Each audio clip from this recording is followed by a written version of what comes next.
Jay, that's strangely close to Daniel Jones from the Giants. Daniel, is that you? Beat the Chiefs. Show me. If the Broncos and Russell Wilson can show me that they can beat the Chiefs, then I will start believing. The crowd up.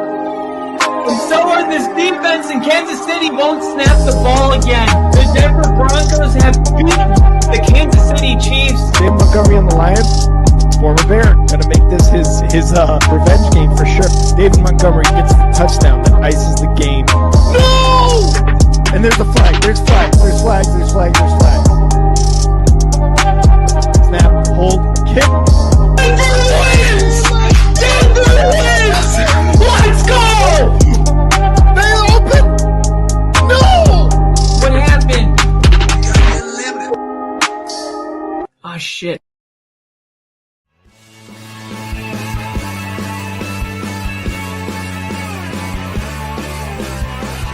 America is football. Football is America. Football is America. If you don't like it, you can kiss your candy ass on the moment in time. I don't give a damn. Oh my god. No! You loved it. It's 30 to 27. Chiefs win. Chiefs win 30 to 20.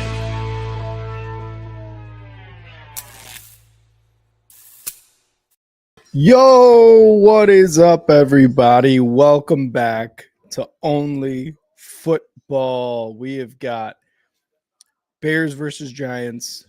We've got a lot of Week 10 action as well. I'm going to keep you guys all updated as to what's happening. Welcome back.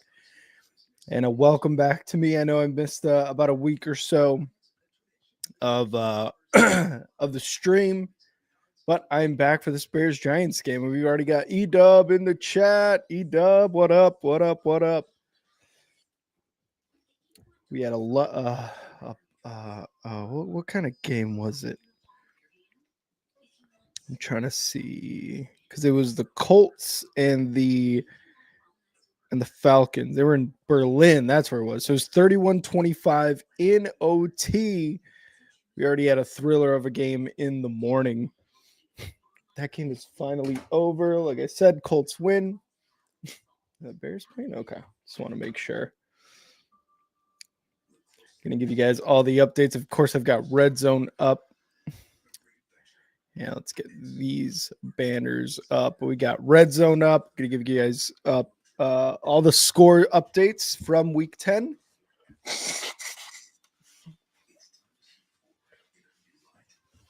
But mainly, we're going to be talking Bears Giants.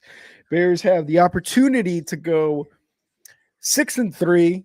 They have already matched their win total from last season. So, to go up one would be great right now.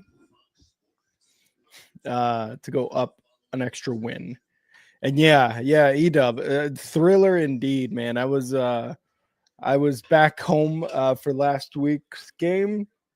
And yeah, that Browns game was ridiculous. I mean, the onside kick that was recovered by the Browns, the Bears, Caleb with that scramble there in that last drive to set up that pass to Cole Kmet to win the game for a touchdown pass. It was an amazing game. I mean, not one that you necessarily want to happen every week, but one that you're glad happened the way it happened. Because if I'm being honest, if the Bears get the kickoff here and it goes out of bounds, so there's going to be a flag on the Giants here, and the Bears should be starting at around the 45. But yeah, Bears, luckily get the win. A kind of cardiac Bears type of game that it was. And you know what? End of the day, they won. That's all that matters. So let's see what the Bears start off with here. Let's get that sixth win, boys. Let's get that sixth win. 2 straight weeks since he lost in the waning seconds. Yeah, and you saw the I think it was Chase Brown and Jamar Chase talking about, like, hey, we just need to be better. We need to get a stop, and calling out their defense in a sense. But I mean, I think it's just a lot of frustration from them losing too quite a bit, which sucks, but it is what it is. And it's snowing in Chicago. So we got Caleb Williams in the snow playing in his first snow game, I think. Let's see. Quick pass to the right side. And that is going to be Rome for about 8 yards.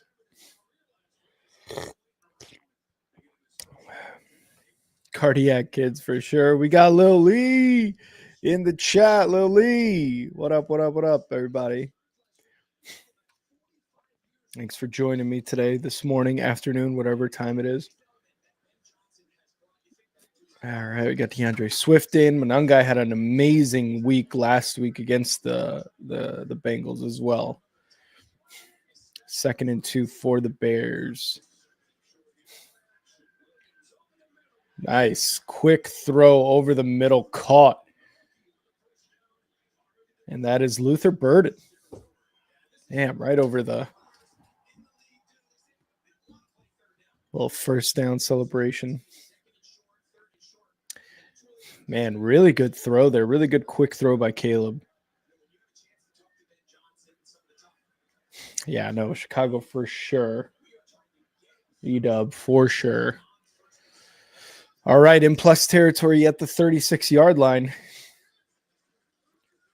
Quick throw, intercepted. Oh, wait, no, it wasn't. Oh, man, I thought that was intercepted. It bounced up in the air off of DJ Moore's hands and, woof, almost intercepted.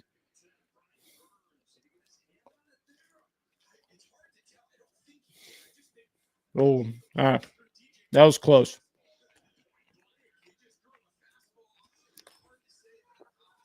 That was too close. Too close for comfort there.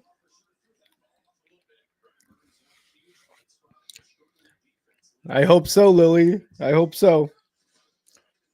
And it's going to be DeAndre Swift up the left side. Gets about 3. Eating some waffles here, so.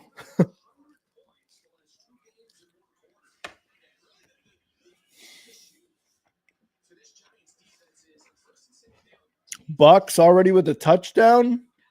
Ibuka. Touchdown pass caught by Ibuka. Baker Mayfield already on the board.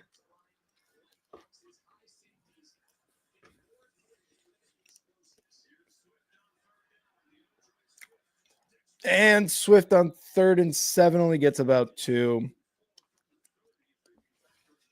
So it's a 4th and 4 coming up.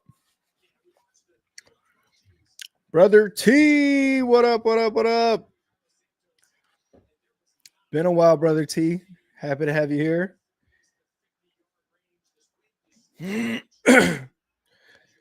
Let's see, 4th and 4. Bears offense is out there. Let's see if we can get this going.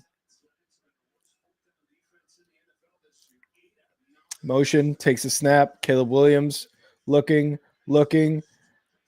Gonna throw in the end zone. Oh, incomplete. Wow, what a bullet of a throw. But, man, that's going to be incomplete. And it's going to be a turnover. I think Caleb was going to try to get it on his own, but I believe that's Dexter Lawrence was able to kind of set the edge there and not give him any room. So the Bears on 4th and 4 unable to convert. Caleb throws into the end zone to DJ Moore, but it's a little off target going towards the sideline. And even if DJ Moore did haul that in and, caught it going down, it would have been out of bounds. His first foot that he tried to get inbounds went out of bounds. So it wouldn't have mattered. But hey, you got to respect the go for it there on 4th and 4. And he went for the end zone. So, Rick is the most attractive Bears guy. No, appreciate it, Brother T. Appreciate it. Appreciate all you guys in here right now. Got some big parlays cooking today. Need some luck today. Good luck, brother T. To you and a Kyle. If you guys got some bets going. Good luck to you guys. All right, so it's going to be Giants ball. Here coming up after the commercial break, inside their own territory at around the 30, I believe it was like the 32 or something like that. And last week, a lot of special teams criticism going towards the Bears. It's snowy, it's windy. You know, maybe that's why they don't go Cairo there for the field goal, but I mean, I'm always a guy who's like, take the points, but I don't know, man. I you know, in that situation, you go for it on 4th and 4, you hope you get it, and you don't because you're in plus territory. I mean, you're at the 30-ish yard line, so. But I guess they don't want to. They don't want to risk it with Cairo. Got your way, brother T. Good luck to brother T and all his parlays.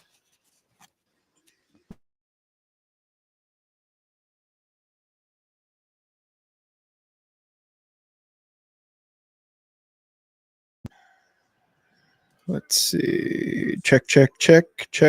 Sorry, I just went mute there for a sec, just making sure I'm good. We got Hat. What's up, Hat? Had barbecue for lunch. How are you? I'm good, man. I'm having some coffee and some waffles for breakfast. What kind of barbecue do you have? Do you have some like brisket? Do you have some barbecue chicken? Some ribs? Yeah, so the Giants are around the 31-yard line. And yeah, Lily, yeah, this is their first week with without Scatabo after his injury. And they're gonna hand it off here. And Tyrone Tracy, I believe that's who it is gonna either get back to line of scrimmage or lose about a yard. And that was Billings on the tackle. Pretty sure it's Tyrone Tracy.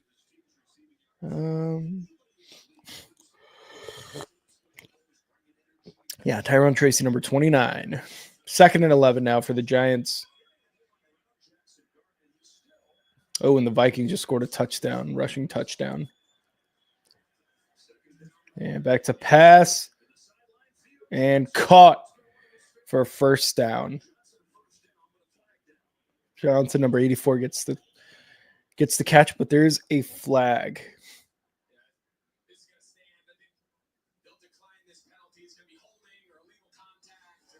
Oh, it's going to be on the Bears. Yeah, Gardner Johnson right there. He was holding there.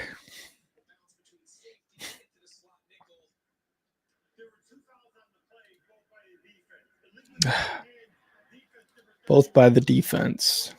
Damn it.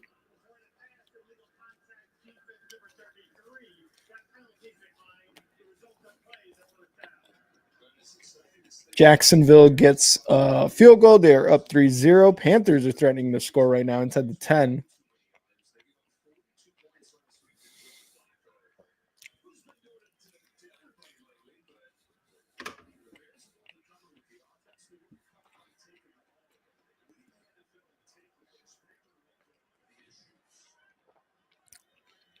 And it looks like the Panthers scored. Rico Dowdle. He's doing the pumps. Here we go, Jackson Dart, 1st and 10 from the 42-yard line. Gonna hand it off. Tracy gets stuffed behind the line. And who was that? Was that Noah Sewell? Was that Tremaine Edmonds? Penetrated that offensive line and was able to get to Tyrone Tracy in the backfield.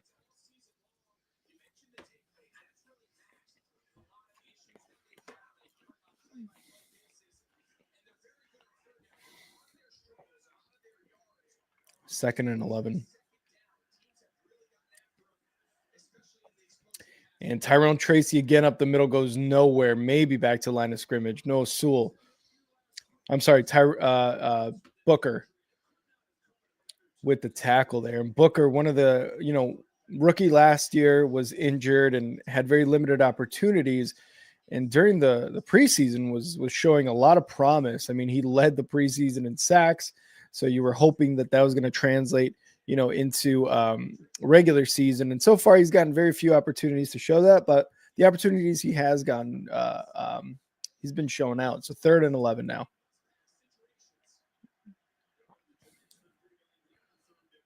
Bears are going to get the stop. They're going to stop Johnson. It's going to be about a 4th and 2. Let's see what the Giants decide to do. They are technically, I think they're around the 50.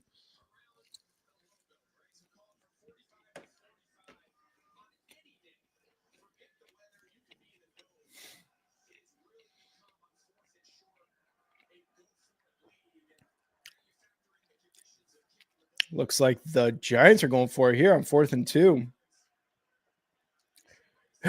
9 for 17 this season, so just over 50%. They're at the Bears' 49-yard line. Jackson Dart looking, going to get sacked, launched. Bears ball at the Giants' 46-yard line, baby. Let's go. Booker there again. Booker and Sweat.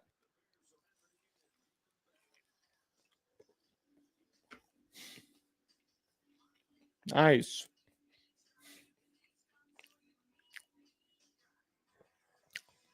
Good showing by the defense here so far early on.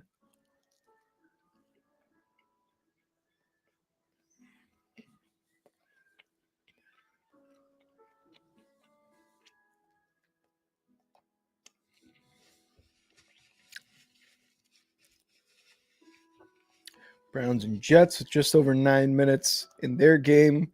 Browns, I think they're in Jets territory right now. So the Vikings did score. The Ravens now have the ball right around their 30-yard line. The Ravens 3-5, second in the AFC North. So they're definitely trying to get some wins here, string together some wins, and still, they're one of the teams too. I think a lot of people in the NFL would agree, and maybe Kyle would agree as well, that even at 3-5, they're still a pretty scary team with Lamar Jackson there. I mean, you got a 2-time MVP leading the team and a defense that has a lot of talent on that side of the ball.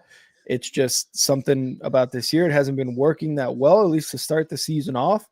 But they're a team that's still scary, and I'm sure the Steelers aren't, kind of like shooing them off, like, oh, we got this, the division, right? We got the division. We're going to win that. I don't think it's anything like that, because the Ravens are still very much a scary team.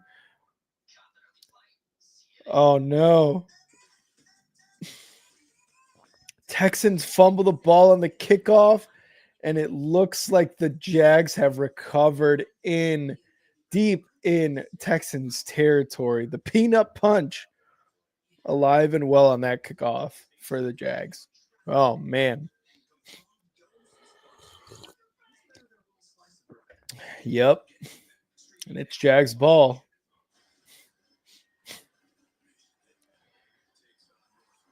And they're going to run it up the middle. Big run by Bigsby. First down, or ETN, I should say, not Bigsby, ETN.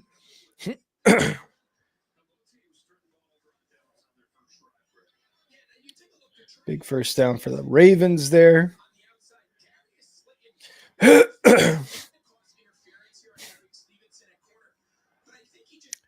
Man, really good defense here by the Bears.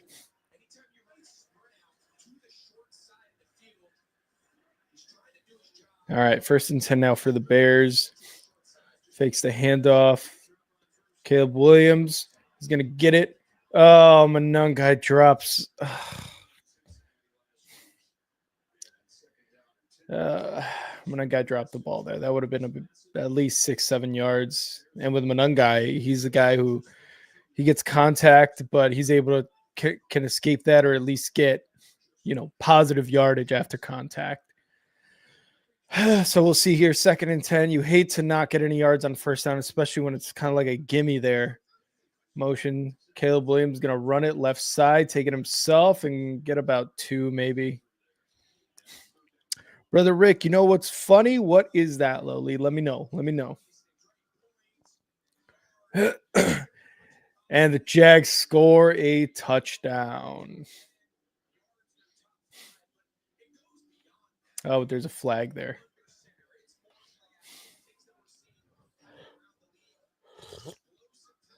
Third and 9 for the Bears. Caleb Williams back to pass. Looking, rolling left. Now moving up the middle. He's going to get sack lunched. Ah, man. And there's a flag. Might be a holding. And touchdown Browns. I think that's Fannin. Holding defense. Automatic first down. Let's go. Let's go.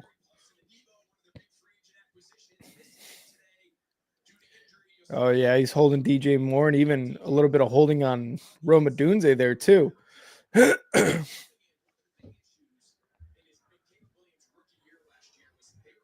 All right, so the Bears get bailed out by a penalty there.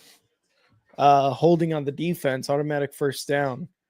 Let's see if the Bears can take advantage of this, get some points on the board, and they whistle it. Oh, never mind. I thought they whistled it dead. Some motion. Caleb Williams touching his helmet, changing up the play, looking at the defense. 14 seconds to snap. And going to hand it off. Monungai, right side of the line. Doesn't go down on first contact, but he gets about 3 yards.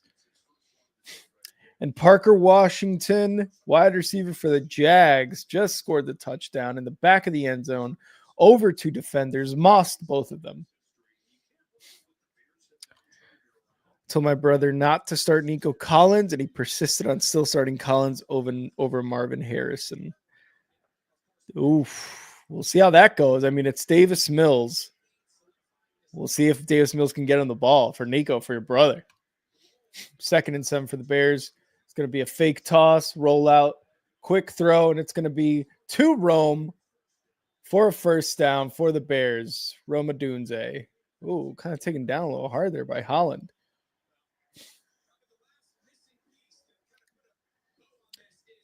Great job on the fake by Caleb. Faked out the defensive end, had Rome wide open there on the right side.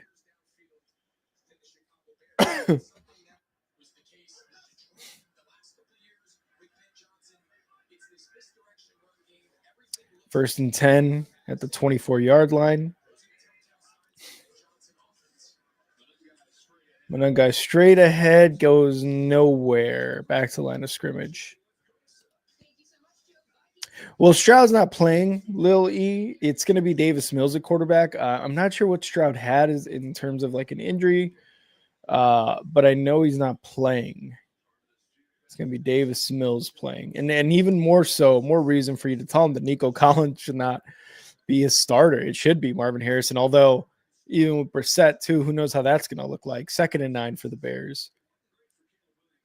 But yeah, I trust Brissett with Marvin Harrison over Davis Mills and Nico Collins. Caleb rolling right. Throws in the end zone. Oh, incomplete. Zacchaeus. Oh, no. That was in Zacchaeus' hands, man.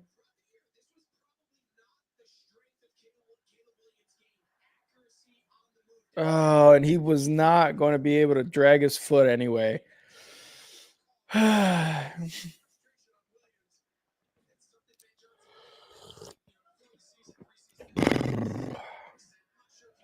Caleb's a little frustrated there. 3rd and 9 now in the shotgun. Quick throw. Going to be Rome over the middle. Inside the 10. First down for Rome. Great catch. A little hezzy. And was able to shake his defender off from a tackle behind the first down marker. Miami's threatening Buffalo on a score right now. See if Devon Achane can get in there. Or if Tua could get a touchdown. 1st and goal at the 8.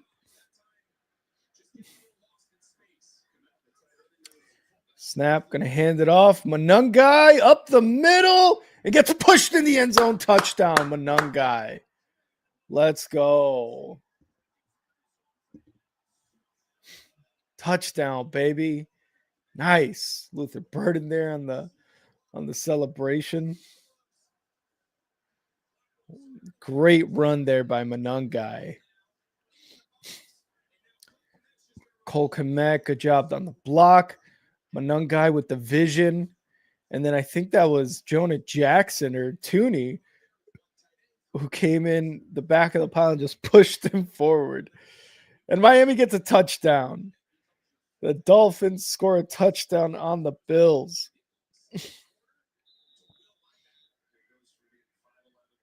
All right, 5:40 left in this first quarter. Bears up 6-0. Here's the extra point. And it's going to be good. Bears are up 7-0, baby. Let's go. And, you know, with the Bears, you never know what you're going to get, even with Ben Johnson in this offense. So, you know, after they had turned over on downs on their first opening drive, I didn't really know what to expect on the following drive. I didn't expect for the Bears to turn over the ball or force a turnover on downs with the Giants. And you know, we got it. And you know, Caleb's able to, well, this offense is really able to overcome some of the bad plays they had. For example, you know, the incomplete pass, the sack on Caleb Williams, it turned out to be a defensive holding that they got a first down on. The missed touchdown pass by Zacchaeus on this very drive. They're able to overcome that and just kind of keep their vision on the touchdown, and they got the score at the end of the day. So that's what matters, you know. 7 points in the first quarter, something that was extremely difficult for the Bears to do last year.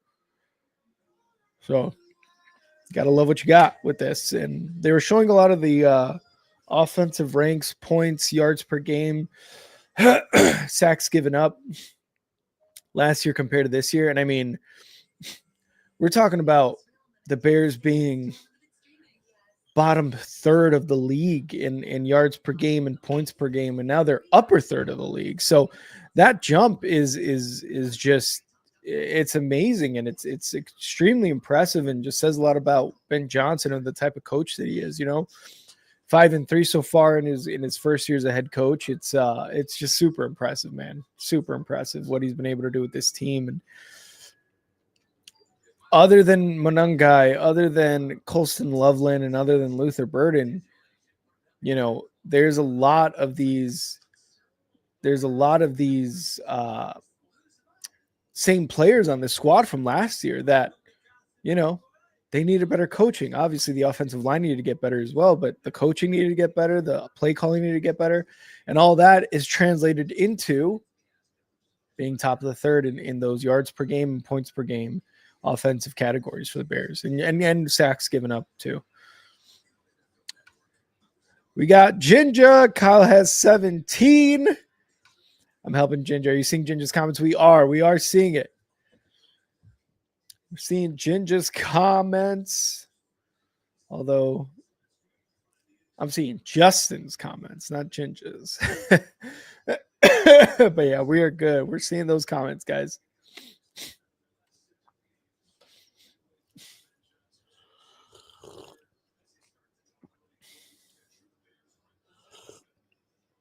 Ravens have a field goal scored. 4th and 2. JJ McCarthy. Sorry, 9. If you guys have seen the news earlier that on the field he's 9. He's not JJ McCarthy. He's 9. Here's the kickoff, and it goes in the back of the end zone for the Bears. So Giants going to start off at around the 35-ish yard line. Kyle's a stallion. Kyle's a stallion. He is. Kyle is definitely a stallion. He's got all the parts of a stallion too. Wink, wink.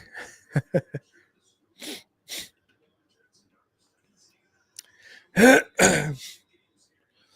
right, Jackson Dart and the Giants come on out, and the Giants helmets, they got the Giants on the side instead of the NY, what you usually see.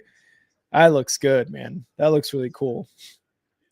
First and 10 from the 35. Hand it off. And Singletary's going to go nowhere. Slipped on the grass there.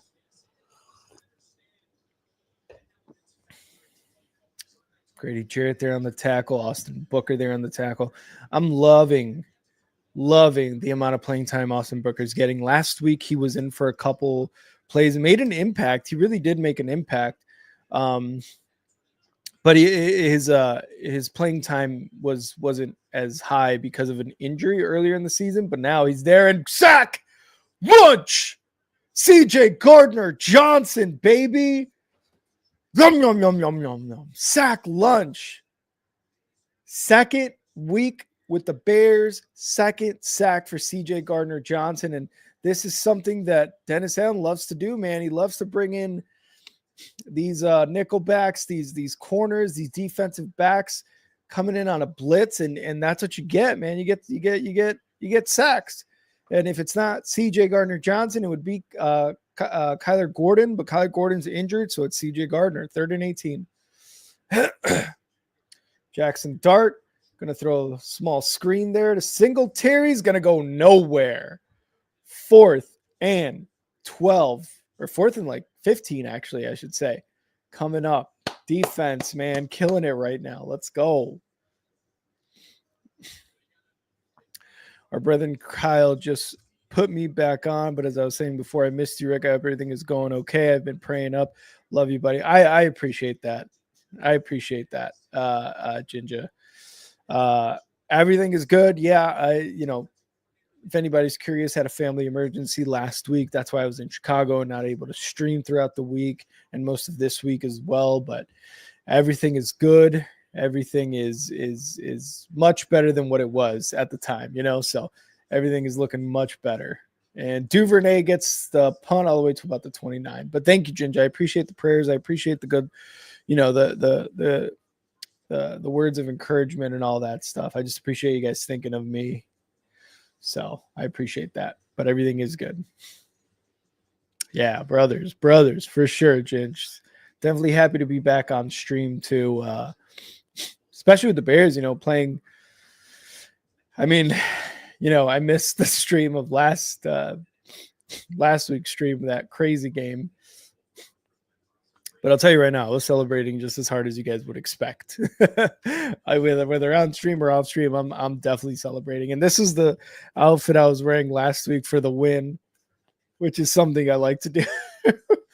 When the Bears were wearing that 4-game win streak, I was wearing the long sleeve Bears shirt and the which hat was it? I think it was like it's like the brown background, but the Bears logo right there. Before the Ravens, I didn't wear it for the Ravens game, so that's why they lost. And then for the Browns game, that crazy game, I was wearing this hoodie that was given to me by, I believe it was my mother, my in-laws. And this hat I bought in Chicago last week. It's a black one. You see the white Bear logo. So yeah, dude. Of course, we missed your sexy ass voice on here, but we were way more concerned about what you had going on than you being here with us. Again, yeah, no, definitely appreciate that. Everything's so much better, and it's always good to come back to you guys, really, because it's always really fun to take a bit of a leave of absence, I guess, and you come back and everybody's like, hey man, glad to have you back. It's a good feeling. So I really do appreciate that, Ginger, and for everybody here on the stream who was thinking of me in that last week or so. Missed y'all's sexy asses too. All y'all's hot asses I missed. But God, I'm so stuffed up. So congested. God. Appreciate it, Lily. Yeah. No, it was the funny thing is, like, so this is the new iPhone 17 or whatever. It's like the Pro, the one just below the Max, so not as big. I I broke it last week in Chicago, and it was bad. Like, I could still see the display on my old phone, but the screen at the top left was like peeling off, and like the touch would work only for a really certain amount of time. and the back, it was just shattered, right? It was just bad. That's why I have a case on mine now. But just completely shattered, just completely broke the phone, and I had to get a new one. I got some T-Mobile, but thankfully I was able to get the brand new one. And Swift going to run up the left side of the line. He's going to get about 3 or 4 yards. I missed on a Bijan Robinson touchdown for 477. For me to get that, rent a car to go see Kyle's baby being born, and it pisses me off. Oh, man, Ginger, I'm sorry. I'm sorry, man. But you know what? Like the fact that you wanted to do that for Kyle's baby boy, like just the thought of that alone is really awesome. And, hopefully you are able to do that, one day or soon or whatever, but just the thought of that is really great. And it's going to be a toss to the right side for DeAndre Swift, who gets free for a first down close to about the 43-yard line. So, Ginger, I'm sure Kyle appreciates that very much, and I'm sorry you missed out on that the bet as well. I'd be congested too if somebody I love told me they cared about me like that. I love you, brother. Damn right. Super congested. Because of y'all's love. I appreciate it. Yeah, Ginger, hopefully you're able to do that if you still wanted to, that'd be awesome. 1st and 10 here. And gonna fake the handoff and gets out of a sack. Caleb Williams gets it to DeAndre Swift for about 5 yards. Wow. Man, Caleb Williams, his line obviously improved, but man, the way he's able to get out of sacks is crazy. It is crazy. 2nd and 5. Caleb Williams going to hand it off, and it's going to be Swift, I believe, for about a yard or 2. 3rd and short.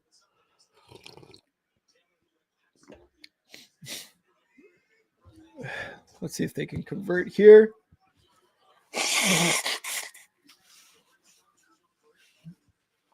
3rd and 4.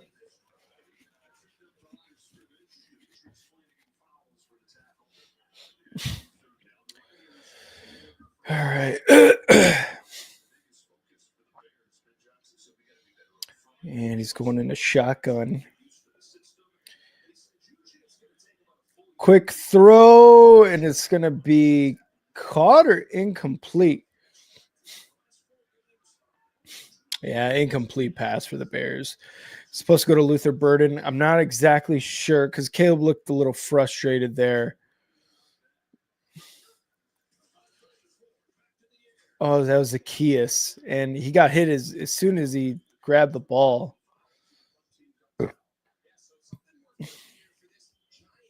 So I'm not exactly Zacchaeus, that's his 2nd dropped pass, man. That's not, Ben Johnson is one of the things that he has communicated to the team is no block, no rock, right? So if you're not blocking on offense, if you're not doing your job, no matter whether you're getting the ball or not, like if you're not blocking for the rest of the team, like you're not getting the ball. So, and I would assume that one of these other things as well is if you're not catching the ball, we're not going to throw the ball to you either, and that's 2 that Zacchaeus has missed, 1 in the end zone and then 1 right now for a first down. Although he did get hit right away, so that would have been a tough catch to bring in for a first down, but still, wide receiver, that's your job. Mark my words, though, I'll still be there, Lil T. If you are in your home state of North Carolina, meet me over there in Tennessee, brother. We're about the same distance away. That's awesome. Oh, that'd be great. That'd be great. Kyle not only got his, Kyle's got both families, the pod family, the only football fam, and his blood fam there for the birth of his child. Rick, you've got to go back and watch. Though me and Tyler absolutely destroying Connor's Pusha T necklace mix of this Blake Shelton type shirt. Oh man, was that on what stream was that, Ginge? Do you remember? Because if you do, like I'm gonna have to go back and watch that. All right.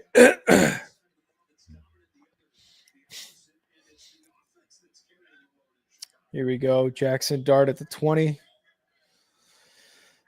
Under center. Going to fake the handoff. Look to pass. He's going to throw. Almost intercepted by Nashawn Wright. Man, really good coverage there.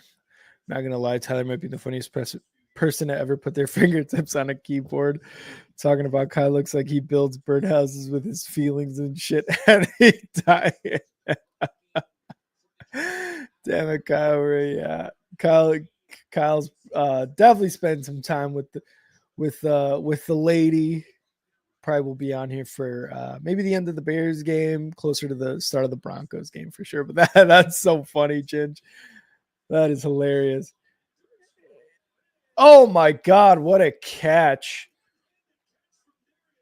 Darius Slayton, one-handed grab for a first down. I gotta say, man, and that was Tyreek Stevenson. Like, man, that was a crazy catch. Oh, Sunday night or Monday Night Football? Gotcha. I'll go back and see if I can find it, Ginge. I don't know what it is about Giants receivers and really good one-handed catches, but oh, and it's a race to the end zone. The Patriots get a score. Wow. Williams, number 18 for the Patriots, catches a pass from Drake May. And I mean, speed. That was pure speed to the end zone. Wow. Pure speed.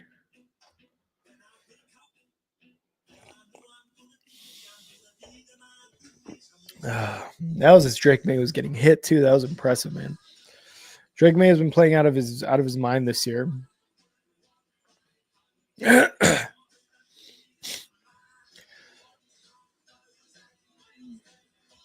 Drake May was playing really, really well.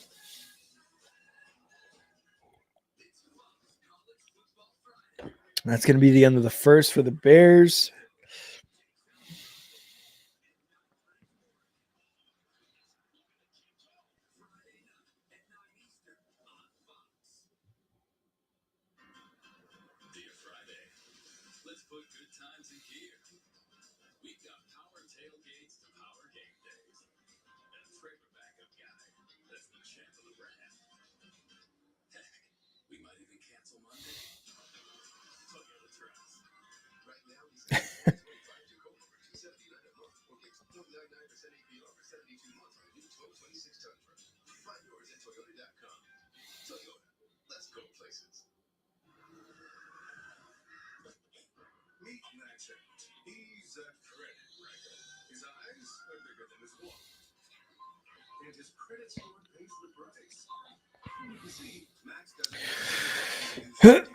Still 7-3 Vikings against the Ravens. They just started the second quarter, just under 12 minutes.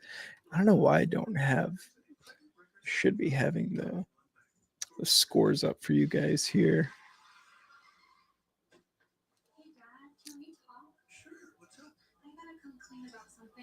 All right.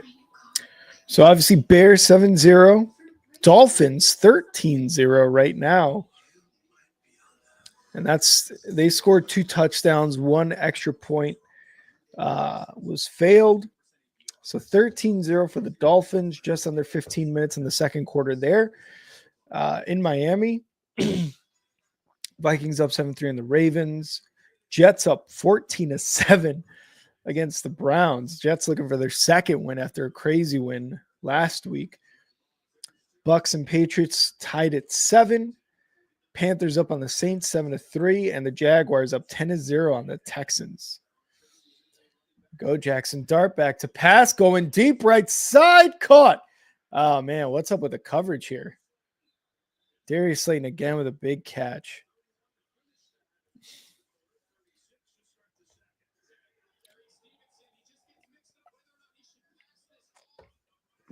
Oh man, who was that? Was that Tyreek Stevenson?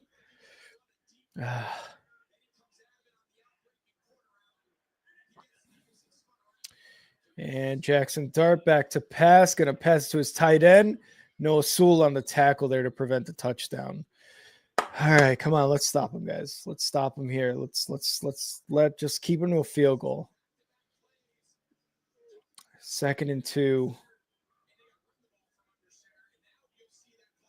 Gonna hand it off. I think that's Singletary.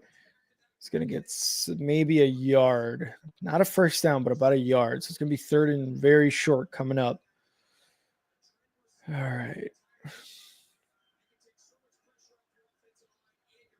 Yeah. Get all the run stuffers in there, man.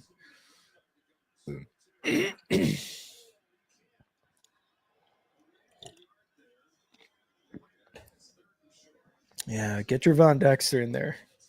3rd and 2.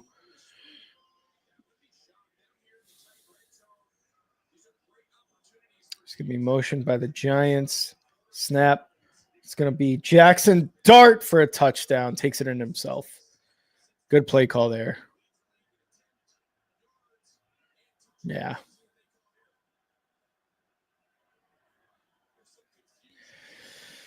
I mean, good job on the offensive line there, being able to set.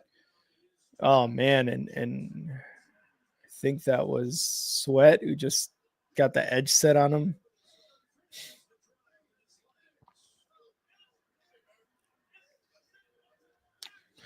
Jackson Dart doing a bit of a lame celebration. I only say that because they scored.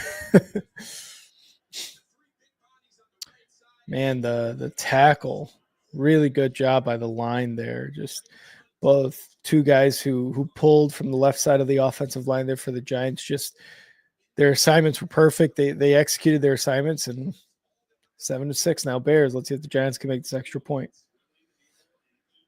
And it is good. So it is 7-7 tie here. Bears gotta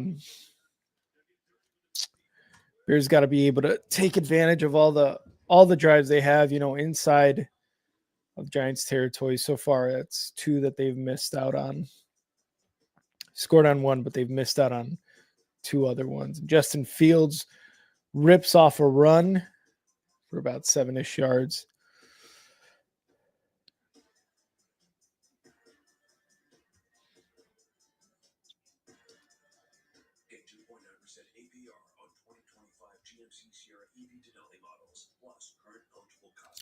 All good, Ginger. Real life mode, that's solid ass guy. I'm an emotional ass bitch today for some reason. Miss you, Bill. Fuck yeah.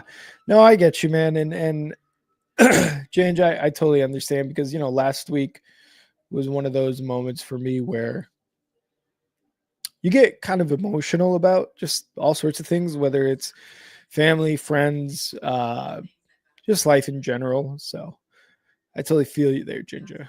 I feel you. So you do what you got to do, man. Don't apologize for having feelings, I guess, right, is what I would say, because too many times, especially in today's world, people don't have a lot of empathy or sympathy for people, and that's just not right. A lot of us could really use that to kind of understand each other a lot better. So don't apologize for that at all. Are we going through midlife crisis type shit? Is God speaking knows that's what's going on? I mean, the midlife crisis, absolutely. I'm only 34, but I feel that. I feel that.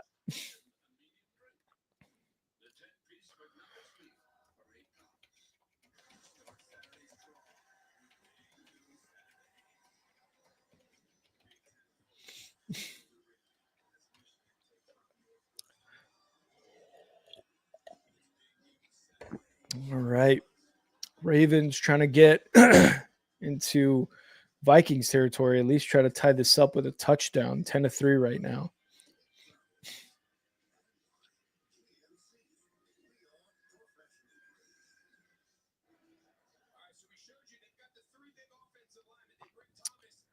Let's see if they can get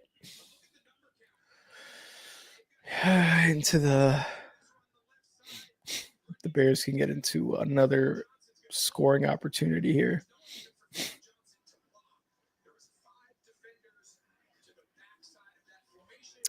Man, those big catches too. by Slayton, man. That's what got the Bears there.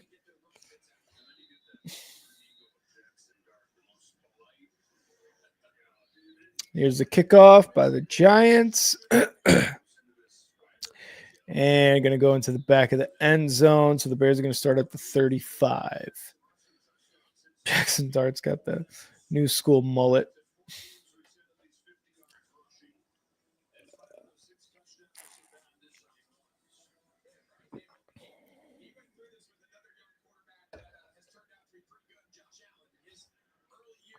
Jackson Dart, 6 for 7, 104 yards, and that rushing touchdown so far.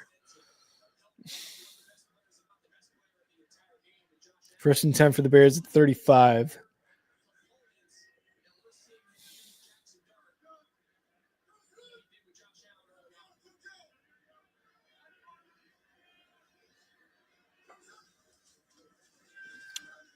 Back to pass, Williams.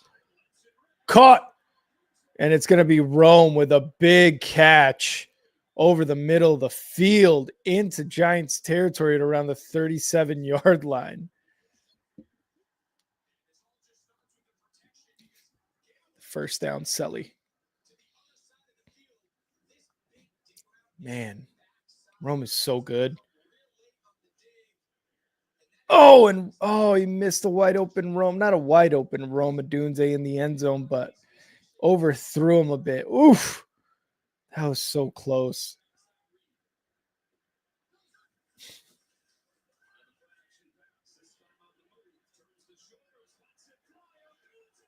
Oh, man. Just a little too much.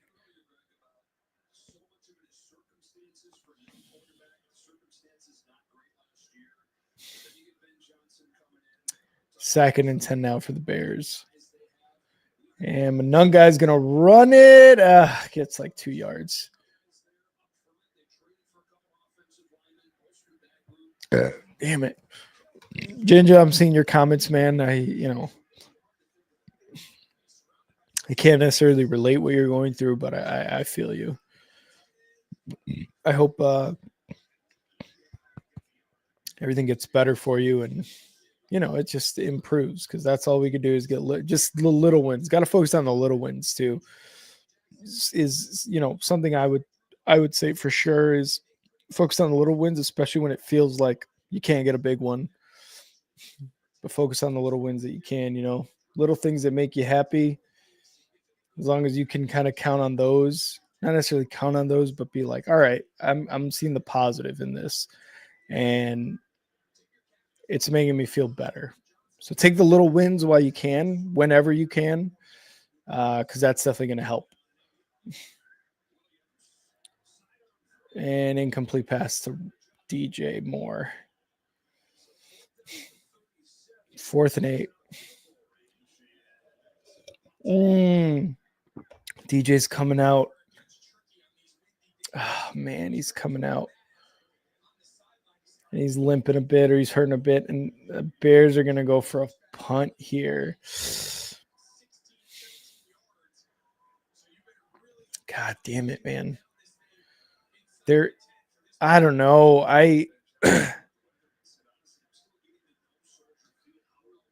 Let's see if they can. All right. So the Giants are going to start off at the 11.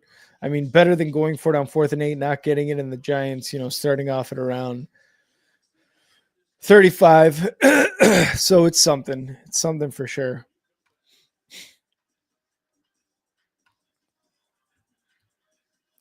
But Ginge, again, hope everything goes much better for you, man.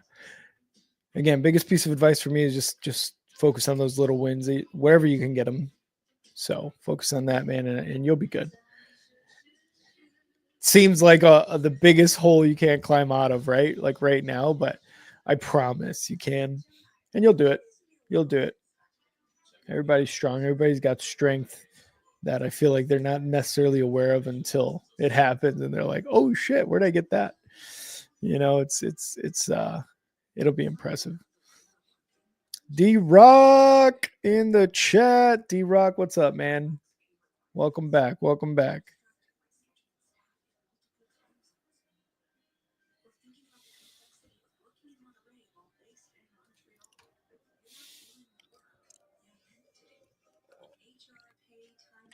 Man, Vikings leading by 7.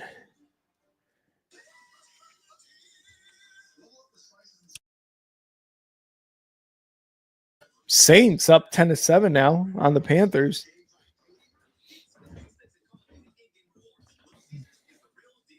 Wow.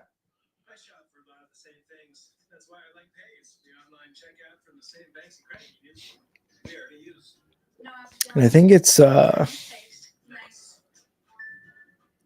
who's the quarterback for the Saints right now? Tyler Shuck. 4 for 728 yards and a touchdown. Hey, it's something. Chris Olave with that touchdown pass or catch.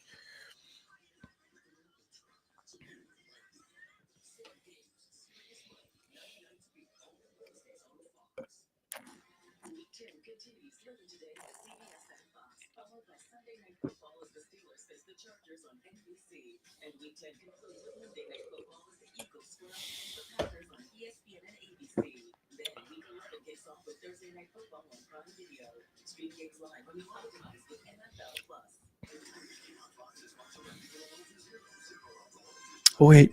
I said Kyle's going to be on for the Broncos game. There's no Broncos game today. They played Thursday night. And they won, leading the NFL right now, I think, in wins. At the 11-yard line, the Giants start their next offensive series. See if the Bears can hold them to a punt. All right, it's going to be about 3 on that pass. Oh, you'll get one change for sure.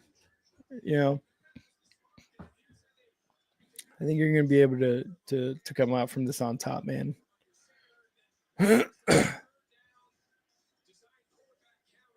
Oh, and I think the Ravens just intercepted the ball. It's Ravens' ball, and Tracy gets about a yard there. 3rd and 6 coming up.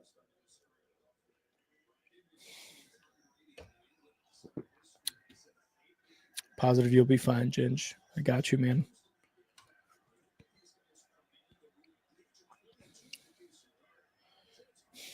Third and 6 for the Giants.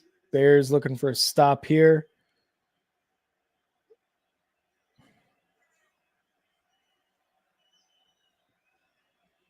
Snap. Trying to get some pressure, and it's caught by Slayton again, man. He was wide open over the middle of the field. I don't understand how that's possible. I don't understand how that's possible. He just made 2 big plays on you, and what's he doing? And Noah Sewell just try to get a hand up, but unable to at least grab the ball a little bit. And another first down throw. Moving the ball already in through the air with Jackson Dart.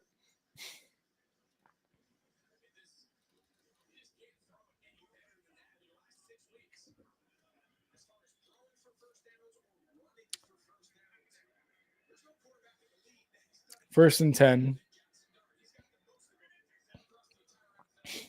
It's going to be a toss here. And goes for about a yard or 2 for Tracy.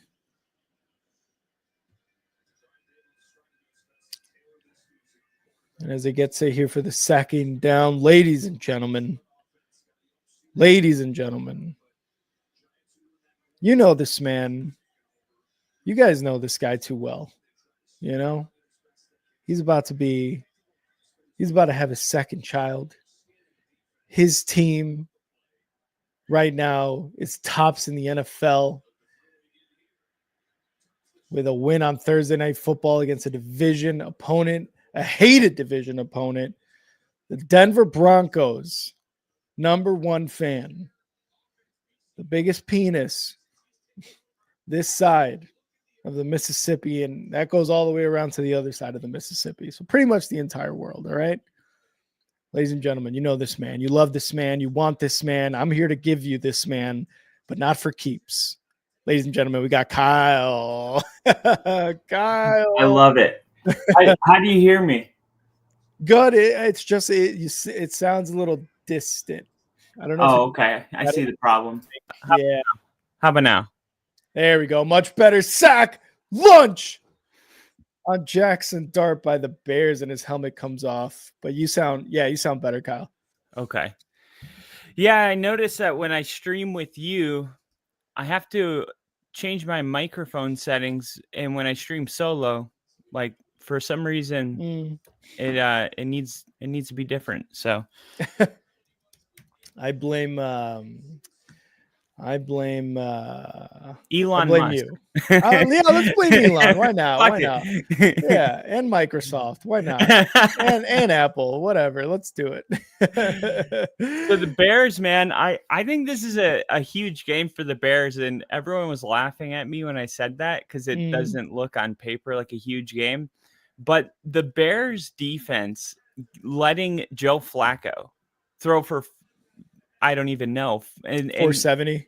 Mount a comeback. Yeah. And I mean, like the Bengals won that game, let's be honest. And then the defense for the Bengals just said, fuck you. And the Bears won it because, I mean, the Bears won it. I'm not saying the Bears didn't win it. I'm saying 9 out of 10 defenses would have been able to keep their opponent from scoring a touchdown with 40 seconds or whatever he had. And it was a great drive. It's just, wow, that defense is so bad. And I hate the astrophy that comes with because my team's going through this more than maybe any team in the NFL right now. You beat this team, but you beat this team, but you beat and it's like, wow. And then you have a bad game and they go back and they rewrite history. They all of a sudden, instead of a 33-point comeback against the Giants, it's that you were shut out against the Giants for the first 3 quarters. So they just moved the needle. And like I said, there's enough parity in the NFL to create any narrative you want. If you told me, Kyle, create a narrative about this, I will go find the data to back up whatever it is I'm trying to prove. And with this game, the Bears coming off that game against the Bengals, if they lose this game against the Giants, things massively change in Chicago. Yeah. Versus getting a win and riding a 6-game winning streak or whatever it would be. It's a massive difference. It might not seem like much, but you'll feel it if you guys don't win this. Yeah, it's definitely, I think, like you said, it's one of those games that is important, but doesn't feel like it should be important because, the Giants are 2-7. They have a losing record. They've looked really. They're not a 2-7 team, though. I don't know. I think I disagree because when you give up 30 whatever points in the fourth quarter, I think you are a 2-7 team, right? Similar to like how the Bengals are, as bad as, and it's mostly the defense, obviously, right? They just need a guy named Joe at quarterback and their offense will light it up. They lost Scatterbo. That's a notable thing, but oh God, and Jackson Dart's just gonna fucking, oh my God. Jackson Dart, all the way to the 5. He didn't even start till week 4, so that's a good starting point when we're using their record. And he won 2 of his first 3 games, and 2 of the opponents were the Chargers and Eagles. Then they came into Denver. To this point in the season, Jackson Dart has had more success against our defense than any team. Oh, wow. And so, like, I'm a little hesitant to just be like, yeah, they're 2-7, because Jackson Dart, he didn't even start till week 4.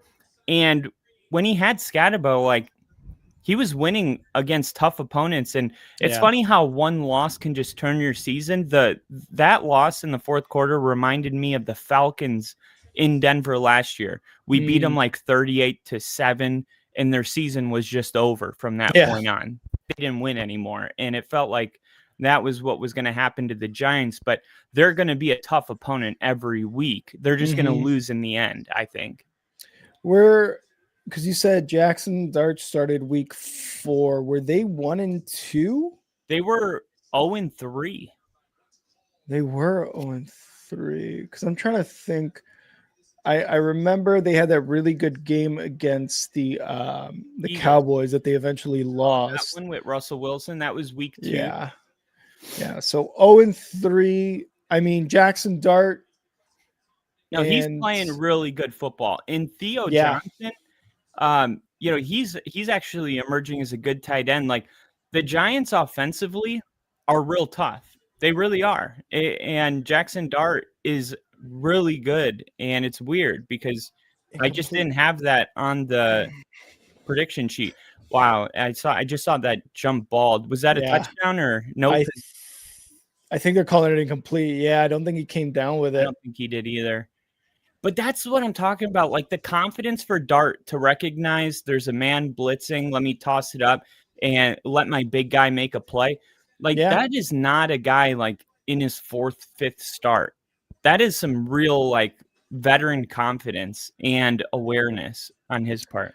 No, definitely. And I think, him kind of taking over the starting job over Russell Wilson, which, I mean, I feel like you were banging the drum to have Jackson Dart start week 1. And I feel like most of the NFL was saying that, right? And I was probably one as well, but I was more of like, I think Russell Wilson's going to start either way. But he starts week 4. They're 0-3. They get a win. They've won twice. So 0-3 with Russ, 2-4 with Jackson Dart so far. Like, yeah. We're 2-1 with Scatabo. And sure, but I don't know if that's necessarily like, because look at Jackson Dart, what he's doing. He's able to get the ball to Slayton. Slayton's a playmaker. Malik Neighbors is done for the year, unfortunately, again. But I don't know, man. I agree that they're not necessarily a 2-7 bad team. They're not like the Jets. They're not like the Browns. But I don't think they are a 2-7 team that you look at and can be like, well, they could be 7-2. You know what I mean? No. I don't think they could be 7-2. I just think that they can beat opponents like the Bears. And if the Bears are going to put themselves in the Eagles, 49ers, and like if the Bears want to be in that category, they got to win this game. Yeah. Because we talk about the that other category, that next tier. I mean, the Giants, they've lost 3 in a row. They played the Broncos, Eagles, and Niners. I mean, they're not there yet. Yeah. But if they have games against the Bears, I don't know who the Bears are, but they have to win this game to show us that they're one of those other teams, in that next tier that the Giants just aren't there yet to beat that team. Yeah, I definitely agree with that. I just don't know if Vikings too. I would put the Vikings in the Bears category. And then the Cowboys, the Raiders, the Commanders. I think I would pick the Giants to beat all those type of teams. And I mean Raiders for sure. They're a mid-tier team right now. But it's also a week-to-week league. Yeah, and it's been that way all year, really. Yeah, like, I mean, Panthers were 13-point favorites over the Packers last week, and the Panthers won. And like the Panthers aren't a bad team because Rico Dowdle, he's 3rd in the NFL in rushing yards, and he didn't even take the starting role till week 4. How is he 3rd? It was Chuba Hubbard, Like he was 170 yards before Jonathan Taylor ran for like 240 today. Yeah, he was only 170 yards behind Taylor, and insane. That's craziness because Taylor's been going off. Yeah, and he had that crazy game against the Cowboys too, where we were just like, oh my God, like he went off. He had like 200 plus scrimmage yards. I don't know. I think like 180 of those were rush. I don't remember exactly. Caleb Williams taking off, and he's gonna be about 7. But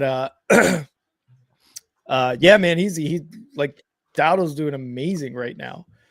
The thing too, talking about the Giants, like you're 100% right. Like they are a tough out, and I don't know what team to really, I guess, compare them to from last year. But I know there's a team we were talking about that we were like, man, no matter what, this team is a tough out. It's kind of like the Lions were about 4 seasons ago, that first year under Dan Campbell, where they were a tough out, but they had a really bad record, and it seemed like they had weapons, and eventually they did, right? Once Ben Johnson was able to unlock them as their offensive coordinator, and and get Jared Goff to MVP level.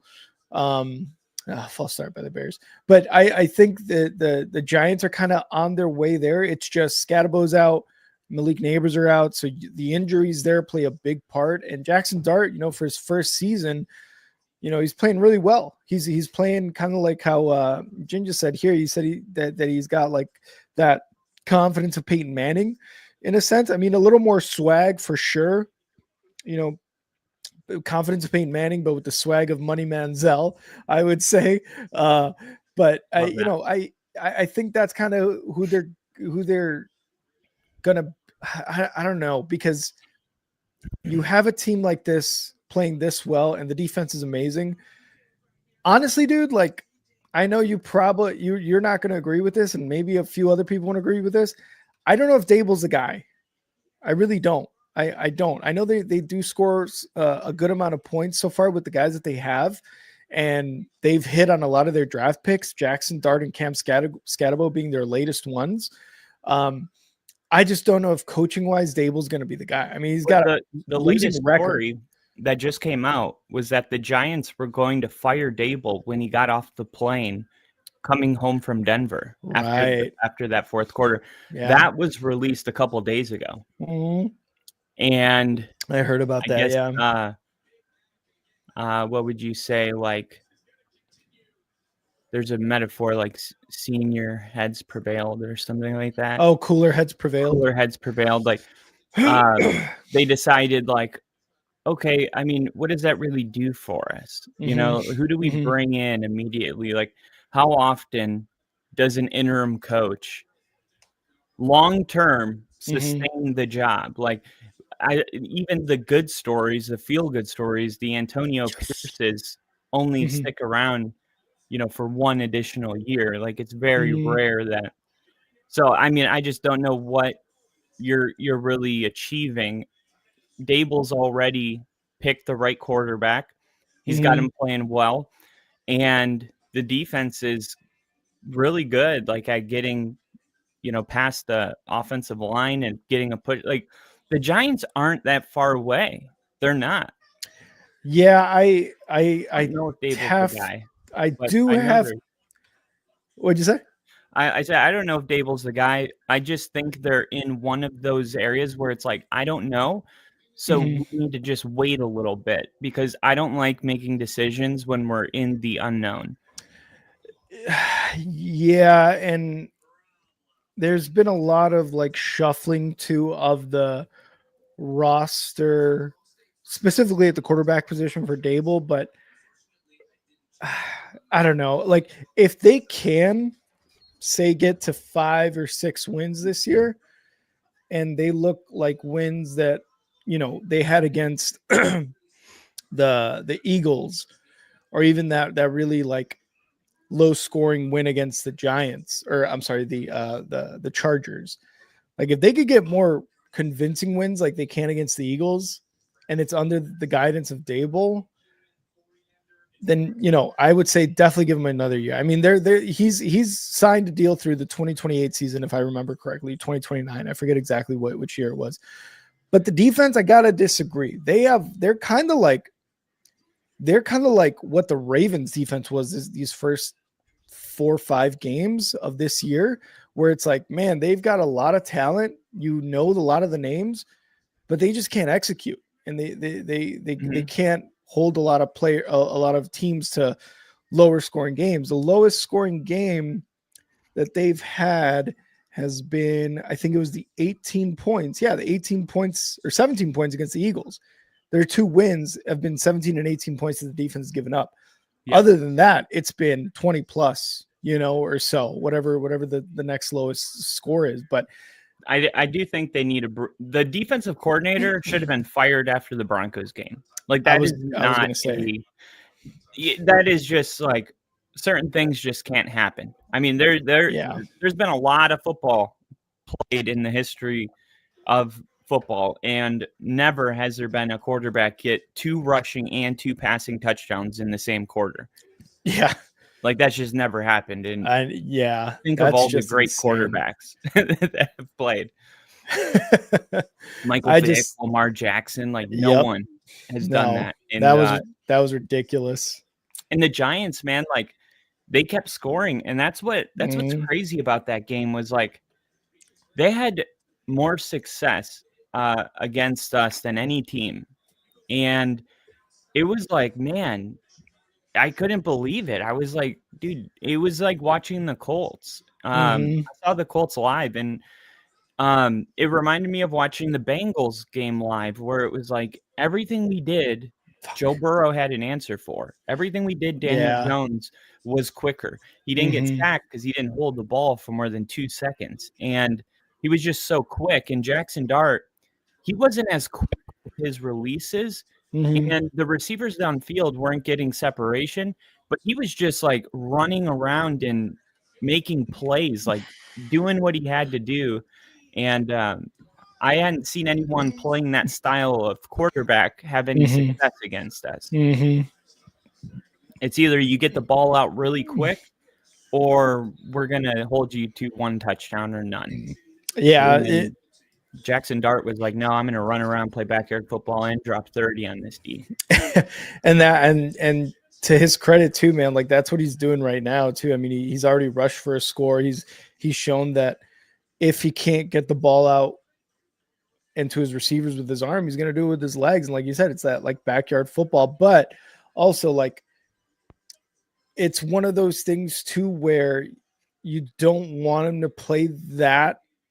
You don't want him to get used to that, because then you're going to have another Justin Fields on your hands, right? You're going to have a guy who's not going to last long in the NFL.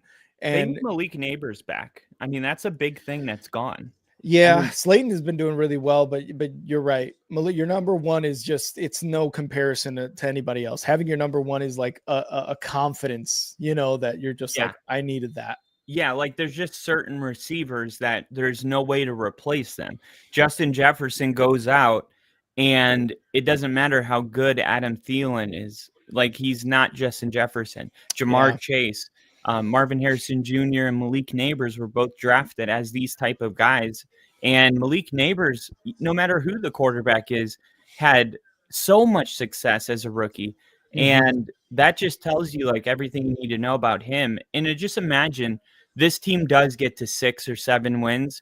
And then they go into the offseason, they add a couple more pieces on defense. Malik Neighbors and Scatabo are healthy. And they get a new coordinator, a defensive coordinator in. Yeah. All of a sudden, like, the Giants are considered a playoff team in a lot of people's predictions. And there's going to be a lot of people that disagree. And there's going to be people that are like, sky's the limit. And that's your job running an organization, is just to have that debate on the table every single offseason.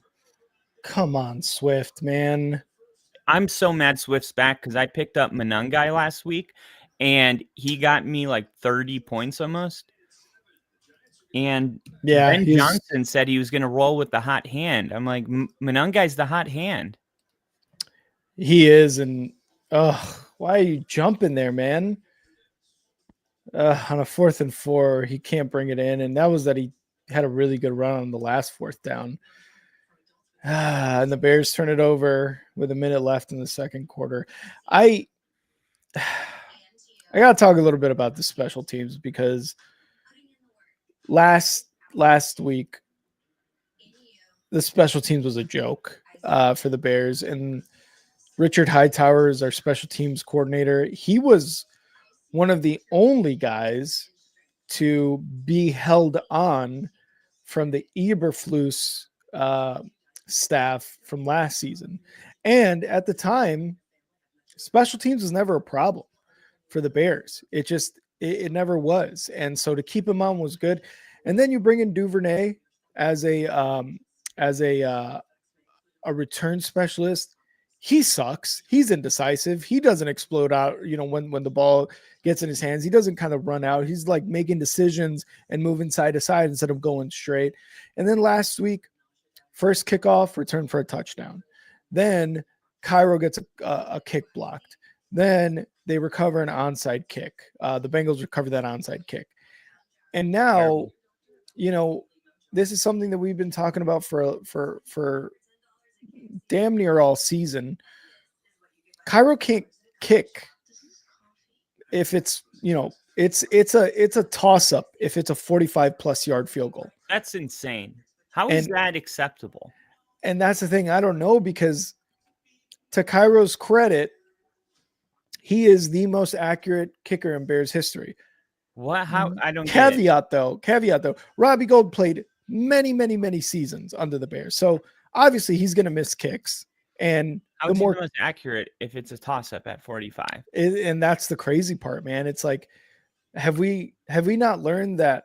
Ignore the analytics. If they're telling you something that your eyeballs aren't, trust your eyes. Trust the eyeballs, because he's one of the more accurate kickers, but inside of like 40 yards. We got Cam Little last week setting the record for made field goal with 68, 69 yards, whatever it was. And you got the guy in Dallas, 53-yarder too.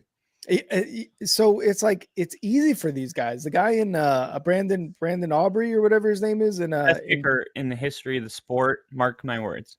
Yeah, and he's just killing it too. Like, he has shown that, hey, you actually can make 60-yarders if you just have a guy that's got a big leg. And right now, Moody's the guy with the big leg. And there's people internationally like that could probably do it. Yeah. The game in Germany this morning, hell of a game. I was watching it on my phone, and I noticed something. Every time a field goal was made, the crowd went crazy, because internationally, kicking is their thing. Like how we feel about football, they feel about football. They love kicking. That's their shit. Like kicking, the kicker is their quarterback. Like, they loved it. They cheered. They wanted the game to end in a kick. It's so funny. It's so different. But think about Brandon Aubrey and all these kickers that come from, that's why the NFL created that international spot, so you can have 53 instead of 52. Yeah. Is to give these guys opportunities. You're telling me there's not like a guy that could have been a professional soccer player and he got cut from his team? Like, I feel like the NFL needs to bring in more kickers outside of the United States. I think that there's probably a huge market for it. Because what, out of college, you bring in one really good kicker a year, maybe. Like last year, it was Will Rickard from Alabama. Yeah. But there wasn't like that guy this year that is stood out. So I don't know. I feel like if you have a kicker that is a toss up at 45 yards, your scouting guys, they're not doing their job. No. Because it's a big planet. It's a big planet, and there's a lot of kickers on this planet, and you got to go where the kickers are sometimes. Get your ass on a plane, fly to some soccer games, and maybe go to a tryouts for a pro team and be like, hey, have you ever tried kicking like, get creative with this shit. Like, I'm tired of these kickers that can't make 40-45 yard field goals, because the world's just too big for that. Yeah, and guys like on YouTube fucking knock 60-yarders down and be like, hey, hire me after their team misses a game-winning field goal. And I know it's different when they put it on in a uniform, but still, like, this is the NFL. You're supposed to have the best of the best, not a high school kicker. Yeah, it's like you said, you're not, don't limit your scope of possibilities. If anything, try to expand it. And I think, the Bears almost came away with a pick in the end zone. I think that was Tyreek or Nashawn Wright, but man, good job on the Giants tight end there playing defense and punching it out.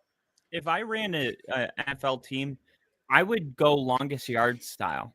Like, I would fly to like a different country and ask them like, hey, who's the most violent person in your country? Just like, I would get so creative. Who's the most violent? Hey, have you ever played football? Will you teach me to football? Sure, I'll teach you anything. Just don't eat me. Yeah, just don't eat me. I want the biggest guy you got. They should go longest yard style with I don't know, get creative. I want to see some more stories. Yeah. It's like, this guy was in prison last year. Now he's the linebacker for the Bears. He won't stop hitting people. That's the guy I want. Yeah, just get some violence going on the team. That'll be good. Let's see. They're going for a kick, and it's going to go through. So the Giants are going to get a field goal. They did take not the lead pick that. 10-7. That's ridiculous. Yeah. Young Ho Koo's a Giant? Yeah. No I didn't longer on the realize the Falcons. Falcons cut him. Yeah. That's another guy who Younghoe Koo is he's got a big leg too, and the Falcons were just kind of done with him too, similar to Moody with the 49ers. They're And just now Moody's knocking 55-yard field goals I down. know. And he, this is kind of what I was gonna get to with Cairo and Moody is like Cairo's an accurate kicker, but he's definitely got a limit to the yardage. But Moody, he's 76% all-time kicks, and that's bad for a kicker. But man, does he have a big leg. And I was gonna say this after the Bengals game. The Bears right now, first year head coach, right? Yep. They got a 5-3 record. That's good. Winning record. Their offense scoring a lot of points. They're getting a lot of yards per game. They're I think in terms of explosive plays, they're number 1 in the NFL, if not top 2, top 3. I think that goes to Seattle, but that's good. And they are the defense, it could be a lot better, but when I feel like sometimes when they need to clamp down, they can. But that doesn't happen all the time. Is good. The defense now all of a sudden can't be good. Something about it, man. I don't know what it is But if either. Justin Fields was your quarterback, your defense would hold him to 12 points a game. Exactly. And now the biggest question, and it's very clear in this game where it's windy, it's snowing, or it was snowing. There's obviously some weather going on. Is our kicker. The last time the Bears were like this, where they had a first-year head coach, they had a winning record, they had a quarterback in his second year, the offense was looking better, it was looking like they could score points, get a yard, was 2018 when they had Cody Parkey as their kicker. And what happened eventually when they got to the playoffs? Doink. Cody Parkey missed a kick, the double doink. You say double doink in NFL circles and they know exactly what you mean. So it was negative 37 degrees. Negative 30. Okay, yeah, that's fair. But you still got to make that kick. And he did something in that double doink that he had done plenty of times during the season, and that is hit the uprights several times. Now, fast forward to 2025, and you've got almost the exact same situation, albeit the defense is nowhere near as good as it was in 2018, like nowhere near as good as it was in 2018. But you've got a lot of the same similarities of the Bears of 2018 with the Ben Johnson and Caleb Williams regime, right? Is you've got a second-year quarterback who is clearly improving. You've got an offense that is clearly improving. You've got a head coach that knows how to call a game and has literally elevated the Bears offense from bottom third of the NFL to top third of the NFL. And yet the question still remains, we can't trust Cairo on 45 plus. We can't. And it's like, this is history basically saying you've got to go with the better kicker or the guy with the bigger leg. And if they don't, I have a feeling that this is going to bite the Bears in the ass, whether it be later this season or if they are able to make the playoffs in the playoffs. It's going to bite them in their ass, man. And I'm a Bears fan. I've been watching the Bears for damn near 20 years. And if I can zone in on this and point it out, why isn't the front office looking at this? Why isn't, the coaching staff zoning in on this? Or why aren't they making a change? Because if we relied on Cairo Santos to make those kicks that Jake Moody did against the Commanders, we'd probably be looking at a 4-4 record right now instead of a 5-3. We're looking at a 4-4 because you can't trust them. You can't trust them. Games, man. What's that? Special teams will cost you games. Absolutely. And that reminds me, hold on, I got to screenshot something really quick.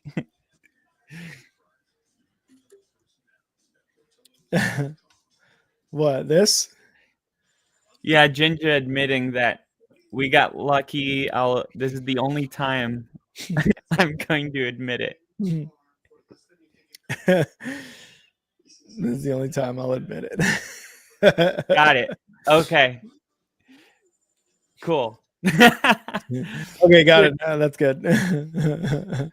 Yeah, dude. I mean, special teams cost us that game. Yeah. The penalty. We'd be the 1 seed in the AFC today, and it sucks too because I feel like special teams is the definition of how the little things matter. You know? I agree. That's where like, your punter, it's 4th and 3, you're on the 47-yard line, and instead of going for it, you decide to pin it back, and your punter knocks it out of the back of the end zone. Now they get a touchback instead of putting you on the 1-yard line. Like the Raiders game was close because we started our first 3 drives on the 1-yard line because their punter, I've never seen anything like this. He was punting the ball. It was bouncing on the 1 and going 90 degrees out of bounds. It was that's crazy. That was it. Some of these punters, they train to do that. I've never seen it like that. I mean, it was almost midfield, and it bounces on the 1 and just goes straight to the right out of bounds. But yeah, I mean, and then our punter went out there and he's dropping the football and not even making contact with his cleat. And it was so bad that our whole stadium, the one punt he made good contact with, they all cheered, gave him a standing ovation. I'm like, God. And it's the same thing though. I mean, special teams, field position, coverage, big returns. That's more field position. If you have a bad special teams and the other team has a good one, let's say you give up a 30-yard return on a punt, Brandon Aubrey's already in field goal range. That's the difference between it. So special teams really doesn't get talked about enough when picking a game winner. I've heard a couple times this one's going to come down to special teams, but I really think we should be looking at it much closer week in and week out. Yeah, and especially when I feel like special teams is only talked about when you got when they're scoring touchdowns on punt returns and kickoffs at a crazy rate. Out of the 10 weeks so far, special teams has scored a touchdown on 5 of those weeks. Then it's oh man, the special teams is this defense has to plan, or the special teams on the opposing side has to plan how to contain this special teams who's been going off for touchdowns. And then not until it comes down to a really bad game, similar to last week, Bengals and Bears, is special teams really even talked about in a negative sense. Like you're saying, it's not really talked about, when all year, even against the Ravens the week prior to last week, it was bad. The special teams was bad. And not until you give up or let them recover an onside, have a kickoff return for a touchdown, is it really oh man, the special teams is bad? It's no, it's been bad. It's just the defense and the offense has been able to cover their asses and been able to win games in spite of a bad special team. So like you said, I don't think it's talked about enough, and especially fans of the team are way more tuned in onto what's really bad and what's really good about their teams. Again, for example, I've known the special teams has been bad all season, and I haven't mentioned it either, but that's because the Bears were winning 5 games. But it really wasn't until the Ravens game and then last week until the Bengals where I was okay, they're about to lose us games. We need to do something about it. And that's why I bring up the comparisons of the Bears this season to the Bears of 2018, where it's you had Cody Parkey with a double doink. You got Cairo Santos can't make a kick because he doesn't have a big leg. Where do we draw the line and go, Moody, come on in, and also Duvernay, see ya. We're going to bring somebody else in because you're clearly not a good return specialist. There's not a lot of muffed kicks and muffed punts on his end, to his credit, but do something with it when you catch it. Don't just field it at the 7 and then get to the 25 and be like, all right, well, that was it. You know what I mean? Like, you got to do better than that. And we got Woody on the stream bringing luck. You're on TV, Woody. Woody, what would you like to say to the people of the United States of America? Go ahead, Woody. Say what you got to say. All right. Okay. That's a good point. Yeah, I totally agree with that. That is a good point. You get a treat for that. That was such a good point. There you go. Woody, I don't think anybody in the world is as thoughtful and precise with their words as you were just then and there. Never. You should be the president. I would love to see President Woody. I would love to see President Woody in a suit and tie. Suit, yeah. Yeah. With like the American flag pin on his lapel. And just like and just like right now, just like complete silence and everybody being like, my God, that was brilliant. That was beautifully spoken. He's done it again. I don't know how he does it every time. Every time he changes the world. Kyle, what did I know you streamed the game on Thursday night. What did you think of the game? And are the Broncos cursed to be on Thursday Night Football with some of the worst games of all time, or what? There's something to it. There's actually there's something to it. Kind of a weird combination of things happened on Thursday.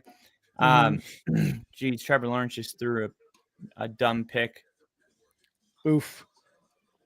The first thing is like, I thought the Raiders defensively played really good. We have a good offensive line. They kept getting behind them. Yeah. Bo Nix was he played his worst game I've ever seen. Mm-hmm. It was like, okay, it's a bad day, you know. Yeah, and you know, that was a one-handed pick by Stingley. That was crazy. That was a good pick. Yeah. And I think like the thing about the media is, and I mentioned this early, how like, you know, you lose a game to the Giants and they go back and they all of a sudden they write a different narrative on all your wins. Mm-hmm. And we're kind of going through that. I have a video coming out tomorrow where it's like a 15-minute video, but I think I addressed this in a really, really interesting way by using clips of the media themselves after these wins. And really what you see is, you know, after that fourth quarter against the Giants, we played the Cowboys at home the next week. And, you know, we could have scored 50 on them if we wanted to. We pulled our starters out of the game, and the vibes were at an all-time high. Mm-hmm. It was like, okay, like now the offense is clicking. RJ Harvey's got, you know, 4 touchdowns in the last 2 games. It was all good. There was no like, you know, there were some people that were like, the Cowboys suck, but they were still saying, but that's what a good team should do to a bad defense. Yeah. And then the week after that, we go in and play the Texans, and there really wasn't any issues. People were upset about the fact that it was a close game because CJ Stroud got hurt. I'm going to be honest, that doesn't make any sense to me. I don't know how CJ Stroud being hurt somehow means that Bo Nix and our offense is supposed to have more success against the Texans defense, because the Texans defense was number 1 in the NFL, 15 points allowed per game. Yeah. CJ Stroud being hurt or not being hurt doesn't make that defense any less impossible. They're a very good defense. And I thought, like, yeah, I mean, we scored 18. We scored 3 more than they give up on average. We scored more than the Rams. I mean, the Rams have one of the best offenses in the NFL. They scored 14 against that defense. Like, it's just a really good defense, you know? And then but whatever, like you win, you find a different way to win. The Texans defense had the offense, And because they had no offense themselves, and it was weird because everyone was acting like if CJ Stroud was there, it would have been way different. Maybe it would have, but let's not forget that CJ Stroud has games this year where he didn't score an offensive touchdown in the entire game. Yep. The Rams game is the one that comes to mind, week 1. And let me ask you this. If you're holding your opponents to 15 points a game, how do you have a 3-5 record?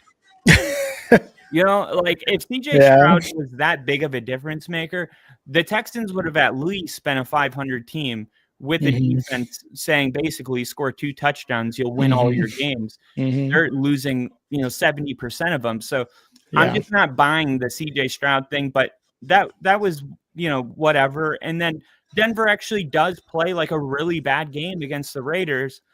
And now like the Texans game's different. The Giants game's different. The Jets game's different, even though the Steelers and Bucks only beat the Jets by 2 points. The Bucks are still like the same guy that says the Bucks are a legit Super Bowl team. I heard him specifically say like Denver only beat the Jets by 2 points. So like people are picking and choosing which teams are allowed to only beat the Jets by 2 points.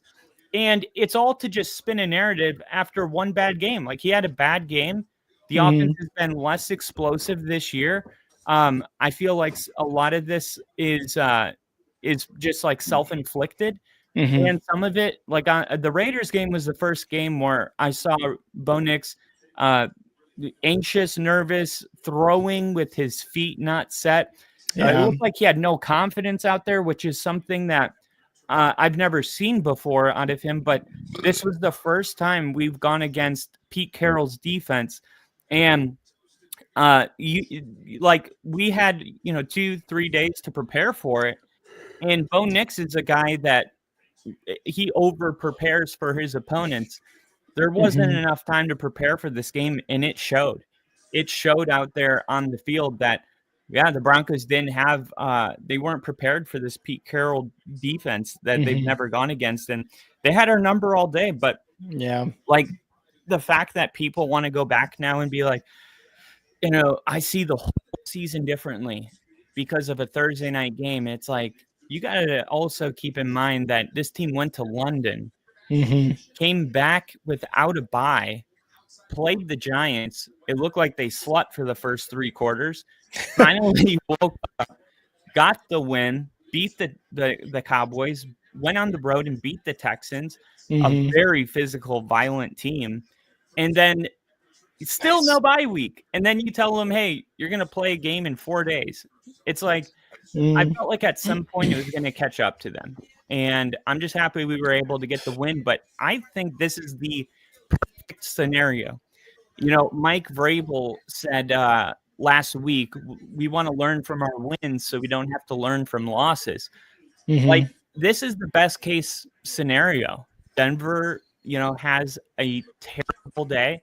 The entire team feels like there's so much work to be done, which is exactly where you want your team on November 9th.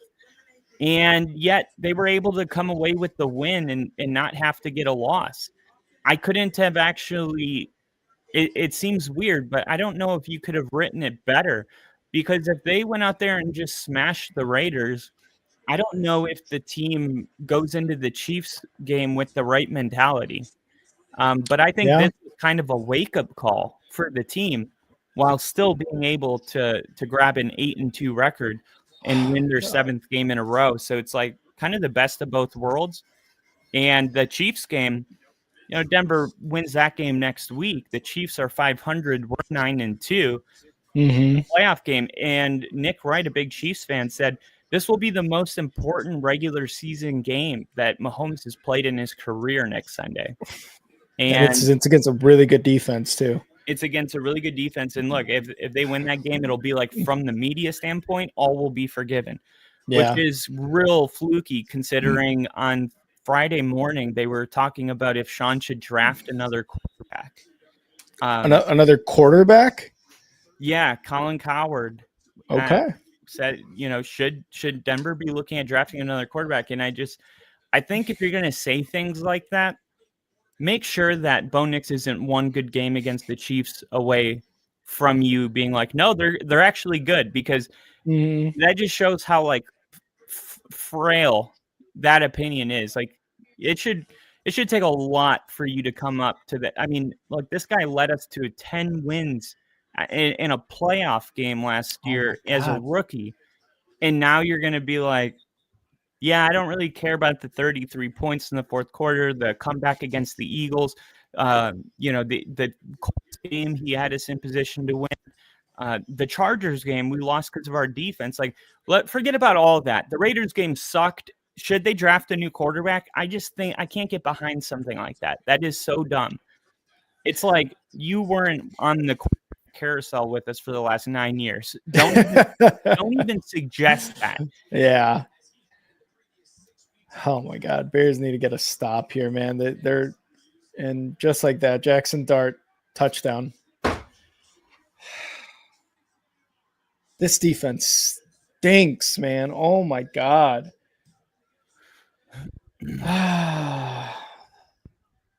This defense is extremely worrisome. This defense is not good. No pass rush. All of our defensive backs are hurt. God. Jackson Dart is scoring 25-yard rushing touchdowns. Like, what is going on here? Is that what he just did? Yeah. The Giants are up 16-7 now.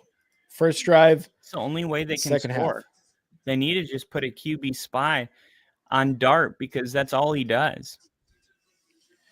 Yeah, this is bad. Like, Bears defense doesn't look good right now. Like, this is supposed to be bear weather, and not to take anything away from the Giants. They live in the Northeast.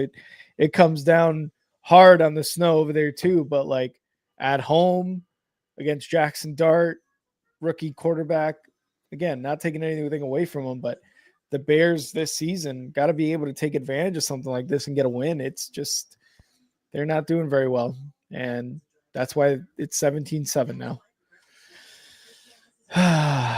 Well, we'll see how it goes the rest of the game, but man, this is not looking good. I hope the Bears come out a comeback here, because even the offense with the weather, they're not kicking field goals. It could be 17-13 right now had the Bears been able to kick some field goals when they had the opportunity to, but it's 17-7. They went for it on fourth down 3 or 4 times during that first half, and they had converted maybe once, and then all the other ones were turnover on downs, and that was in plus territory too. So the offense too needs to kind of step it up, stop dropping passes in the end zone, stop dropping passes to get a first down on a fourth. Like they've just got to step it up in more ways than one right now. The entire team is failing right now, and that's with special teams too. Already, the spotlight on special teams is the brightest, because Ben Johnson after the Bengals game was like, I'm putting a lot of focus on the special teams this week. So, and if you're Richard Hightower, our special teams coordinator, and anybody on kickoff or punt, that's not good. You want your head coach to not necessarily forget about you, but not have to worry about you. Absolutely. Ravens threatening to score right now. They're inside the 5 on the Vikings after that JJ McCarthy interception. Jackson Dart, I think he's now he's like, I think 7 touchdowns away from the record of most total touchdowns for a Giants rookie quarterback. Wow. Damn. Red Zone just pulled up the graphic, but like I just caught the end of it and I can't rewind it. So I'm like, I wish I got to see that. It looks like Daniel Jones has the record with 25. Yeah, 7th rushing touchdown of the year for him. He's tied with Cam Newton. Cam Newton, man. Cam Newton, when he came out. See, like, Duvernay, what are you doing, man? get him off our team. He fielded it at the 3-yard line and takes it to the 25. And then as soon as he gets hit, he like wraps the ball around and he kind of stops. And he's waiting to get hit. Exactly. Like he's bracing himself to get hit. And it's like, no, run through that. Maybe you could get away, but yeah, you can just look. I'm watching the return right here. Yeah, like that. I said this last week. That position, whether it's punts or kickoffs, it has to be your most instinctual player. Yeah, it has to be somebody that is extremely quick, and they make very fast decisions. Like ideally, it would be like a Devon Achane if you didn't want to risk the injury, but you got to have somebody back there highly elusive, really quick. Like anybody that's going to stop like that, that's not your guy. And that's that we have Burden there as well. But it seems to me that they purposely direct kicks towards Duvernay. Looks like Monungai's back in the game, so the Bears will get a touchdown here. Better. I had to bench Monungai this week because I didn't trust the Bears to do the right thing. Hopefully, if they score on this drive, he'll kind of solidify the 70% of the carries.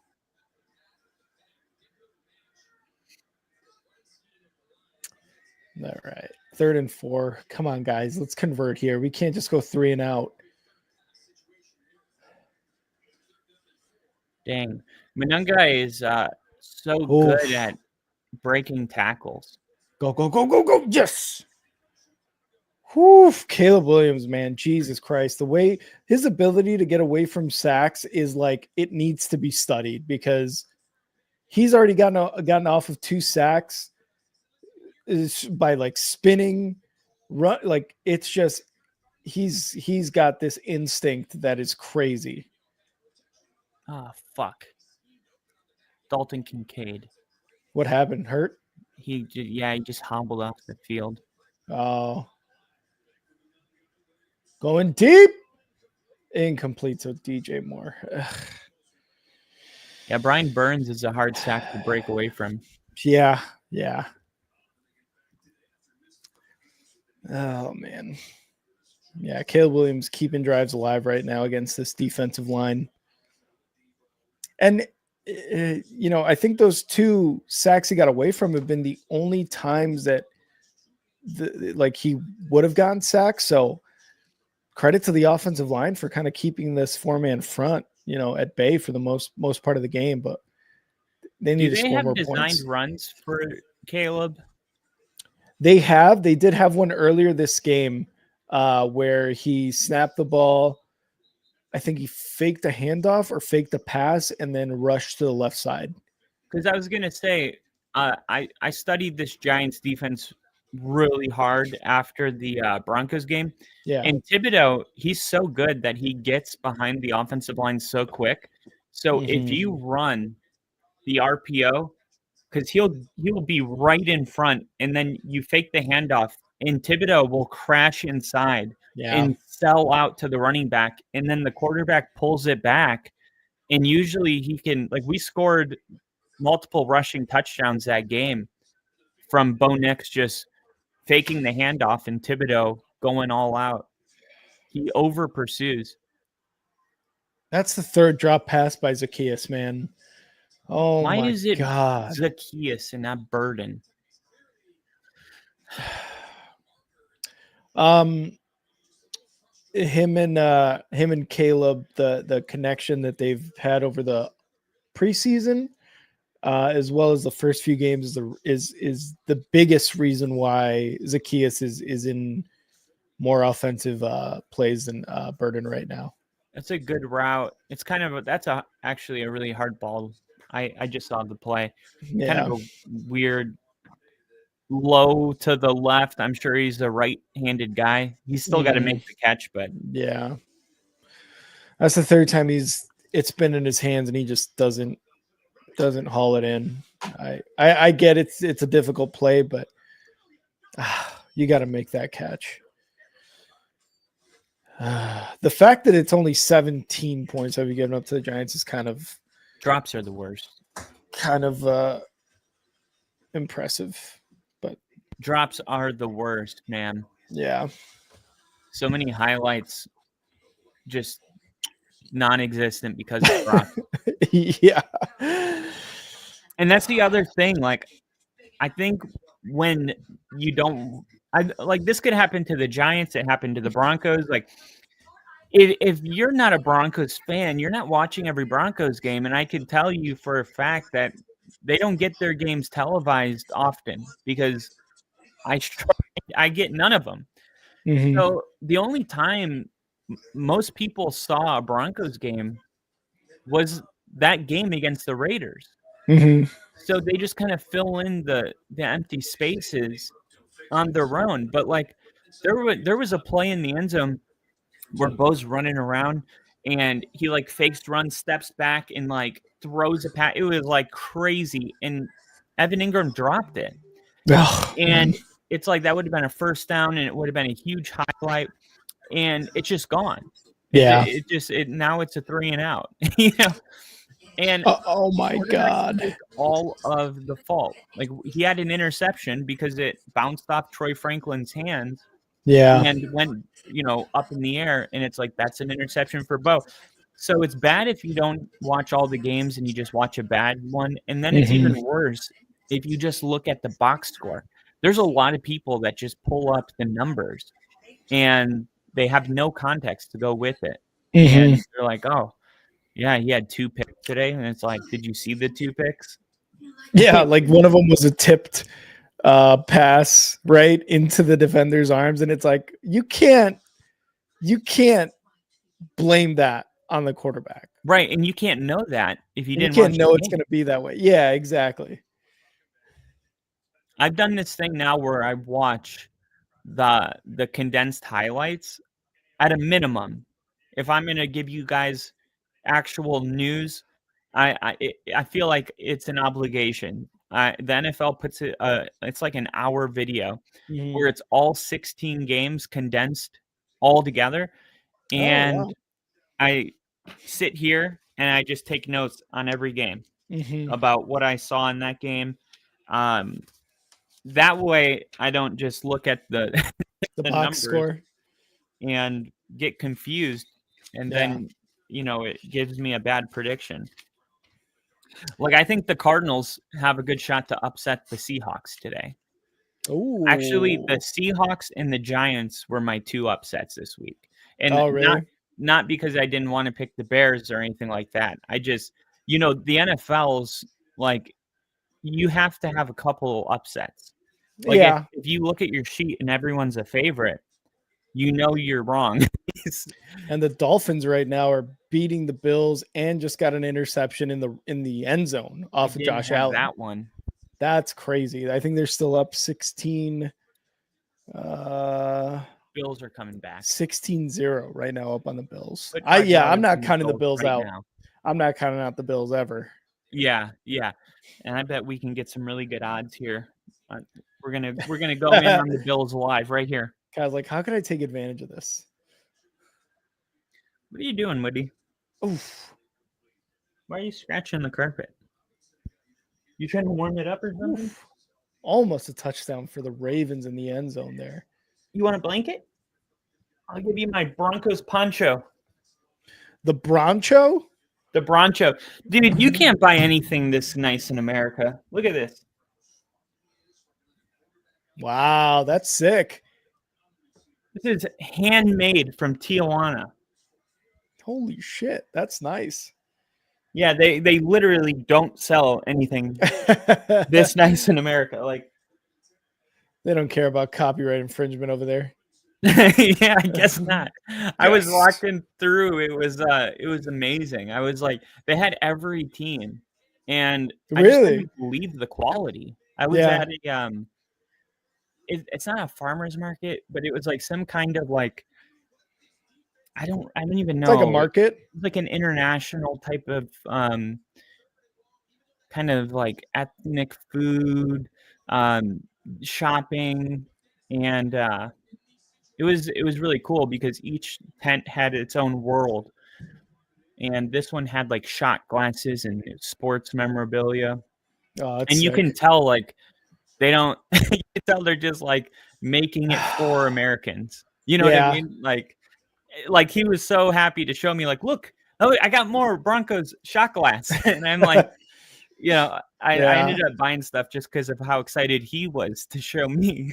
as soon as you see an interest in something, they're like, I got more. Come check it Yeah. I was like, all right, I'll take the shot glass. At first, I'm like, no, and then he like knocked the price down. I was like, Yeah. all right, that's actually a good deal.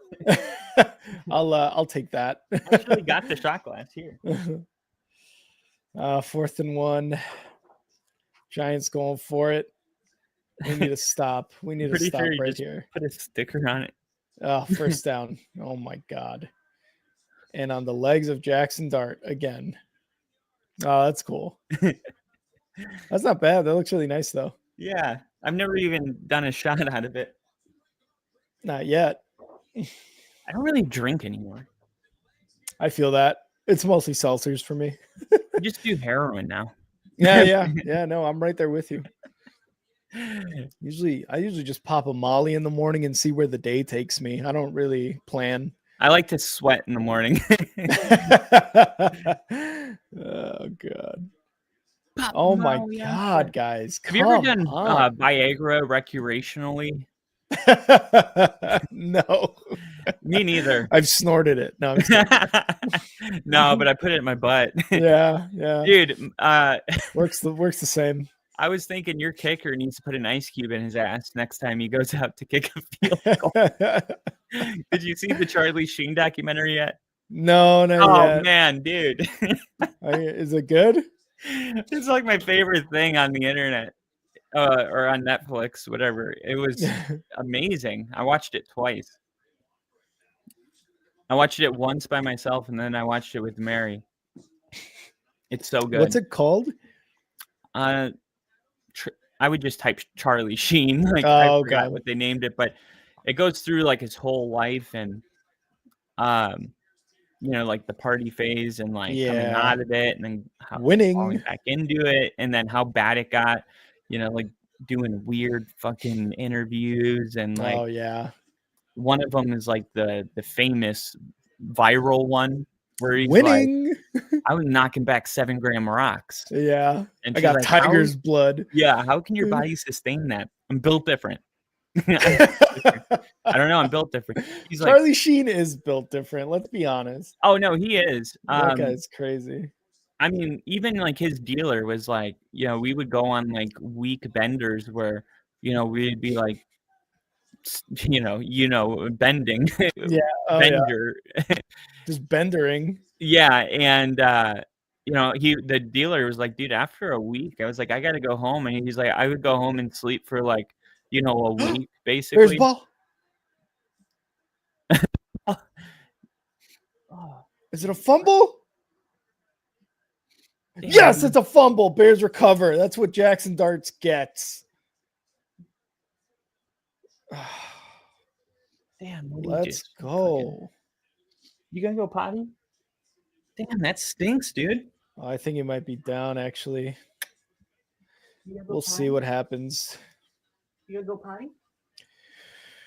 Whew. KC, Bears recover, I hope. I don't know. I don't know if he recovered it mid fumble and then was down, but we will see. Hopefully it is a Bears recovery. Okay. That wasn't Woody. That was the pit bull fucking farted, and it smells terrible. Dude, the dog farts are the worst. Dude, they're so bad. Like, I get angry over them. I'm like, I know you can't control it. Get out. And for that reason, you get out. Dude, don't even want to. Don't wave your tail. Stop it. You're just spreading it around the room. Stop. Yeah. Now, sorry for blaming you, Woody. I was like, damn, Woody, I'm like, do you go outside? And then Hazard poked his head around the corner. I'm like, oh, you're farting. Okay. I was like, I didn't think he's never been a stinky fart type of dog. I think it's a Yeah. bigger dog thing. Yeah, because Smaller dogs, like, I don't know. I like it happens once in a while, but smaller dogs, smaller fart. not as much power Yeah. in that fart, because my dog Nimbus, his farts are horrid. Big dog farts. And then when I had before, when I was still living in Chicago, I had a pug, and his farts, they weren't bad at all. Like you could hear them, and you couldn't smell them. And he could be right next to you. You'd be like, "Oh, you just fart, you bastard!" And then that's it, But the bigger dogs, absolutely, man, those stink. And you hear them, and I don't know, you can hear them. I don't know why. It's like my weird quirk is that I don't like farts, man. Like I'm grossed out by it. I don't like I don't like when a girlfriend does it. I don't do it in front. I will leave the room if I have to do that. And it's funny because like my brother will just rip ass right in front of you. And like there's a little part of me that's like, why can't I be like that? and then like that 90% of me is like, because you're not a disgusting, I credit to you. Here we go. Bears do end up getting the fumble. First down on that first play. KC, I commend you on being able to do that, because I don't. Most people don't, but I think I'm weird for it though. I don't. I mean, it's everybody's. I think preference is definitely a thing. I don't think bathroom humor is funny. I get that, but I just like, for me, it's like, it's if my body's got to let go of some gas, it's got to let go of some gas. Like, I'm sorry, it's a natural thing. Like, it shouldn't be that weird. I don't know why. I don't know why I make it so much bigger. I don't know. I feel like it kills the romance. Not a big farter. I was gonna say, I will say, I would rather someone fart in the same room I'm in than burp in my face. Oh, I mean, I don't know if that's ever happened to me. Well, and the reason why, it's like, at least with a fart, you've got at least, and if you're a guy, you got 3 layers of protection. Your ass hair, your underwear, and pants or shorts, whatever you're wearing. You got how hairy is your ass, dude? It's so hairy. I'm Mexican, of course it's hairy. But like a layer. But generally, you're looking at least 2 layers of what do you call that? Of protection. Of those fart particles staying within your own butt. If there's a blanket nearby, you can. Yeah, you can cover it up. You spray something in the air. Whereas a burp, you're getting all those particles just out in the air, out in the open. Dude, I can't think of one time I've ever been burped on, but I don't think I would like it. No, yeah, I whenever I burp and it like even goes generally in somebody's direction, I immediately profusely apologize, because that to me is like, and maybe I'm a weirdo for that too, kind of, wanting a fart in the same room over a burp, but I'm just like, the smell and the particles are going in your general direction. I think that's rude, to me at least. And I always felt like there would be like I remember being in the Navy, we would be in the shop and like there would be like some I won't name any names, but like some of the leaders, the leaders would like, get drunk and then they would just be like shitting their pants all morning in the office. And I'm like, you fucking slob, dude. Stop drinking so much where your body literally is throwing up out of your asshole every morning. Like we used to have to bring in a fan for certain people. Yeah. And I'm I remember that. That's out of control. Like it is. That is a form of abuse. Like you can't make me sit in here. I'm leaving. I remember there was a one of our going deep cut Loveland. First down. Let's just go. Picked him up off waivers. Love it. I remember there was one of our fellow sailors would be on a flight and a certain other sailor, a leader, I guess you would say, would fart. And our other fellow sailor would then spray some perfume, body spray, whatever it was. And they would get told not to do that because don't spray that in here. It's bad in the plane, where it's like, if this person next to me is going to fart, I'm going to spray. And even if it was an officer, I'd be like, sir, ma'am, tough shit. But if I got to sit in this, y'all got to sit in this perfume smelled area for me. And it's like, those are the lines. Like, if you're going to do what you're going to do, then I'm going to, in a sense, do what I need to do in order to kind of stand whatever rudeness you're inflicting upon me. Right. So yeah, I think that sailor was in the right. I give them no fault. I do too. I mean, you have to be able to defend yourself. Oh, and like, damn I it, think there's a flag. COVID did, like, you could have either gone left or gone right. When I say the masks, it made people more self-aware. Like, oh, my breath stinks. You know what I mean? That's so true. Because you're like smelling your own breath, and like, so it either like made aware people more aware, or it helped slobs mask, literally. They're like, oh, I can wear a mask so I don't have to shave or brush my teeth, or, so it's like one or the other, like, which one were you? I was the guy that was like, I brushed my teeth. I don't know why, I was like, maybe I need to floss, go maybe I need to make floss. the adjustments. But I remember that about the masks were like, I was like, you're smelling your own breath all day long. Yes. Oh, is that a flag on a Dunze? No, it's a flag on the defense. It's going to be first and goal from the 10, and they got just 5 yards just now. So the Bears sleeting? I think that's full on snow. Yeah, because it was snowing. It was snowing as soon as the game started. Ladies and gentlemen, we have made it to our first snow game. It's a big moment every year. I know. First snow games are always really cool to be a part of. Usually in Buffalo. Kind of cool for the Bears to take the crown this year. Yeah. Kind of weird. Don't love it, but I like it. I bet you, though, are they playing in Miami? I think they were. Yes, they're in Miami. I'm going to see if it's snowing in Buffalo right now. All right, Bears, come on. Let's get a touchdown here. 3rd and goal. Let's see. At the 4. It is snowing. So it would have been Buffalo had the game been home game. What is that? What are we doing? Do not make the mistake of going for it if it comes down to that. They're going to go they're going to go for a field goal here. Good. I'll tell you this. I was watching this. What was I streaming? Was it Sunday Night Football? Who played on Sunday Night Football? Sunday Night Football. Last week, I'm not too sure.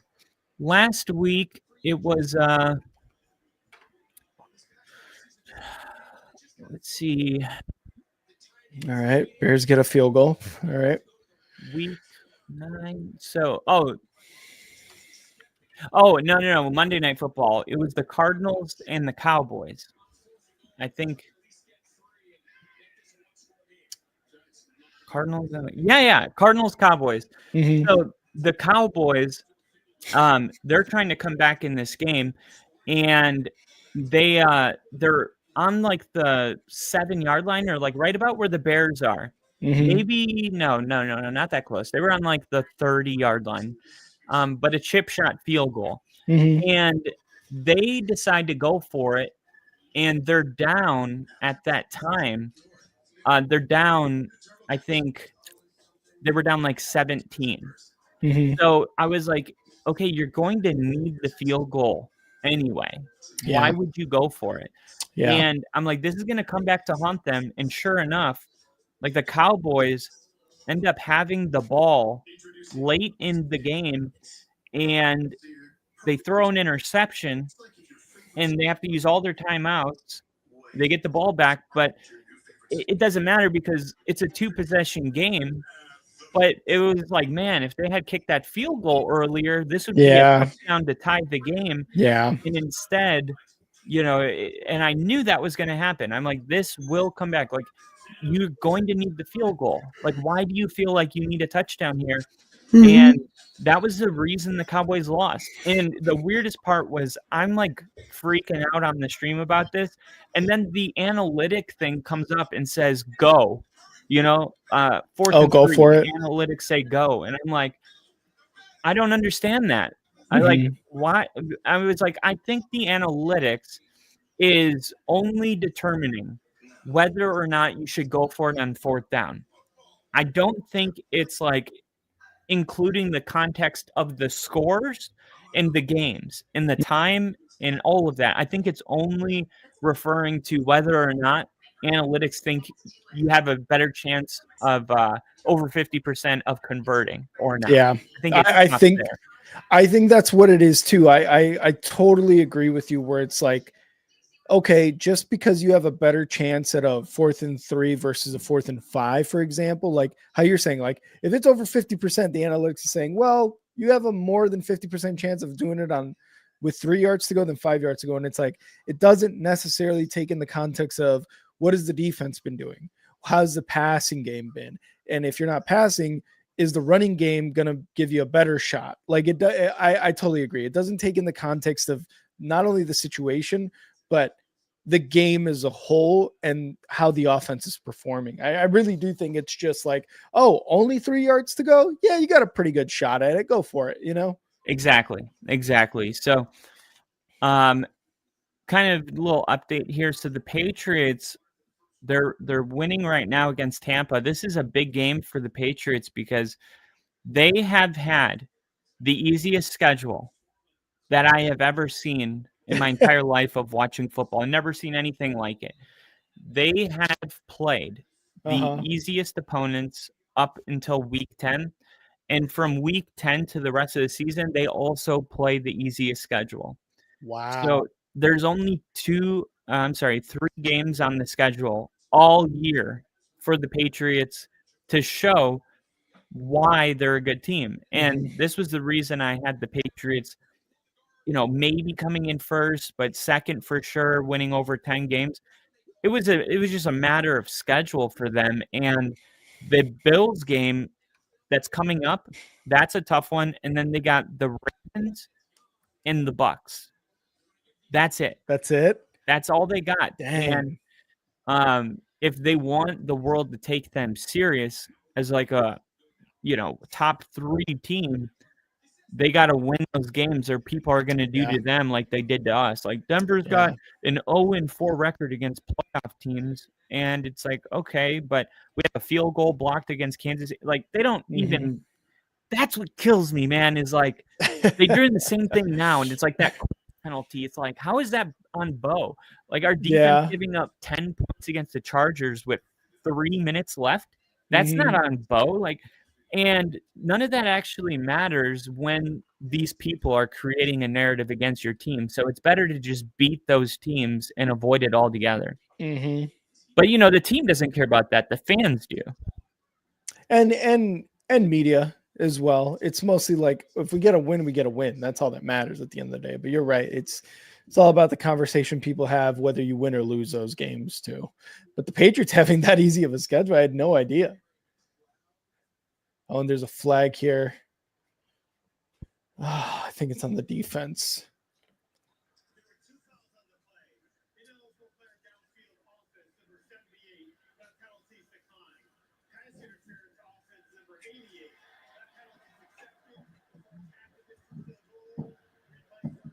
Nice pass interference on the offense on McLeod the third, number 88 for the Giants, half of the distance to the goal. And it's still going to be first down. The Giants are going to start off at the 10-yard line, 1st and 20. All right, come on. This is where we do it, guys. Come on. 27 seconds left in the third quarter. Love you.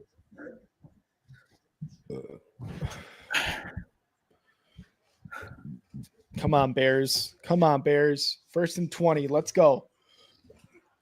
Come on. Come on. Shut the up, Kyle. Because it's 4th and 3. Oh my God. There we go. And another flag. Now what?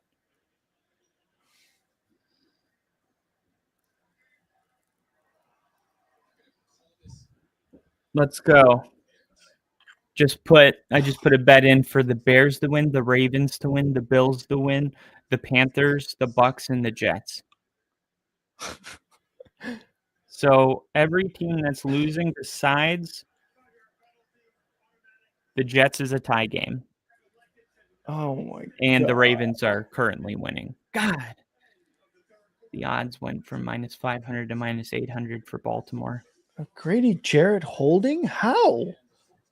Dude, Baltimore F's around and loses this game. Like their season's That's so in stupid. jeopardy. Who is this? Baltimore's playing the type of game right now that Kansas City is going to be in next week. This, like, you have to be perfect, and you cannot lose the game. Yeah. Yeah. And it's 19-13. So, and I was saying that earlier too. I was like, similar to kind of like the Bills, how we're saying we're never going to count them out of games, even though they're losing 16-6 right now. Shit. It's the Ravens this year. Like they started off the year terribly, but I don't think that the Steelers are being like, okay, we got the division in the bag, because the Ravens are always going to be threatening regardless. Like they're 3-5 right now, but they can go 4-5. They can go on a string of a few wins. And next thing you know, they're very much in the race for the division, if not the playoffs. how are you doing, chat? What game? Put it in the chat. What game are you most interested in right now? Which game are you locked on? A lot of games going on right now, and there's not a single game that is a margin of more than. I mean, you got the Jags winning by 13. Outside of that game, everything close. is either tied or like within 4 or 3 points. I mean, the Bills are down 10, but that's like 4 points for them. Mm-hmm. So I love this. A lot of really good games going on. Which one are you guys into? Rick's into this Bears game. Down 7. Down 7. Fourth quarter. Put your fours up. Fours. Remember that week I was like, put your fours up. And I was like, Rick, put your fours up. And you're like, I did. I put them both up. And I did this. Kyle's just blind. That's fine. Whatever, dude. Dude. Oh man. Bears defense needs to step it up there. I don't know how that was a holding call. I don't get that. I do not get that. But first down, Giants, they're still deep in their own territory, luckily.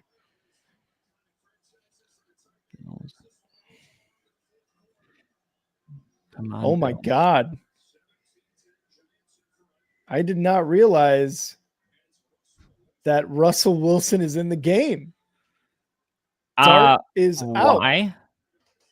I guess Dart got hurt. That's the thing, man. He keeps running around like that. Yeah. It's going to happen.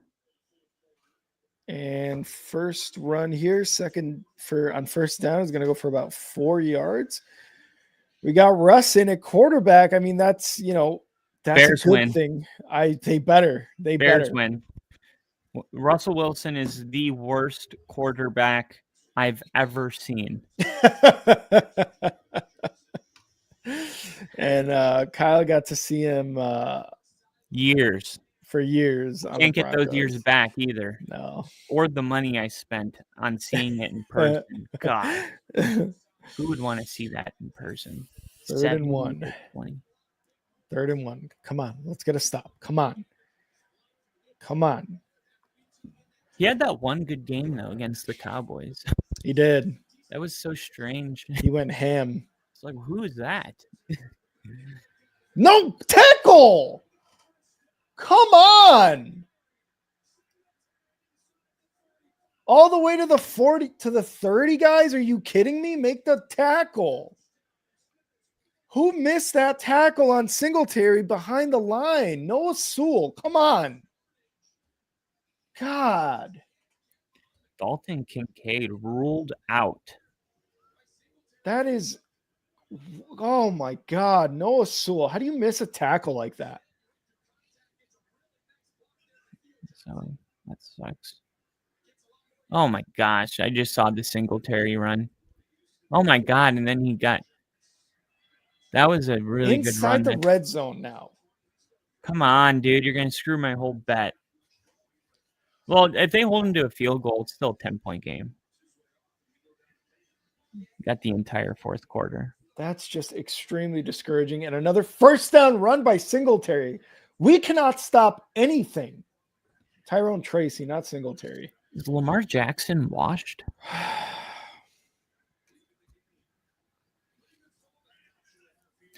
Hold him to a field goal. That's all that matters here. They have to. What is this? Another great 10-yard run? That's ridiculous, man. All right. How about this? How about we stop letting them run for 10 yards a pop? Sound fair enough? Another 7-yard run. What the hell? What are we doing? What is this defense? This defense is such trash. Opponent rushing yards per game. Chicago's 25th. Did they make any moves at the trade deadline? Get some big bodies? They need some. Yeah, they got a defensive end from the Browns that was originally selected by the Bucks, who's had 1 sack in like his last 10 seasons or something. No, it's probably the last like 2 seasons. They need some plugs.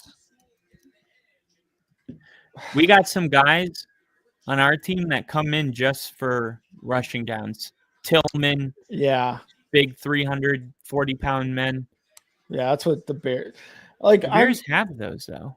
I'm not gonna lie though, like we're not gonna go for a Hendrickson. We're not gonna go for a Quinnen Williams. And that's mostly because the Bears aren't a Super Bowl contender this year right now. You know, like Russ Wilson's gonna get. Can you guys stop him? But the Bears, though, I mean, they brought in Grady Jarrett. Old. Right? Old. Yeah, but I mean, like in the offseason. Yeah, they definitely made a move. It's just the moves that they made, like prime, you know. Yeah. But they're not crazy. I'm just saying, like they brought him over, and that wasn't the only defensive move that they made. Who's the other guy? I cannot pronounce his name ever. The Dayo Abedit. Yeah, Odengbo. He's out for the year now.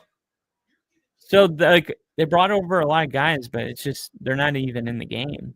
Yeah, no, it's they brought in guys. Thought he was gonna run. Yeah, and then he gets stuffed, and then Younghoe Koo gets a field goal. So they did kick the field goal. That's huge. 20-10. That's huge for you guys. Yeah, I mean, there's a flag now. Oh no! Don't say that. Are they calling horse collar or something? I think they're saying too many men on the field for the Bears, but that is not happening. On the field goal? Oh, penalties decline. Field goal is good. All right. Oh my God. Richard Hightower. Bye, dude. Too many men on the field on a field goal kick? No, that's unacceptable. If I'm the Giants, I'm going for that. I'm a 2-7 team. Yeah, why not? I mean, yeah, like I'm not going to the playoffs this year. I'm like, this is how teams lose. Teams like the Giants, like typically, like if it were the Bears in that situation, I'm kicking the field goal. Yeah. But if I'm the Giants, I'm like, we're 1 yard out. We're 2-7. We're on the road. Let's make it a 14-point lead Can we get 1 yard? We've been running 7 yards a pop. Yep. You know, why can't Yeah. we get 1 yard? I honestly, like, I don't understand the call, but Bears fans should just be happy because you know that they probably weren't going to get that stop based on how that drive looked. They would not have. They would not have. Absolutely not. So Dable, you know, Oh, the Bears are going to come back no. and win this game, and Dable's going to get I hope fired. so. I hope so. I hope so. They No, better. they're coming back, dude. They're going to come back because of that type of call right there. If anything, it's the coaching decisions in the fourth quarter that are going to get Dable fired. And that's Josh a great Allen. example. Josh Allen on a quarterback sneak. Yep. Not only gets the 1 yard, but gets like 10 other yards, but he fumbles the ball and Miami recovers. Josh Allen, is he washed? Yeah. I'm just kidding. So. I'm just saying if if Denver scored 6 points against the Dolphins, we would never hear the end of it. Mm-hmm. And I'm telling you guys, you're gonna love this video I put together. I was writing from, I would say 4:00 p.m. to 3 a.m. Jesus. Yeah, I mean, I took like a break, Mm-hmm. and like did stuff, but ultimately I came back up here around like 10, and it was like 3 a.m. when I finished. And it's funny because like this is what I think I would love to do, is be a column writer for the NFL. You should try to do like blogs and stuff too, like just to kind of get your work out there, whether it be free for now and then just kind of like, hey, Yeah, I could do this part-time too for like a website that'll pay, whatever. yeah, Why yeah. not? I mean, it's not like really long. It's just the research, that it takes, and then like writing it so it flows well, so you go Yeah. back and then write it again, or it seemed like 3 out of every 5 sentences I had to rewrite, because when you're first writing, you're just getting your ideas down. Mm-hmm. And then it's like, okay, now we need to kind of shape it so it sounds the best it can possibly sound. Yeah, just Which edit is stuff. way different than the way you hear it in your head. Mm-hmm. Yeah. Because I always hear things backwards. Like I'll write it like backwards, and then I go back and I have to remove it and Mm-hmm. flip it. I don't know if that makes sense. No, I get what you mean, because sometimes it's like it's kind of like you start off at the first paragraph with a point, and then you kind of go back to that point in like the third or fourth, and you're like, wait, I'm just reiterating stuff. Let me do this, flip it this way, put this paragraph under here. I get what you mean. Yeah. Like, for instance, I might say like, Bo Nix had one bad game, and now Nice. Bo Nix had one bad game, and the way the league's talking about him is an absolute joke. Mm-hmm. And then I'll go back, because that's the way I hear it in my head. But then I'll go back and write, and let's talk about the absolute joke that happened after Bo Nix had one bad game. Like, kind of, Yeah. because it's like the way the way I think it, and I think it might be dyslexia, because I'm actually hyper dyslexic, especially when it comes to numbers. It's Mhm. actually impressive. Like, I'm like, how in the world? It's such a strange phenomena. Oh man, Caleb makes a better throw there. That's a first down, but he was also under a lot of pressure. The human brain is just so interesting. You're telling me, dude. Can And the we need Ravens, Phillip Williams to use his here. honestly, Damn, we gotta make that guys, throw. up the middle. It's 1 yard. 1 yard, Ben. 1 yard. Why are they? If they just ran an RPO and had Caleb's pick it up, he would pick up 20 yards. They are fully sold out inside. This Giants team's biggest weakness is giving up outside containment. Oh my God. Up the Oh my middle with God. Monangai, you have a first down, man. This is Yeah, if you're going to This is run wild. outside, I need some kind of illusion of an inside run, not just like what they did. That was outside all the way, no inside. And then the guard that pulls, there's two Giants. He didn't block one of them. He just blew his assignment. I can't believe the Bears have only gotten 10 points through 3.5 quarters. My God, man. 1 Come yard, Monangai up the middle. Why is this so hard? Why is this so hard? For 2 years in a row, we have struggled with short yardage plays. Give it to your guy who could break tackles. Give it a Monangai. Give it a Roshan Johnson last year. Run a QB sneak and just be done with it. Something. God, man, like, Come on. As much as Ben's improved this offense, like, it's the simple things like that it's like, why don't you put Cole Kmet, Colston Loveland as a fullback, give it a Monangai up the middle, push. Or even a tush push type of thing, like Mark Andrews does for the Ravens. Exactly. And it's like, this is the simple things that you just you have to get right. Don't try to be the smartest guy in the room or even outsmart yourself. Just up the middle, Monangai, he's your power back right now. It's not Swift. It's never been Swift. I think, just as an outsider, like, I agree with what you're saying, but because this happened when we were, playing teams where we were just like, Sean Payton's in the doghouse. Like, we're just tired of it. Tired of the effing screens. They don't work. Yeah. And I went back and looked at every screen, and it was like a throw. And then if you pause the play, Marvin Mims has the ball, and then we have two blockers in front, and there's only one Giant. And it's like, oh, this is a touchdown. And then you hit play, and the other player gets through both of our guys, and we lose 3 yards.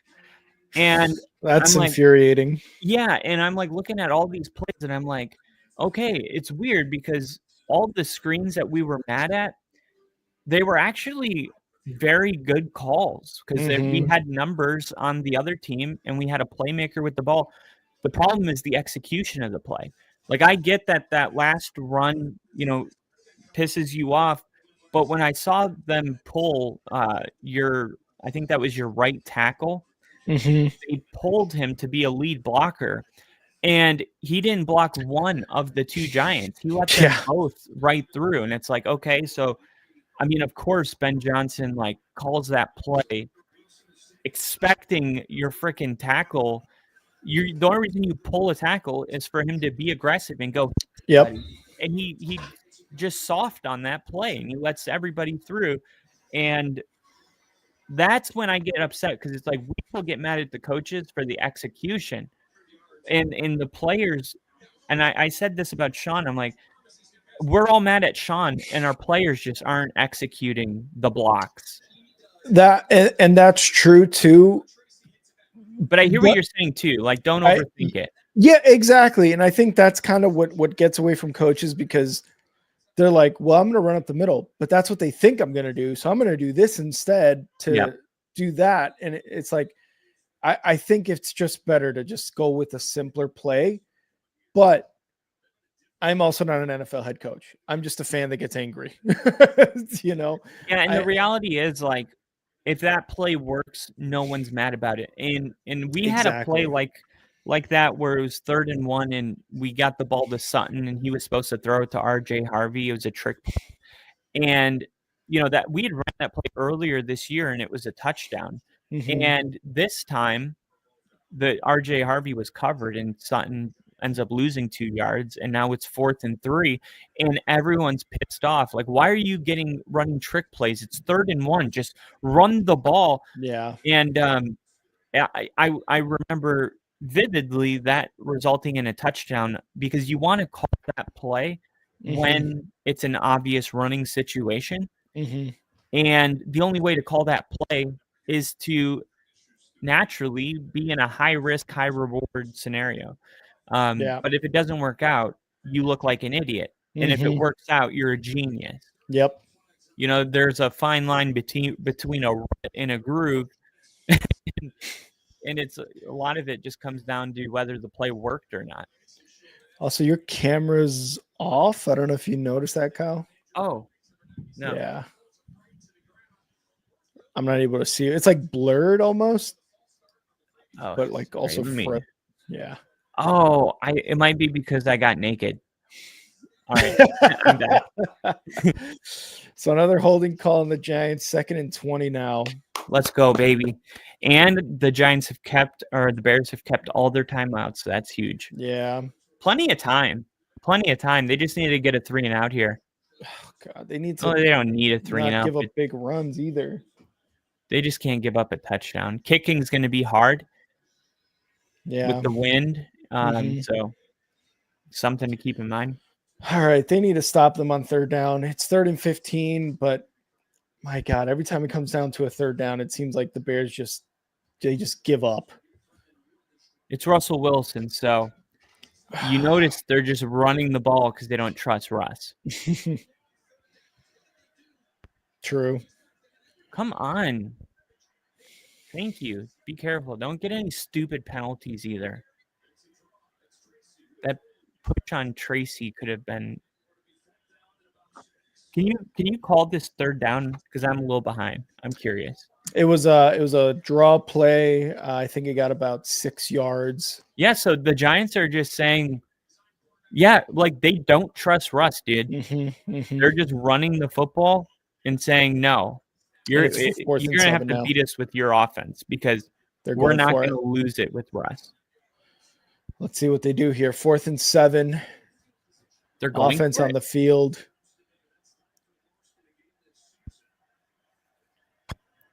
Come on. And they're going to just take the delay game penalty and lose 5 yards and punt. Yeah. Try to make a 4th and 2 where he would go for it. 6 minutes, 18 seconds left, and the Bears need 10 points. Yeah, the Dolphins beating the Bills. I mean, that's crazy. This is what I'm talking about. Is like the Bears lose to the Giants, right? And everybody, I'm not saying they're going to, but if they do, like everyone acts like, Caleb Williams sucks. Look at all these missed throws. But like Josh Allen loses to the Dolphins, and it's like, no, they just got upset that week. Yeah. And it's not fair because if anything, and this is going to be in the video, but if anything, we should be holding our superstars to a higher level, right? Not our rookies and our second-year quarterbacks, but we do it backwards. We're like, oh, this Mahomes has won Super Bowl, so he's earned a pass to have a bad game, which I get that because like he's a proven guy. But think about the fairness of that. If every year he has, 2 bad games and Caleb Williams has 2 bad games, like just because he hasn't won a Super Bowl yet, he gets attacked for his bad game.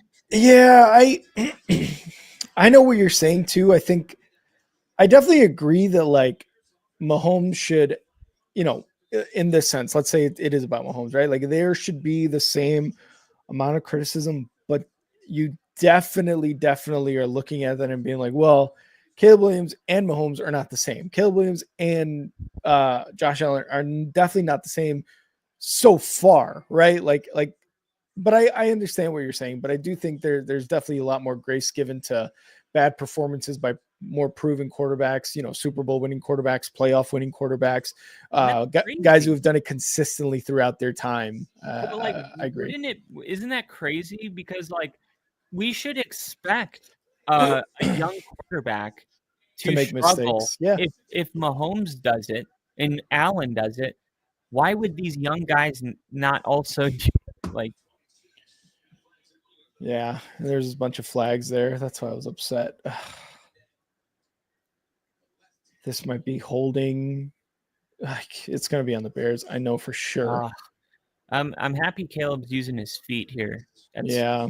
Typically what happens to us is we're down in the fourth quarter, and then all of a sudden Bo starts running, and that's the secret ingredient. What is this flag? They're taking forever to tell us what this flag is about. It was like even that the third down that the Bears just surrendered. It was like Caleb. It was 3rd and 3. He steps up into the pocket. He could just run. Why run around for 10 more seconds and then throw a crazy pass? Like, why not just run for the 3 yards? Like, but now when it gets to this point and you have to pick it up, all of a sudden that urgency, you will see Caleb will just run and pick it up. I want him to have that in Bo Nix too. I want him to feel that way when it's not 5 minutes left in the game. So I know what you're saying too, but I also think that like his eyes downfield, kind of scrambling a bit or trying to find a guy downfield is also part of that. By the way, Nick in the chat, what's up, Nick?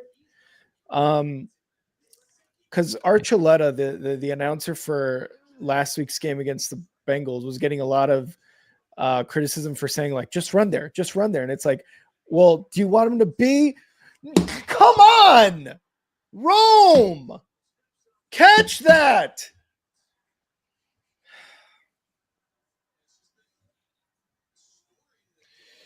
I get the running with some open field in front of you, but also like this is where you are towing the line of like, don't you want your quarterback to look downfield and try to get a big play? Or do you want him to be, again, something I've experienced, Justin Fields, where he sees an opening and he just goes for it? And it's like, well, how do you continue to improve from there being a quarterback? You know what I mean? If all you're going to do is run with some open field. So I know what you're saying, but I think it's much better. Colston Loveland with a catch. Love it. I think it's better for them to kind of keep, in this case, Caleb Williams, to keep his eyes downfield instead of instinctually like, I need to run, because then, yeah, you're going to get some positive yardage, but if your instinct from here on out is to run, then it's like, well, are you a quarterback at that point? No, just like if you're throwing a ball that has a 30% chance of being completed and you have an 85% chance of picking up the first down with your legs, I want you to go for the 85. I don't want the prayer ball be thrown. I get you. Like ideally, yeah. I mean, I want my quarterback to throw the football. I don't want him to be always. But I don't think quarterbacks like Caleb or even Bo, like I don't think that's going to happen. Like they're quarterbacks. They're not Justin Fields. I don't think so either. I guess what I'm trying to say is you want to get that those tendencies away from their arsenal of talent that guys like Bo and Caleb and even Jaden Daniels, even though he's injured, have. I totally get what you're saying. Like, do you have 10 yards in front of you and you've actually got some speed and able to get the first down? Yeah, definitely go for it. But I like that he's got his eyes downfield. No, I like it too, but it comes down to decision making. In real time, just like, okay, like the defense is giving you the first down. Don't like take it upon yourself to say, no, I'm a quarterback. And like, Manning would even run. Rodgers, fair, like, yeah. Quarterbacks, nobody ever said like, oh, that they're not a real quarterback. But I get it. Like probably in Chicago, there's a little bit of PTSD with Justin Fields, definitely. And it's like, we don't want to running. Don't just freak out and run, because that's what Fields did. But yeah, I'm not really saying that. Just pick up the first down and keep it. When you only got 10 points and it's the fourth quarter and you need to score, just like now's not the time to be worried about that. And he needs to diagnose these blitzes, like that first down sack. I mean, what are you doing? Like he was free rushing the whole way. Mhm. and Caleb's not even looking at him. It's like, He was still able to get away though, which is like what I was the saying one he earlier. did get Like, sacked on first down. oh, gotcha. That was like, you see his head to the left, but it never, it never sees the guy. I mean, he's running straight up the middle. Oh my almost. God, how do you get away from that again? Which down is it? Automatic first down, illegal contact. Yeah, and then he just got away from a sack, threw the ball, almost it was tipped, almost intercepted, man. That was scary. I don't know. Man, this defensive line is so good for the Giants, but the Bears got to be better, man. They can be better than this. Like, come on. Oh, God. 2nd and 10 right now for the Bears. Come on, Caleb. Come on. Oh my God, that was such a good job getting away from the blitz, and almost throws a pick after. Yeah. First down, though. First down throw here with Rome over the middle. Oh, Come my on. God. You guys got to score before 4 minutes. Come on. Before the 4-minute marker. Come on. You got 3 timeouts still. You could technically score as long as it's 3 minutes, I would say. Back to pass. I mean, you want it quick, but rolling left. And there he is. There's Caleb running 20, 10, 5 inside the 2-yard line. Let's go. There it is. Thank God. All right.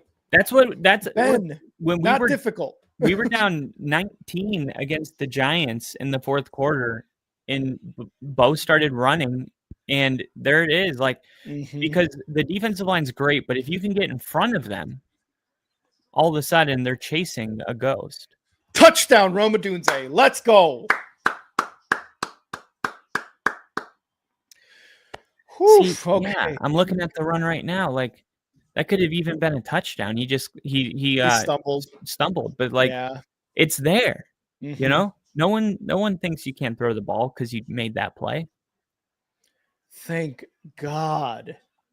Would Rome like to Odunze. see him tuck it though. Yeah, it would have been a little bit safer there, but Rome Odunze over the middle, wide open. Thank God. Whew. Oh wow. Right? Nobody within 10 yards. Yeah. And Rome Odunze is going off. Let me double check the box score here. Yeah, he was my buy low top target this week. 86 yards, 6 catches, and a touchdown. Because I figured, had a bet. He didn't have points last week. Yeah, and 0 catches on 3 targets, I believe. I was like, find who has him in your league and get him. Yeah. Because this is the perfect time.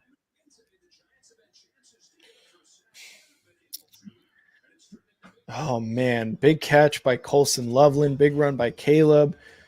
Touchdown catch by Rome there. Like, a lot of things to love. I honestly, stop throwing to Zacchaeus. I like him because of the connection that him and Caleb have established over the offseason into this year. But today's just not his game, man. It's just stop throwing to him. Just stop. Let's see. Where was Rome? Oh, man. Wide open. Yeah. I thought the Bears might go for 2 there. Yeah, so a field goal would win it? No, so if the Giants score a quick touchdown, the Bears would be able to win the game with a touchdown. No. That's not what it was. Yeah, because they still would have lost. 23. Yeah. Oh, no. Field goal? No. So, yeah, if the Giants kick a field goal. Oh, okay, yeah. Then the Bears would be able, because right now it's a 3-point game. But if the Giants kick a field goal, it would be 23-17. And then I guess a touchdown. The Bears score a touchdown, and it would be 24-23. 27. Man, that Colson Loveland touchdown against Cincy was ridiculous. All right, defense. Get another stop, please. Please.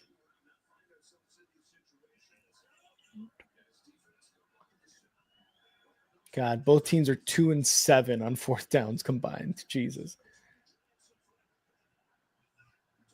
Yeah, the 2-point conversion potentially, because then if the Giants kick a field goal, sack lunch, Montez Sweat. Let's go. Then the Bears would win it with a touchdown.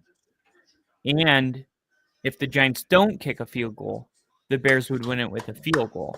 Mm-hmm. It's like either way, the Giants get a touchdown or a field goal.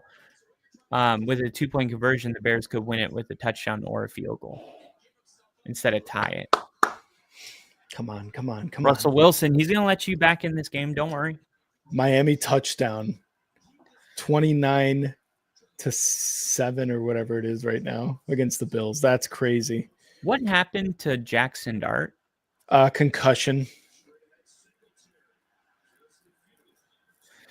He got a concussion. Yeah. That keeps happening to him. All right. 3rd down and 8. 3rd and 7. That's a problem with running too much.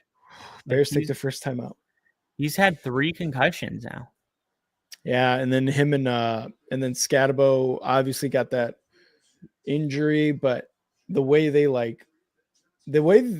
two guys almost like desire contact is scary if you're a Giants fan. You're like, I don't want my quarterback to go head first into another guy. Yeah, and I think too, like there's a lot of people that on the media side will be like, we don't want, because after the Giants game, sack lunch, baby. Nom. CJ Gardner Johnson, let's go. Good 4th and long. After the Giants game, people were like, should we be running Bo more? And there's people that are like, we don't want him to get hurt. But some quarterbacks have a very good ability of avoiding contact. They're just really good. Like I can't think of one time I've seen Bo take a hit in his career. And he runs all the time. He's just good at sliding. So like it's a little bit about knowing your guy. Like Jackson Dart, he seems like a guy that runs really well, but he doesn't have the maybe he's going to learn. I don't know. Oh, yeah. But he's just like, he's got to stop taking these hits. Yeah, and you saw kind of what, with Jaden Daniels, that gruesome leg injury where he's also a guy who runs the ball a lot, and a lot of the talk coming into his rookie year last year was, can he sustain these hits? And for the most part, his rookie season, I mean, we all saw it. He was doing amazing. He was a rookie of the year. He led his team to the NFC Championship game. And then now this year, while the team is worse than it was last year, both offensively and defensively, you see that he's had to take a lot upon himself in order to kind of get the offense going. And unfortunately, this is what happens when you kind of take it. Yes, and the Bears get a tip on the punter. It was a bad punt or something. It was the wind, and they're going to start off at their own 47-yard line.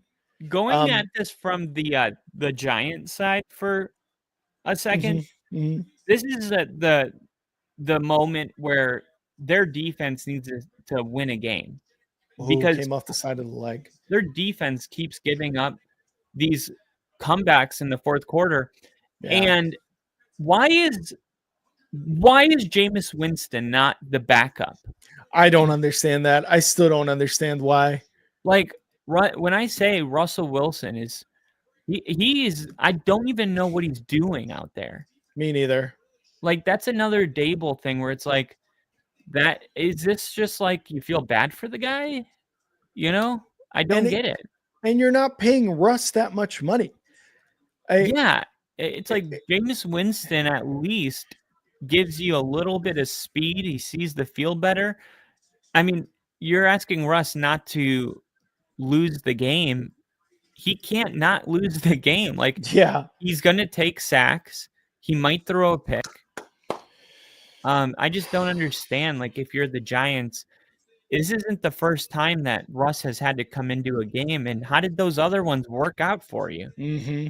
Not well. Has Russ completed one pass since he's been in? I think he's like 2 for 2 for like 20 yards, but that's it. 2 for 2 for 45 yards. Yeah.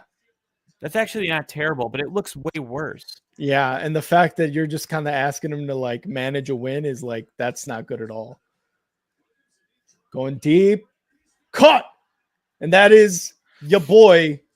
That is Burden with a catch on the right side. Let's go. First down. 2-minute warning. Dude, when Burden's in the game, the vibes immediately are right. And especially when he makes a big catch like that. He's only got 3 targets today, but he turned them into 3 catches, 51 yards. And that was a big one there, too. I'm going to shake the freaking screen until they just keep him in the game. Like, that's on you. 3 targets, and he's got 3 catches for 51 yards. And There's no reason not to keep him. And I think this pass just now that he caught is a direct reason going away from Zacchaeus here. Like I was saying earlier, like Zacchaeus was on the field, but it's like not only did Burden make a really good move on a curl route there, but he caught the ball. It's something Zacchaeus is having a really tough time doing today, not necessarily all year, but today. So again, going to Burden there is the smarter move for Caleb and the Bears offensively, because right now Zacchaeus just zero confidence in his abilities. So, but yeah, you're right, man. Burden is turning his opportunities into like big gains, touchdowns. That 65-yarder from week 3 against the Cowboys on that flea flicker. It's just he's doing what he needs to do when he gets the opportunities.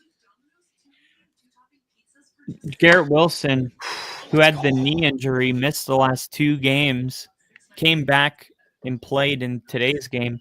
He left because of a knee injury. Oh, really?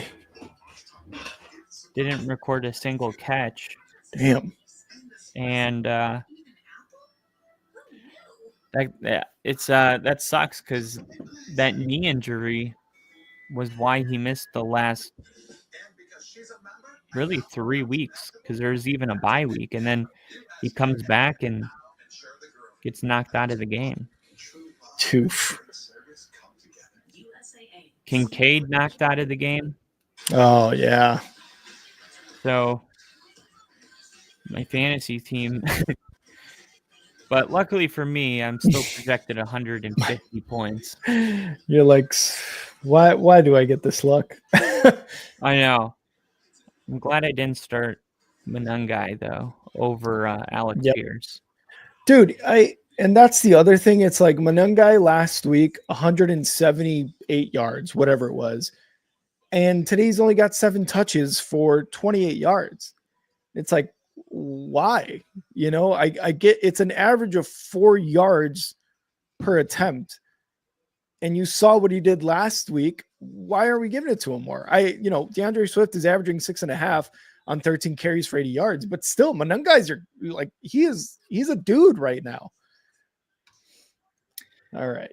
Is he in now, or is it Swift? It is Swift who gets 2 yards on a run up the middle, and the Giants took their first timeout. 1:54 left. Okay, come on, guys. Let's get a score. Let's get a win. Let's not go in overtime. Come on.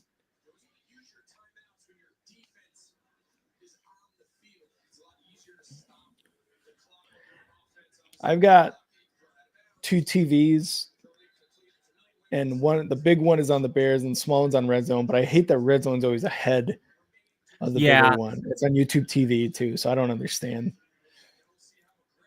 Yeah. What is that? Caleb. Why can't we get the latest game? Touchdown, Caleb Williams, baby! Let's go! What happened? Did he run? He ran it himself. 17-yard touchdown run for Caleb, baby. Let's go. Fakes the handoff. Defensive end bit. I think that was Burns, number 0. That's exactly what I said, Yep. did I not say that they You need said to fake a handoff and run? He will score. And that's exactly what happened. All right, defense, another stop, and we got a dub, man. Come on. Dude, I need to start writing game plans. You need to be a coach, is what you need to do. And the I kick posted is a good. short, a YouTube short on our channel of this exact play before this game started.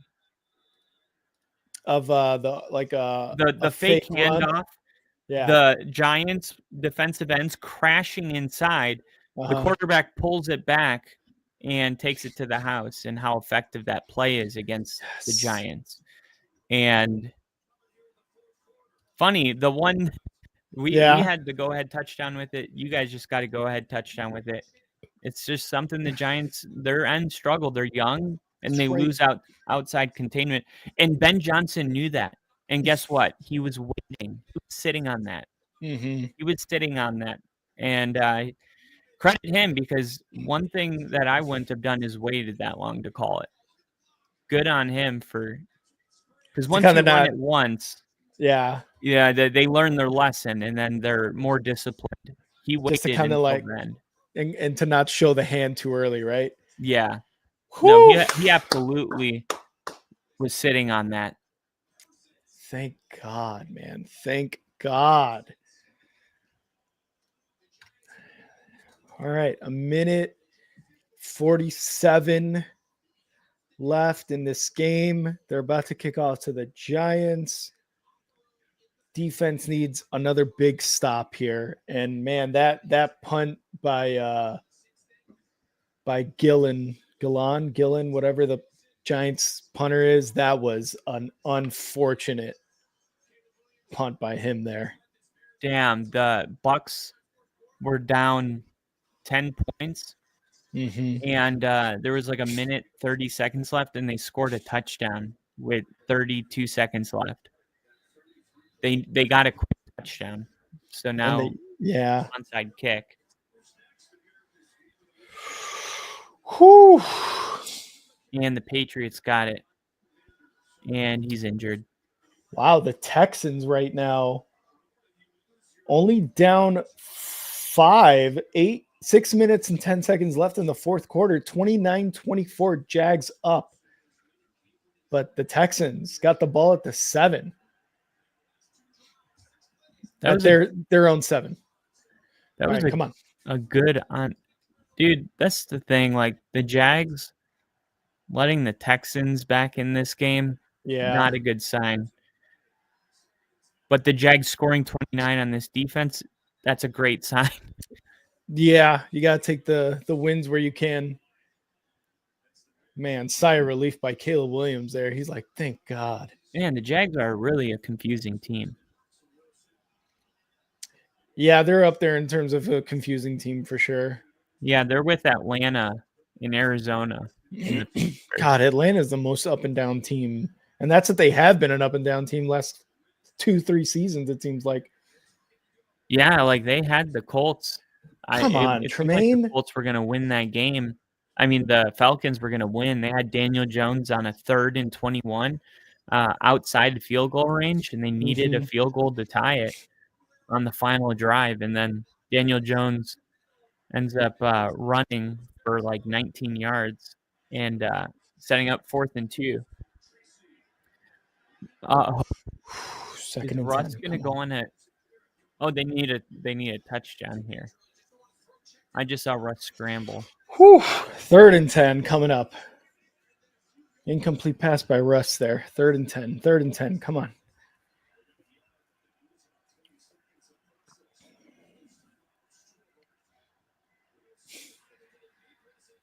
What was that throw? I feel like we say that about Russ a lot. What that second down throw? Did the ball get tipped, or that should be intentional grounding? I think it did get tipped. That's why they didn't call it. Yeah. All right, come on. Oh my Get some pressure. Just incomplete. 4th and 10.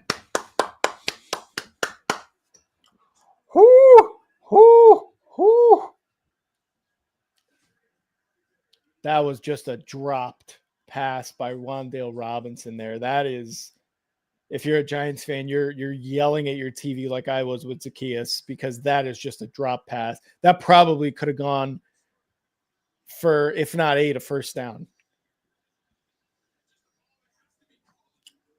Come on, 4th and 10. 4th and 10, baby. Let's stop them.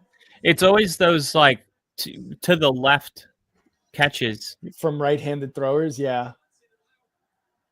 Pass is tipped. Incomplete. Bears get the ball back. Let's go, baby. Bears win. Bears are going to win. I don't know who tipped that. I got to see who it was. I think it was Tremaine Edmonds. Russ was just going to go for a Hail Mary throw. And Tremaine Edmonds. Oh my God. Yeah, that was tipped again. Dude, yes. Didn't even 2 of his 4 passes are into the dirt. They're gonna make a compilation of this final drive. Yeah. And someone should send it to the Giants and be like, "Is Jameis Winston hurt?"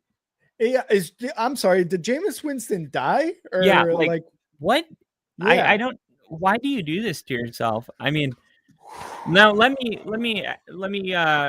interview you because they're just gonna take knees now. So, Bears win 24-20. A dub is a dub. Yep. And now Jackson Dart not finishing this game had an effect on the game. Yeah, definitely. It did, but it doesn't matter. Just like CJ Stroud going out of the game last week, it doesn't matter, because if anything, like sometimes these backups can come in and you didn't game plan for them, and all of a sudden you got to make adjustments. The Bears did what they had to do. Their offense got points against this Giants defense in the 4th quarter when they were struggling, to score all day. They get 14 in the 4th. But there's probably some legitimacy to maybe if Dart stays in this game, the Giants pull off an upset. It's a different outcome, possibly. Yeah. Where, as far as how you feel about the Bears today as a tier, did the needle move for you today? In terms of like moving up a tier, like you're talking about like your more elite teams in the league. Like did you learn anything new? Do you feel more confident going as this can really be a playoff team? Or because I've had many weeks with my team that I'm like, I'm exactly where we started, and it's been that way for a couple of weeks, for us. So I'm asking you, did the needle move as far as how you view this team? I think the Bears, with, wins that they have been winning, for example, the Bengals game last week, this game this week, Caleb is clutch, man. Like Caleb is a clutch quarterback. He is a clutch player, and I've seen it time and time again, even last season, in that disastrous season we had last year. He is clutch, and he gets his team in a position to win, or even like try to get an overtime. Overall, the way the defense played, Jackson Dart is playing really, really well. It just, the defense to me is like, what defense are we? Are we, they still, I'm assuming they still lead the league in turnovers. They had one today with a fumble on Jackson Dart, but too many times do we find ourselves in this situation where they can take the ball away, but if they're not taking the ball away, it's like the weakness is the run game and the defensive front. They can't get pressure on the quarterback, and more times out of not, they are letting up a lot of yards in the run game. So the defense, to me, is like one of the bigger problems when they're not taking the ball away. The special teams, obviously, you heard me talk about them earlier. It's Duvernay, it's coverage, it's Cairo Santos. The offense is putting in a lot of work and is the only reason this team is 6-3. And that's not to take anything away from the takeaways from the defense. But if you were to say who's the MVP in terms of all 3 phases, it's the offense. With that being said, I think with this win, they move into playoff team caliber. I just They don't have to. know. Yeah, I just don't know if we're going to go. Let's say the Bears get into the playoffs. I don't think they can win a playoff game, especially with the way the defense is playing, right? Because you would assume that you're not going to get some of the breaks that you have. Jackson Dart going out with a concussion, Cam Scatterbo not being hurt and not being available. The dropped passes from Russ to Wan'Dale Robinson, Slayton, whoever. Like those are breaks. I'm not gonna apologize ever for a win, but you have to be realistic about things and be like, you know what? Jackson Dart going out changes the complete the identity of the Giants. It really does. You saw what Russ Wilson did or basically didn't do, and that is manage a game in which they were up by 2 scores. He couldn't do that. He was inept at being able to secure a win. So if it's Jackson Dart, it's probably a different outcome, possibly, right? But I do love the fight of this team. I love that the defense, the last 3 times they were out there, were able to get stops. They were able to take the ball away, and they were able to do what they needed to do. And I love that the offense came up clutch. And it's, again, I just said it earlier. It's time and time again, last season into this year, that Caleb and the offense can come up clutch in situations in which you can put yourself in a position to win. I think they are a playoff team if they continue to do this, but we need more games like we saw against the Cowboys, like we saw against the Saints, even shootouts like the Bengals. Last year and in recent memory, Kyle, would you ever be like, I think the Bears can win this in a shootout? No. Not at all. And what they did last week against the Bengals was a shootout. The defense gave up way too many points. The offense is very good for the Bengals, like obviously, but way too many points. Burrow a system quarterback? Is Joe Burrow a system? But you would never consider the Bears to win in a shootout. You'd consider the Chiefs, you'd consider the Bills, you'd consider the Eagles, the Ravens, even. Oh yeah, the Lions. These are shootout type of teams that can win 49-47. Well, but the Bears were never that team, and they were last week, and they're winning in ways that is impressive and also surprising. I think the one thing with our offense isn't good right now. Mm-hmm. Our game against the Bengals was the biggest mismatch as far as like total yards. Mm-hmm. Like they didn't run a single play on our side of the field for like 3 quarters, and we had over 500 total yards. Like there's like the Dallas Cowboys, and at the very bottom, it's the Bengals.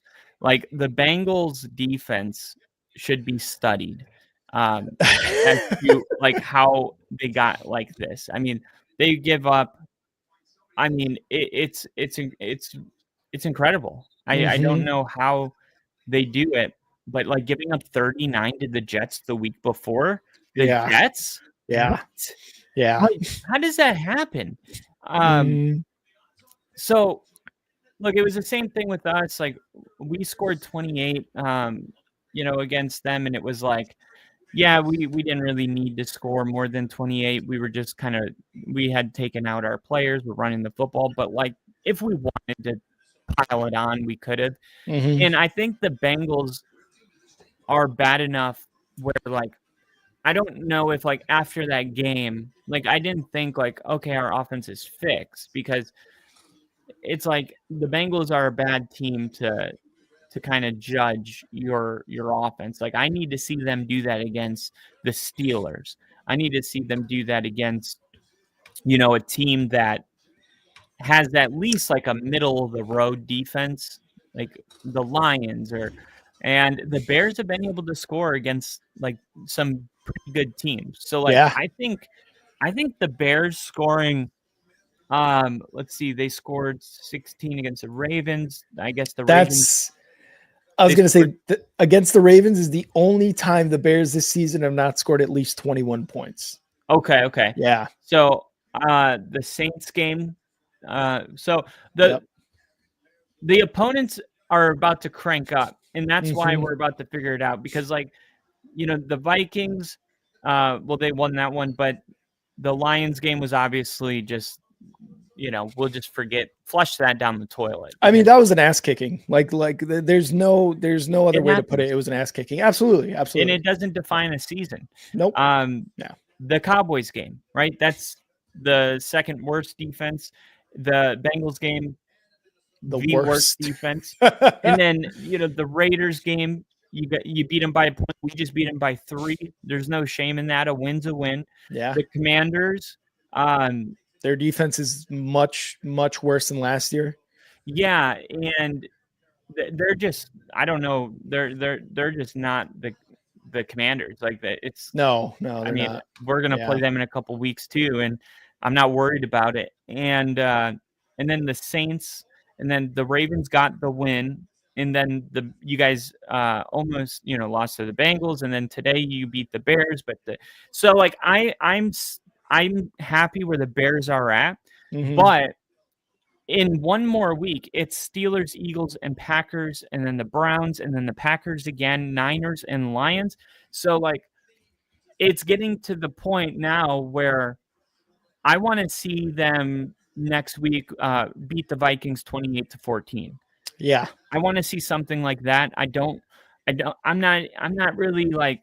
Same with my team. Like, I don't want to see a 3-point win over the Raiders. I don't want to see a 1-point win over the Raiders. Like, I don't want to play close games with the Commanders or, get beat by the Ravens and the Vikings and what happened against the Lions, because those are the 3 teams where it was a measuring stick game, and the Bears fell in those games. This is us last year. Now, this year we're winning those close games, but last year we lost all of the close games. And it's a shame because people say they can't beat a good team, even though we almost beat every single one of those playoff teams. We didn't get like blown out or anything like that.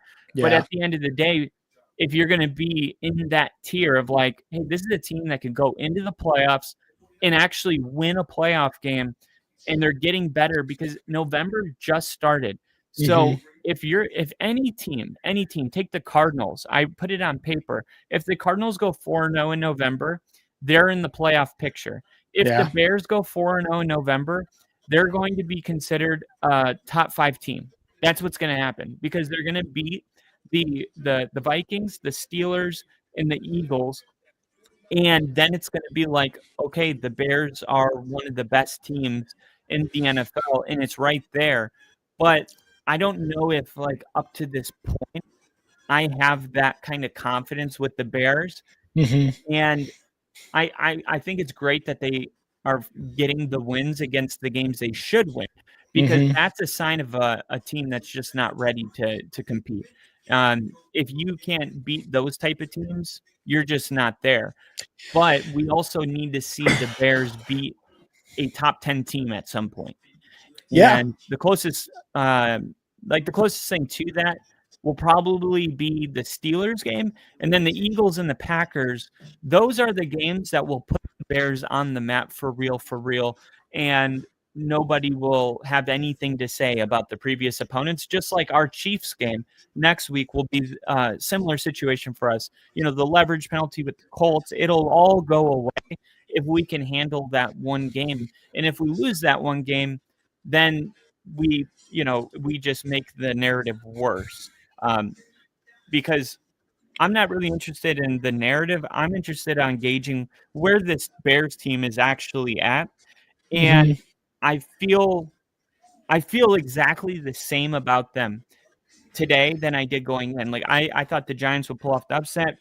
It looked like it was going to happen. Yeah. Dart got hurt.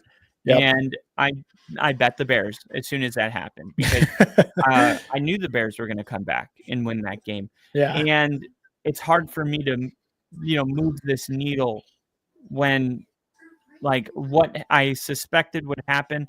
I said, I think there's a couple teams that are, if I have to pick an upset, it's going to be like the teams like the Bears and the Cardinals and the Falcons. Those teams as a favorite, I'm probably if it's a frisky team, which I thought the Giants were, that's a great upset pick. And I wouldn't have thought that if the Bears were in that next tier, so I can, I can actually check myself and see like how I view the Bears based on how I viewed this game. But if the Bears beat the Steelers and the Eagles, and then they played the Giants again, it would be like, yeah, I'm taking the Bears. They're a top 10 team.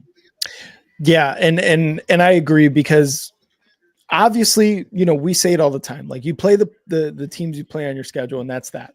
But when you get your ass kicked by the Lions and by the Ravens, even though, again, the Ravens were struggling kind of going into that week 8 game or something, whatever week it was against the Ravens, it's still a good win if they come out with it. Instead, they got their ass kicked 30-16, and it was a thorough ass cooking, like from beginning of the game to the end. Like, the Bears just couldn't do anything. And then the Lions, and that's the thing too. Like, this is why, how you're saying, like, I can't put the Bears into the next level. You lose against Huntley, and he's a very capable backup, especially in Baltimore, learning that offense for as many years as he's been there. But that should give you at least a slight edge, and at least an ability to score more than 16 points. Like, up to that point you'd been scoring 21 plus. But I totally agree, man. Like, the Bears right now, like, I'm hoping they're a playoff team, and they're looking more and more like a playoff team, especially like with some of the clutch endings of the games where Caleb is taking over, and your Colson Lovelands and your Roma Dunzes are scoring those touchdowns. But just because you come up clutch and you're winning games that are, maybe a score or less, you're just the Vikings from 3 years ago. If anything, you win those close games, and then you go into the playoffs and you get absolutely mollywopped, right? Like, even like the Chargers, like, they look good all regular season last year. They go up against the Texans last year into the playoffs and they lose. So I agree. Like, not until you can do it consistently, and your defense and your offense are doing it consistently, like your Lions, like your Colts right now, like two of the top teams, right? Like AFC, NFC, let's call it, right? Even your Bucks, they just lost to the Patriots, but the Bucks were doing it for a while there. Like, not until you can do it consistently will you move into that playoff for sure category or tier. And then once you do it on an even better consistent basis, that's when you're getting into your Buffalo Bills, your Kansas Cities, your Philadelphia Eagles, where it's like, these guys year in and year out are going to be Super Bowl contenders, right? Right. And that's what the Bears need to do. They just need to do it more consistently. They need to have games like they did against the Cowboys. They need to have offensive outputs like they did against the Bengals, but not against the worst defense in the league. They need to do that on a consistent basis against, like how you're saying, like your Vikings, who have a really good defense, your Steelers, who have a solid defense, who've got playmakers on their defensive on their defensive side of the ball, and Eagles as well. Like, these next 3 weeks, like you're saying, are very crucial as to whether the Bears can really be a shoo-in for the playoffs, or are they going to be on the outside looking in, needing X, Y, and Z to happen in order to get the 7th seed for a playoff spot. And like, I think it's important too for Bear fans, because going into the season, it was like, there's different teams are at a different place. And like, I feel like for the Bears, it's easy to be 6-3 and lose sight of going into the season. It wasn't about winning a playoff game. It was about going to the playoffs. That's what it was all about. Like, can this team make it to the postseason? And it's looking like that is only about 4 more wins away from being a thing. So even if the Bears go the rest of the season the way that they're doing it now, that's kind of how we were last year. And we got beat real bad against Buffalo. And it didn't matter, because after the tears, it was pretty much an acknowledgement that, like, hey, we went to the playoffs. Like, we're not the same. And now we're going to add a couple pieces to this, and we're going to compete for a Super Bowl. And, yesterday, the Denver Broncos had the best record in the NFL because we did what the Bears are doing in the first year with Ben Johnson. We had this type of a season last year. Yeah. Now, I believe that this is the way it's going to go. Personally, I think this is what's going to happen for the rest of the year.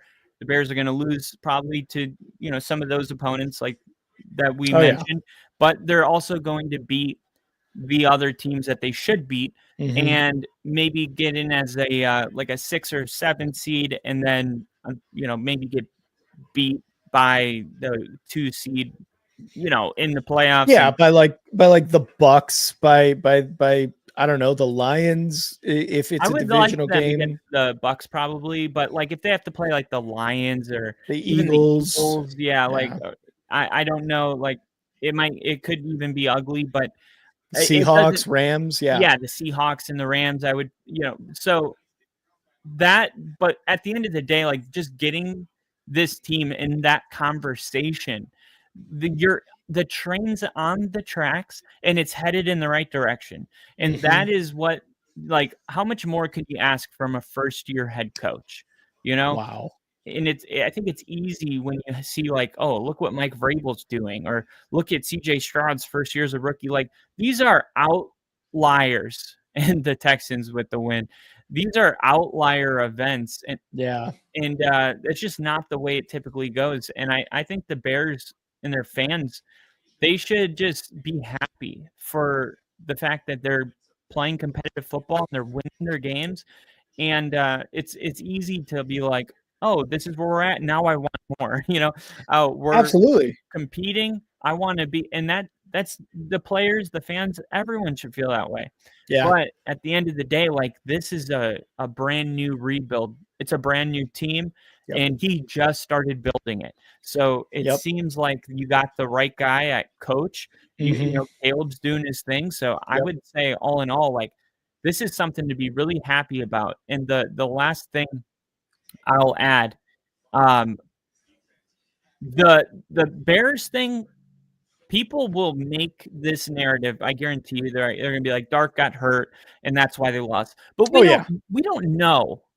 We don't know if the Bears defense was going to step up and shut Dart out in the fourth quarter. We simply don't have the answer, right? Yeah. Like, everybody last week said, that was a bad win for the Broncos because, of course, they beat the Texans because the Texans only scored 7 points or whatever, or they didn't even allow a touchdown to the Texans. They scored 9 points, I believe, 3 field goals. And everyone's like, yeah, well, they had Davis Mills. I mean, the Texans scored 36 points today. Yeah. With Davis Mills. So how are we feeling about that? Because last time I checked, the defense is a part of the football team. Yeah, and exactly. That is part of being a good football team, is having a good defense. It's like, you can't punish us because we held the other team to a small amount of points. And it's like, well, that's because they had their backup quarterback. It's like, so the narrative, people that don't like the Bears, they'll say like, oh, it was because they had a backup. But we saw Russell Wilson put 40 on the heads of the Cowboys. So if the Bears were as bad as the Cowboys defensively, something like that could have happened. Absolutely.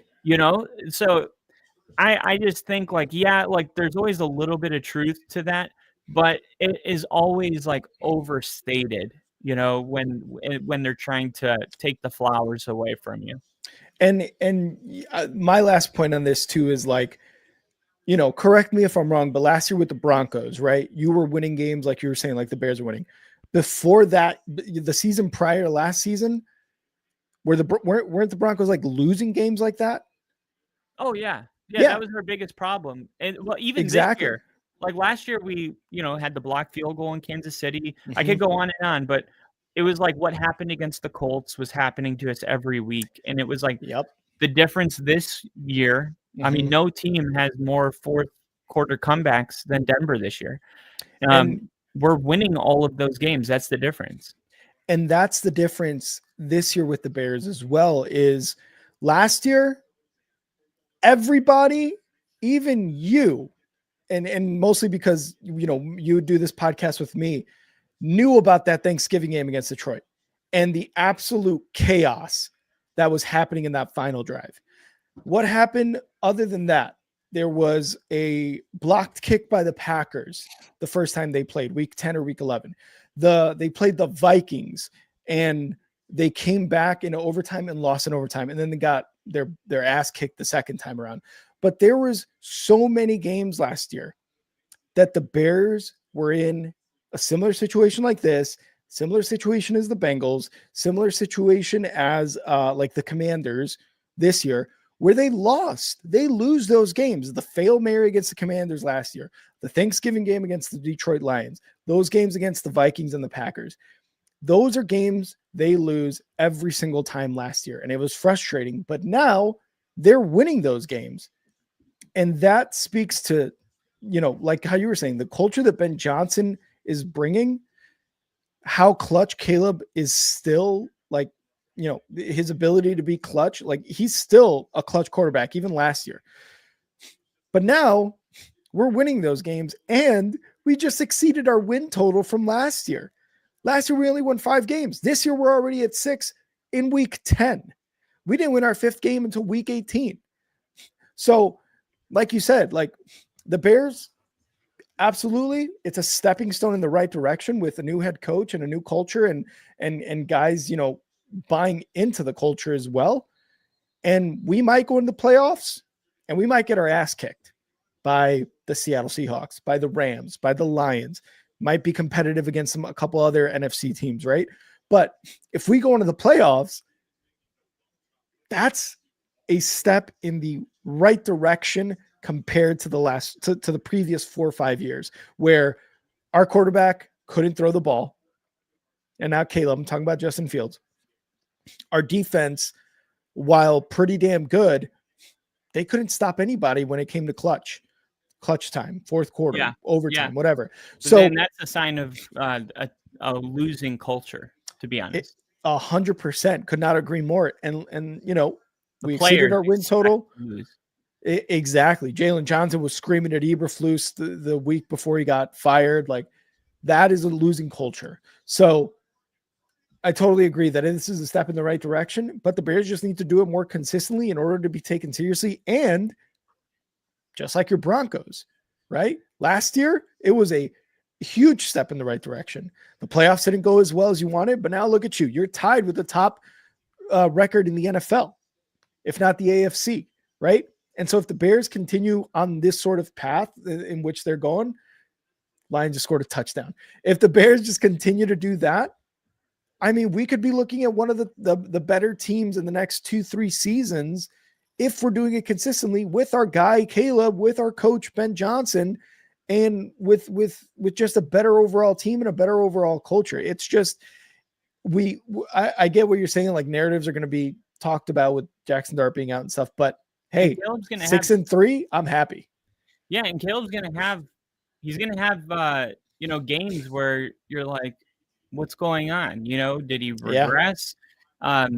It happens to everybody. And just remember the good times, when things like that happen, because the one thing about Caleb is, like, there's one thing that could potentially be the difference between Super Bowl Bears and this, frisky team.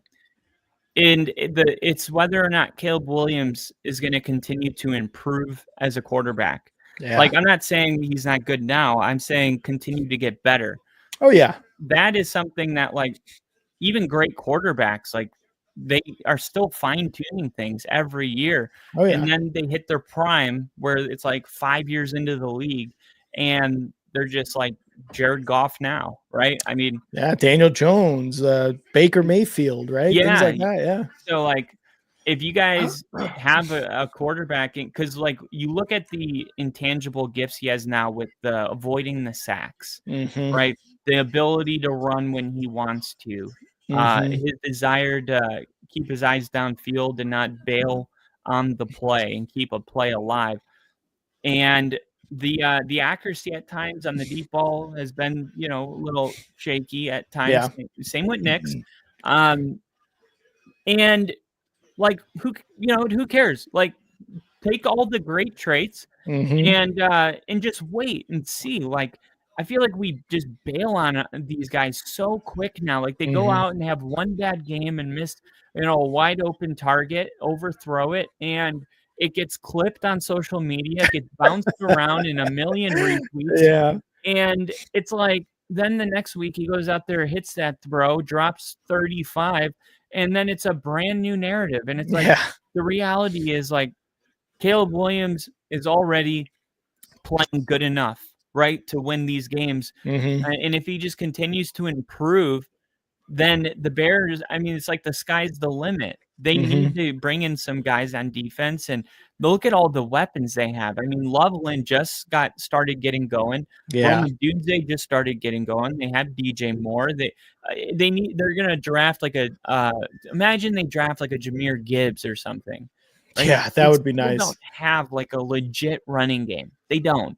Like their running game is hit or miss. Sometimes so hot and cold. Yeah. Yeah. So like that's the number one thing they can do to help Caleb is get a legit running game, because the Bears just like, I think right now they're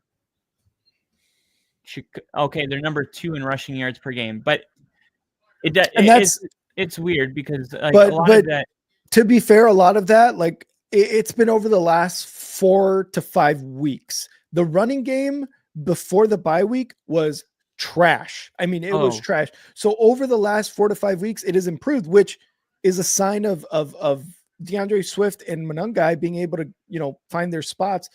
But to your point, they had 283 rushing yards last week. That's that's kind of helping. But they were going against the league's worst rushing defense last week. And like they've had bad defenses to go up against, like the Commanders again, the Raiders, the Saints, the Bengals, like you just mentioned. They've been able to improve, which is, again, sign of a really good team that you're able to improve your run game. But DeAndre Swift, they gave him a good contract. They gave him a 3-year contract. He's going to be gone after next season. And it's going to be mostly Monangai. But like you said, if you could get a bigger running back to pair with Monangai, similar to like a Jahmyr Gibbs, like you were saying, I mean, that's just going to elevate this offense. It's crazy. It's going to elevate them to a whole new level. And Jonathan Taylor may be a free agent in 2027. I'll take him. I'll take him all day.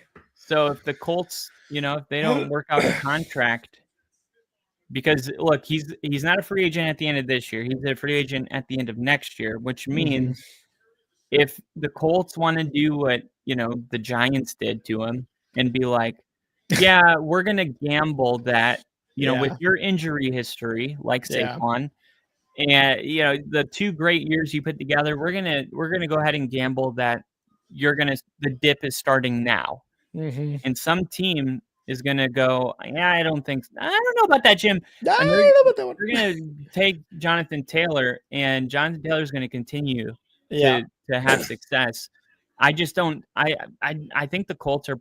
I don't know, but my gut's telling me like there's a lot of teams that have been trying to sell high on their running backs, and not get in bed with these contracts. And lately, it's not been working out. It's not been working out. The Raiders, Josh Jacobs, the Eagles with Saquon Barkley, even Joe Mixon. Going to Houston last year was having a ton of success. So, there's still an opportunity for something like that down the road. But the Bears, good win. Yeah, good win for sure. And it's a stepping stone, like we were saying earlier. It's a stepping stone, and that's all we really need from the Bears at this point. Again, exceeded the win total from last year. We're at 6 wins, 6-3. So it is a step in the right direction. Kyle, are you going to stay on stream for some of these games? Okay. I'm going to hit some of these games, and it's better to have like the kind of win that you're like, oh man, we got a lot to improve, because you get another digit in the win column, but your team itself knows that they got to improve. 100%. It's a win-win, know? Absolutely. You know what to improve. And one of the things that, last thing I'll say about the Bears is the penalties. there were not that many penalties this game. Credit to them for not committing as many penalties as they have. It was getting to a point where the Bears were averaging like 9 penalties a game. And it's like, okay, we improved on that for sure. I didn't see a lot of flags going for the Bears, maybe 4 or 5. I got to look at the game, the box score for that, but that's one thing to improve. It's just the special teams and the run defense really, really needs to get there. That's our biggest problem. Yeah. Penalties. And Crafty, I'm definitely I'm happy about the finishes, but I would prefer if they won it by the third quarter. Yeah, Denver's 30th, Chicago 31, Jacksonville 32 penalties per game. Does it say like what the average is per game, or does it say how many? 8.3 for Denver, 8.9 for Chicago, 9.3 for Jacksonville, and Denver had 11 penalties on Thursday night, which was their worst. The Raiders had 11 penalties too. I mean, it's kind of it's strange because it's like, man, if we could stop dropping the ball, clean up our penalties, like, I mean, the defense is, they're only 3 more games away for not allowing an offensive touchdown and breaking the record. And I'm gonna go back and find that clip when we predicted the AFC West. And I took Denver in first because there was an exact quote where I was going through bringing in Hufanga and Greenlaw, and I was like, I don't know how anyone's going to score a touchdown against this defense. And now, they're only like 3 more games. They've already done that 4 times. Yeah. Just that's crazy. Like, not even 1 touchdown. So if they can do that, 3 more times, and they got the sack record. They're first in the NFL in yards allowed per game. They're first in red zone. They're first in third down. Like, this defense is, if the offense cleans up penalties and stops dropping the ball, like, they can do anything they want to. If you can hold your opponents, to 14 points, the sky really is the limit. Like, this could be like a Ben Roethlisberger type season because Big Ben won a Super Bowl year 2. But if you look at his numbers, they weren't that impressive. He was thrown for like 212 yards and a couple touchdowns, but really it was about the defense that got it done. And Denver right now feels like a really good team from like the 90s. The defense was incredible. Like, if you look at a box score from like 1985, they didn't have like 350-yard games. They didn't. They didn't run these wide receiver screens. It was a different game back then. It was like most quarterbacks threw for 180, 200 yards, and that was a good game. And and they just relied on their defense. And Denver kind of does feel like an 80s team this year. 90s rules. 80s rules. When you'd elbow me on the court. Dude, it was 80s rules. Fucking 80s rules. Boom. Oh shit, my balls. All right, guys. I'm gonna let Kyle continue the stream. I will be back for Sunday night football tonight. Oh, it's gonna be a good one. Yeah, I'm glad to be back, guys, and I can't wait for tonight. But Kyle, I'll let you take it away, and I'll see you later, brother. See you, buddy. See ya. All right. We got Arizona and the Seahawks 21-0. There's an upset that's not working out for me. 7-0. Rams over 49ers. And Lions 7-3 over Commanders. Lions looking to get a bounce back win after losing at home to the Vikings. That was kind of a weird game, though. Like, the Lions outscored or out-yarded the Vikings, more passing yards, more rushing yards. It was like just a couple bad turnovers. It really felt like that should have been a win for Detroit. So they're looking to get a bounce back win here.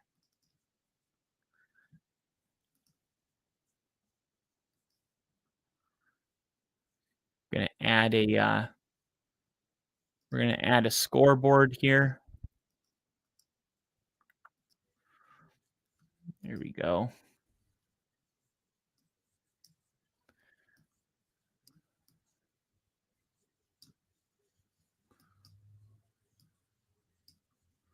There we go.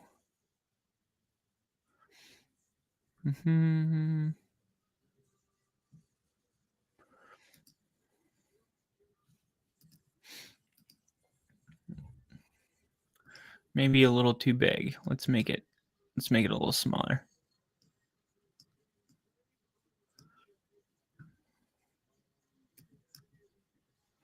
All right. National Veterans Parade earlier today. Salute to Service has officially kicked off.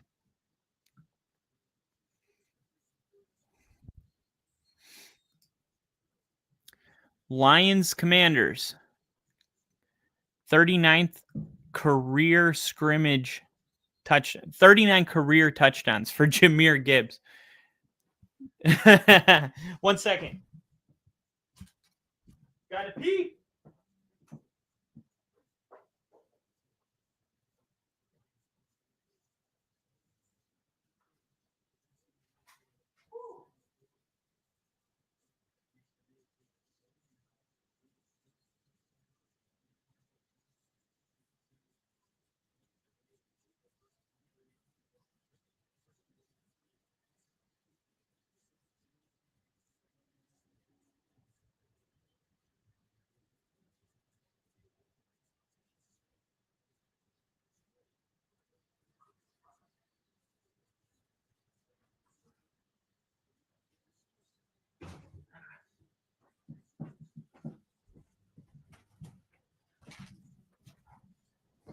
All right.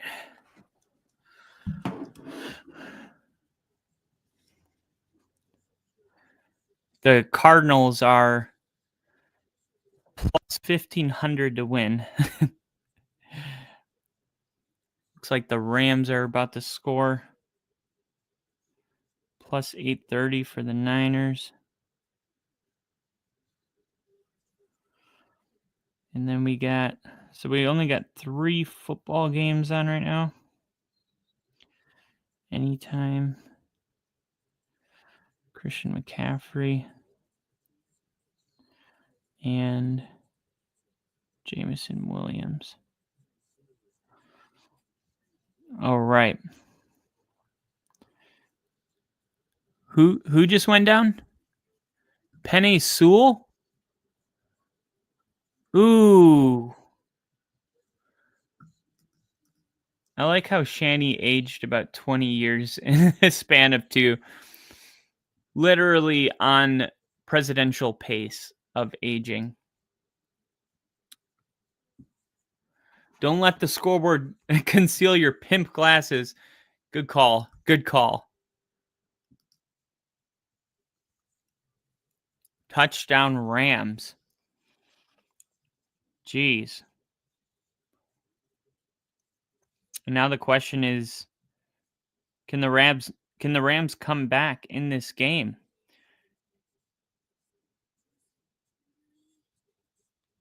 Man, it's like defensively, the 49ers, man,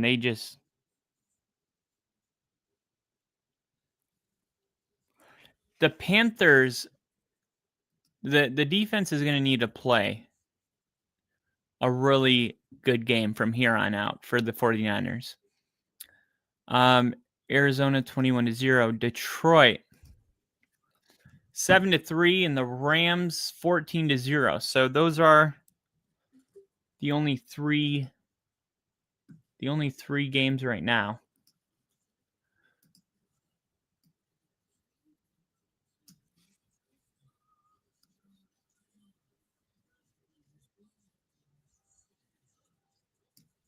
Here we go.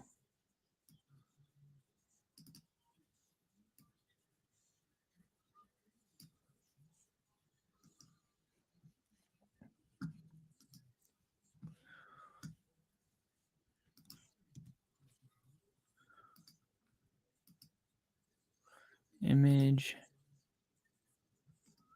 Recent.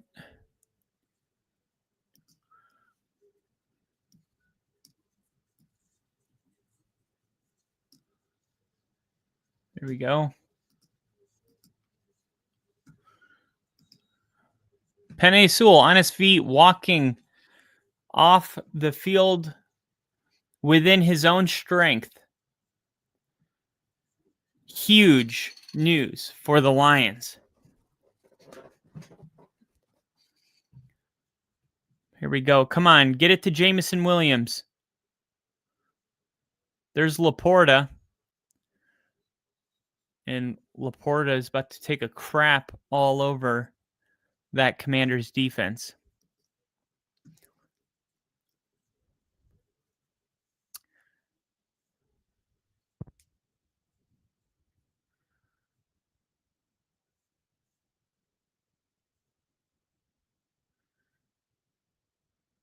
Wow. And Amon-Ra St. Brown with the drop right after. That's not one he would normally drop.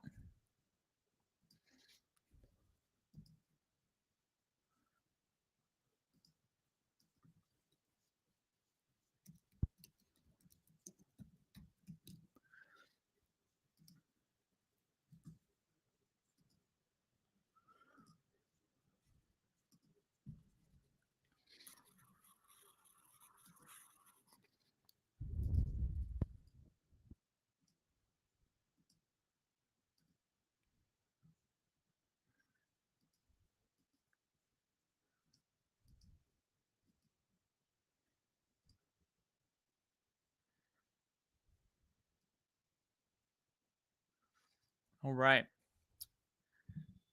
Currently have a power rankings. They got me in first place in my league in the power rankings.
How is Arizona so bad? I don't know, because going into the Cowboys game, they had lost their previous 5 games by 4 points or less.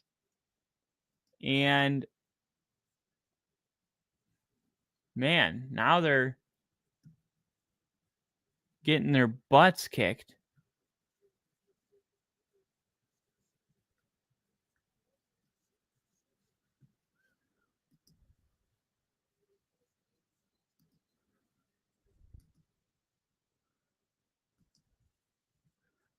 I want to see Jameson Williams get a target here. He's got 60 or more yards and a touchdown in 2 of his last 3 games. Detroit went into their bye week, and the offensive coordinator said, "That's on me," when asked about Jameson Williams' lack of involvement.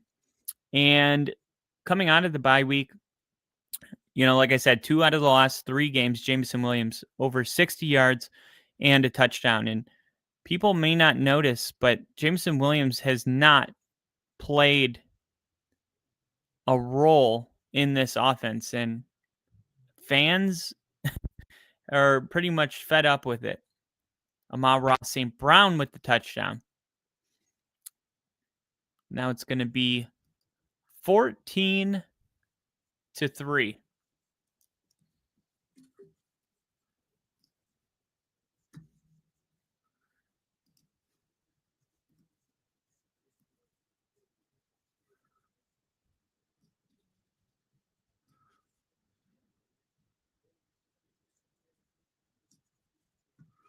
Here we go. And it's time to update the ticker because of Amon-Ra St. Brown. Here we go.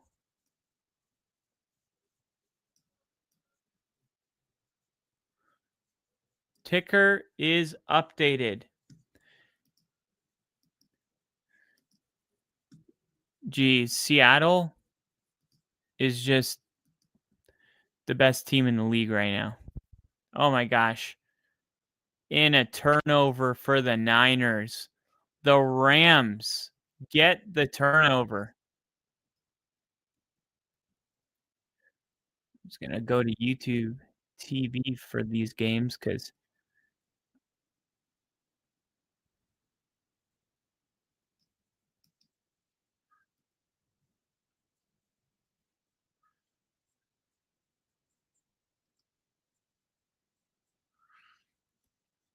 Christian McCaffrey, 0.4 points so far. Garrett Wilson finished with 0 points. What a freaking disappointment. Let's see. Early exceeders. Jackson Dart had 24 fantasy points before getting injured, diagnosed with a concussion.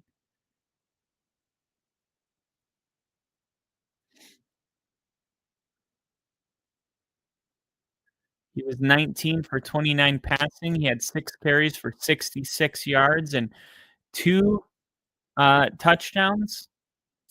Wow. So Jackson Dart only played 3 quarters, but had 31 fantasy points. 31 fantasy points.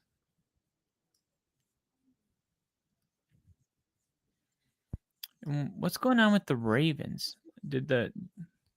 How many points did the Ravens end up winning? I assume they did because no one's talking about it.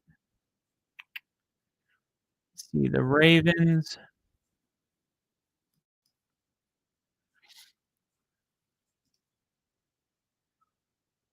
$22 fantasy points. Only 176 passing yards. The 2-point conversion.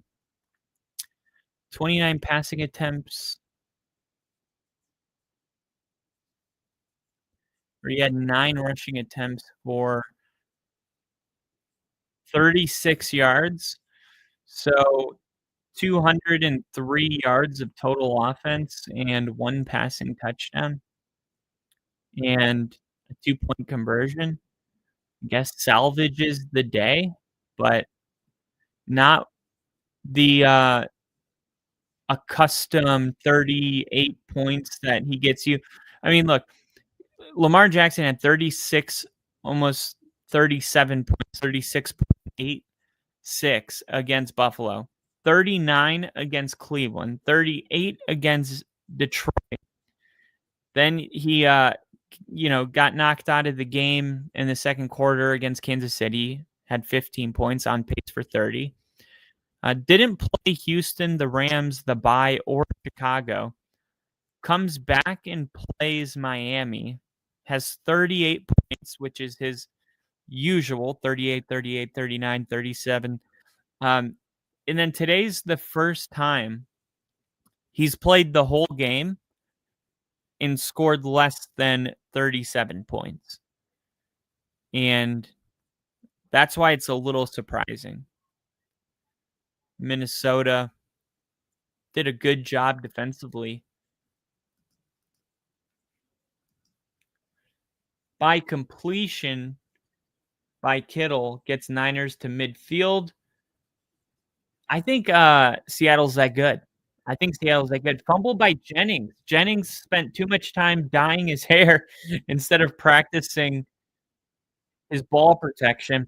What a big play, a big day for Pats. They beat a fellow division leader on the road, and the Bills lose. I know, it was like the perfect world for the Pats. Ravens had a slow start, but then seemed back in form by the end of the game. Kyle just cut one. Cut one? What do you mean? Cut a player? I meant big completions. Oh, big completion by Kittle. Gotcha.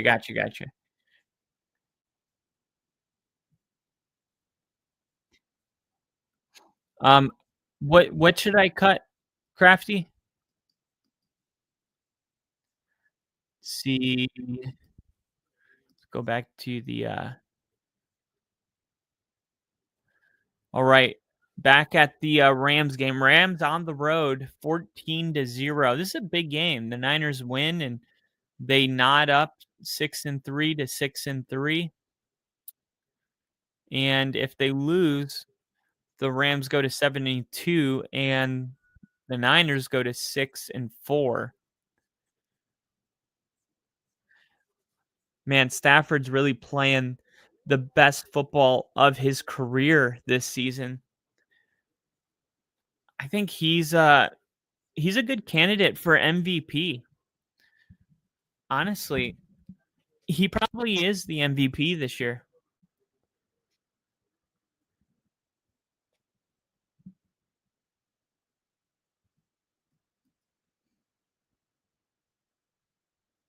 I heard it. Don't try to play it off. What does that mean? Heard? Did I say a cuss word?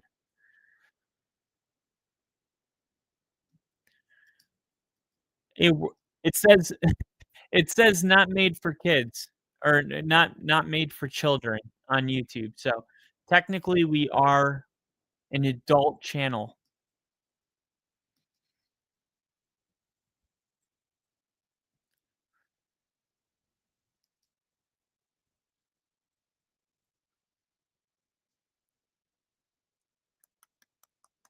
All right.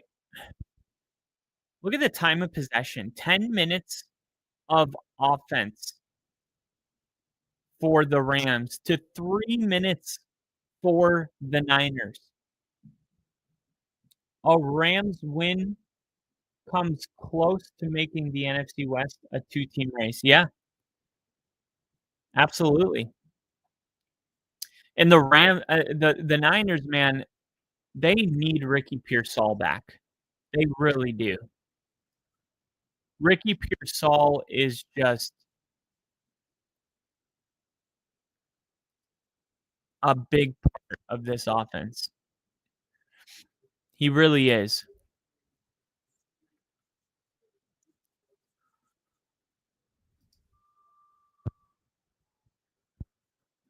Let's see, power rankings.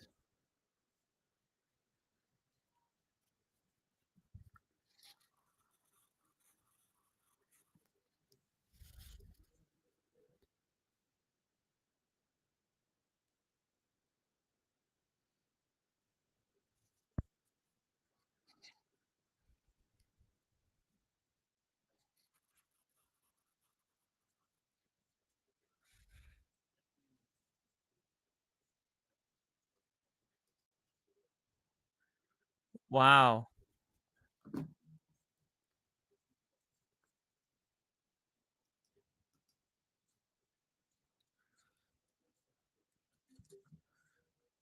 Oh, son of a bitch.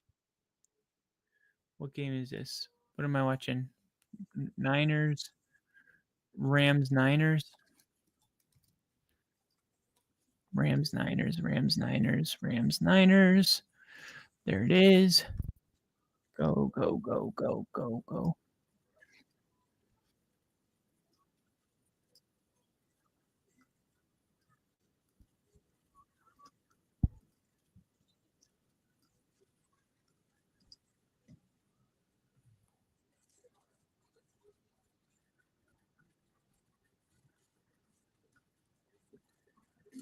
Got it. Got it.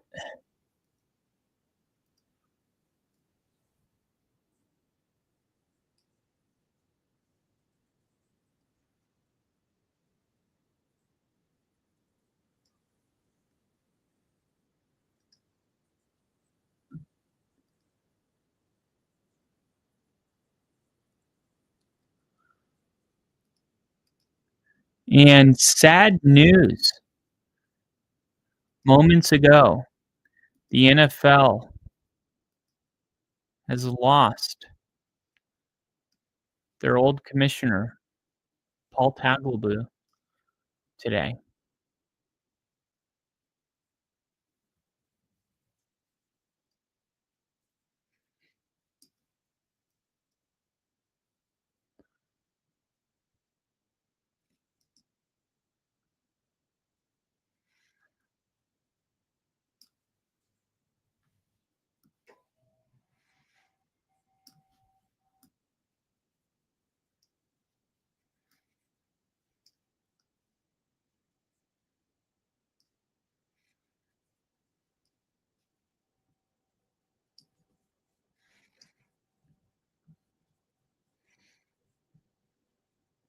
There we go.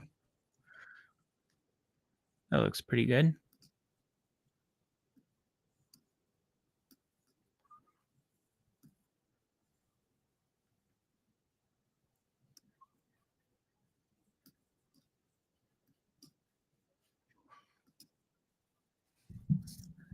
All right. I think that looks pretty minimalistic. I heard a farting sound from your. No, I would tell. I'll tell you if I rip. Now I get it. Oh, that's what cut one. That's what cut one means. Seattle has first and goal. Technically, Bears are currently the top seed in their division. That's awesome. Even Dylan Gabriel had a better day than Josh Allen. Yeah, and I'm really glad I didn't post the video that I'm gonna make because now I can add this into it. How because one of the points I'm trying to make in this video is that it's a week to week league. You know, you can't just expect these type of things not to happen.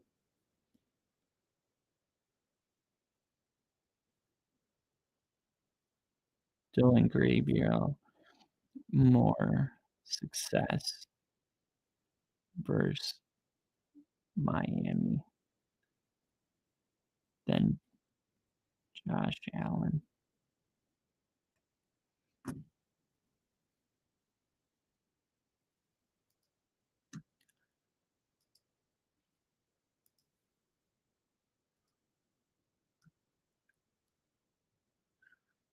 All right. Second and goal. The Rams looking to make it. Look at this. He's going to run. Now he's going to throw. Oh my gosh. How did he? Stafford is just unreal right now. Stafford is just unreal. Absolute ridiculous. 35-0. I mean, we haven't seen a game like this year.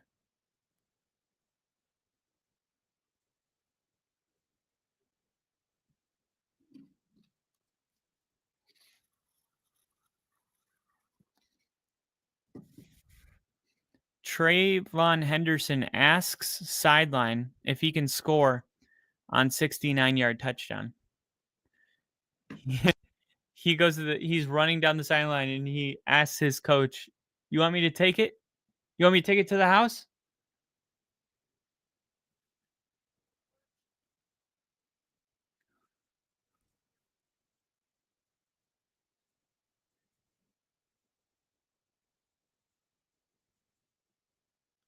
That's hilarious.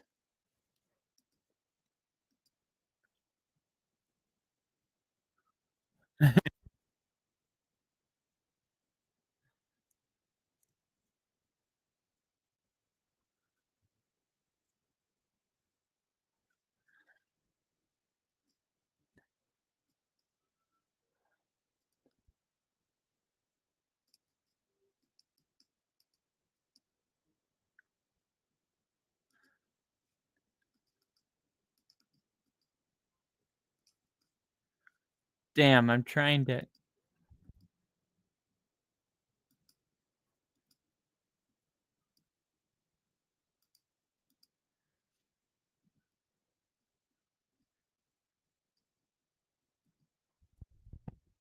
I'm trying to get it. I'm trying to get a good picture of it.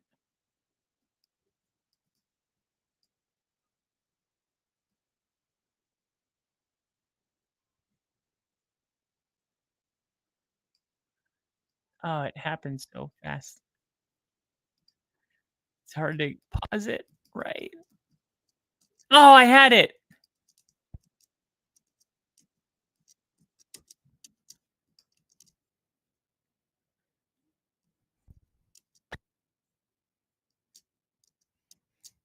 Got it.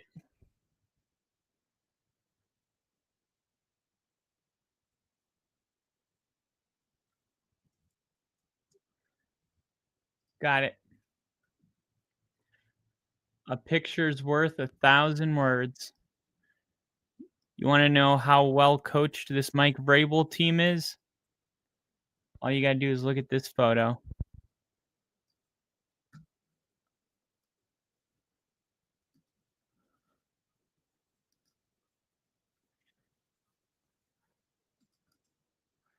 Media. Let's go here. Overlay. Background. Present. Image. Recent. You want to see how well coached this team is? Look no further. Look no further.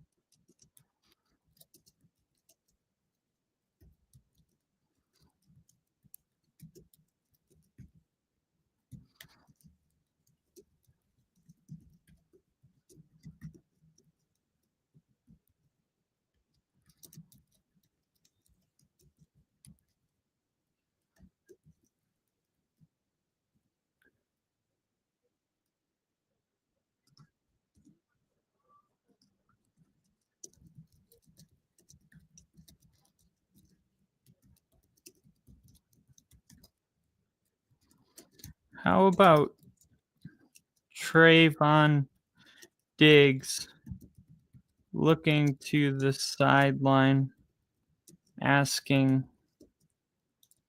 Mike Vrabel if he can score? This is hilarious. 69 yards. You can't make this up.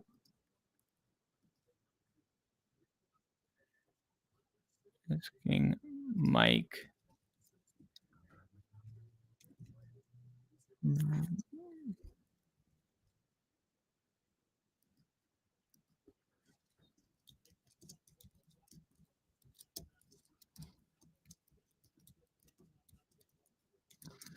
Late in the fourth.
All right, here come the 49ers finally in the red zone.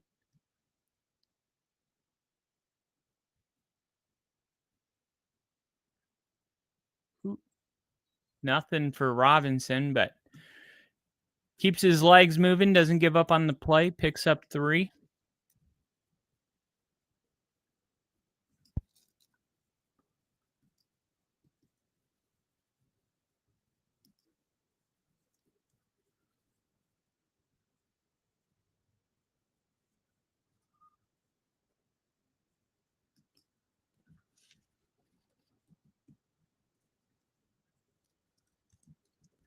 Trayvon Diggs had a 69-yard rushing touchdown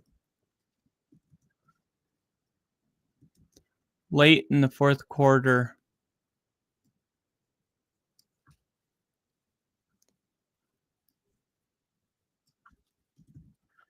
Or it'd be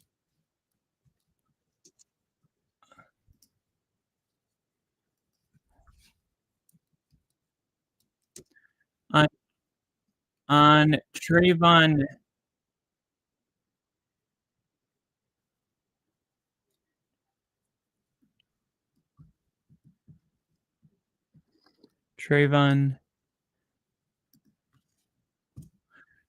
Trayvon Diggs.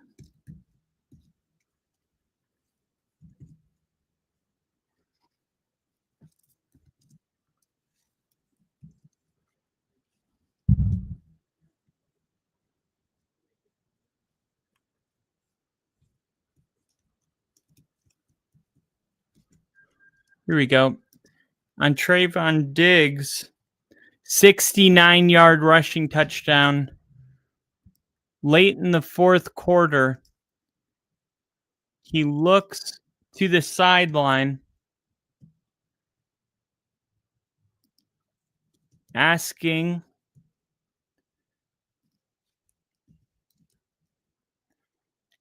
Mike Vrabel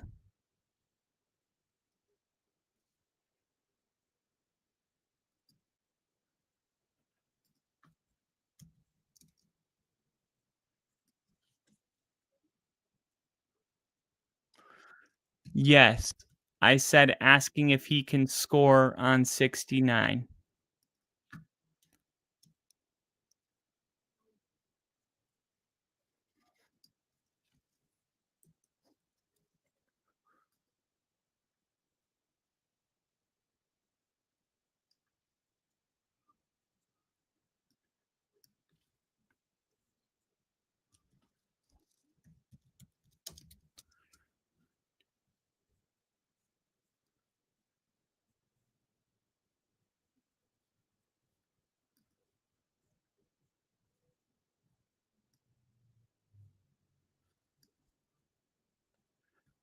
Trayvon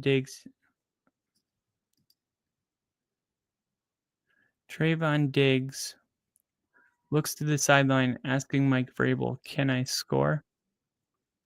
See, that's what I mean by I write things backwards.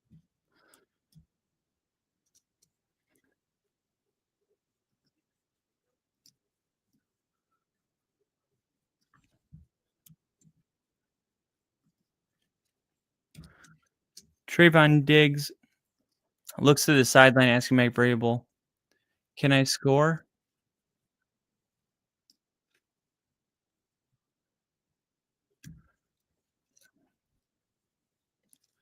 On his 69-yard rushing touchdown late in the fourth quarter.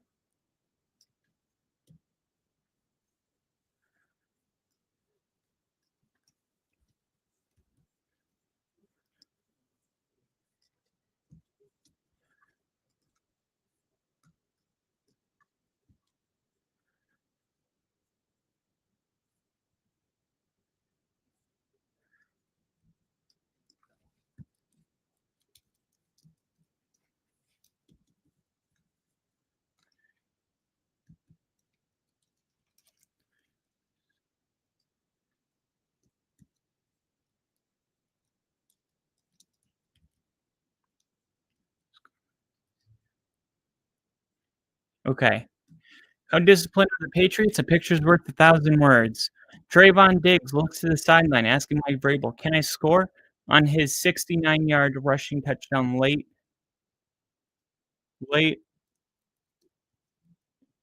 in the fourth quarter. You always score when it's 69.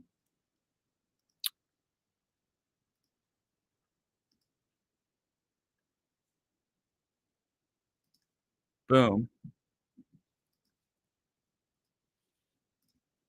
Stuffed McCaffrey on 4th and 1. And that oh my gosh. Come on.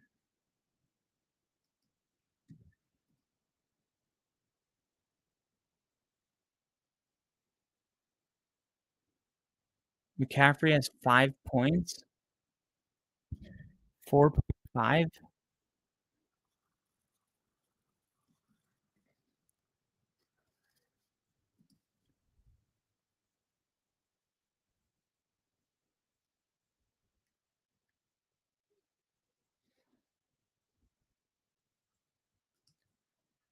Let's see.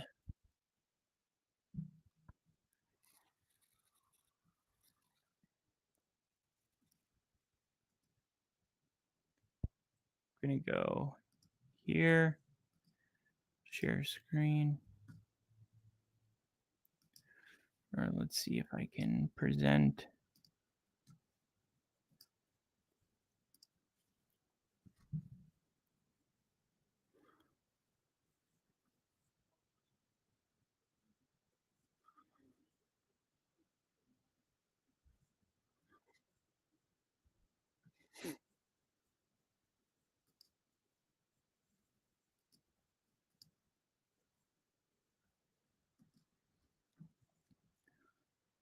All right. So here's a real-time update on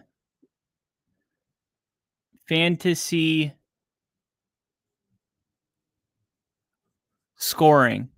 So every single time a player scrambles for 9 yards or runs for 1 yard, a catch, anything, it's going to show up automatically and be updated here.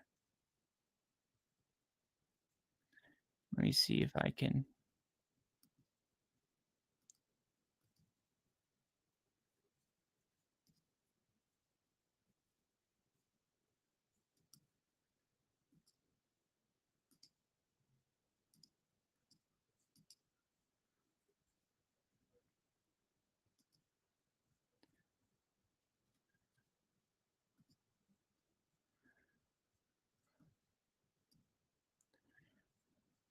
So that's the only. What about this one? Trying to see if I could make myself. Okay, I can do it here.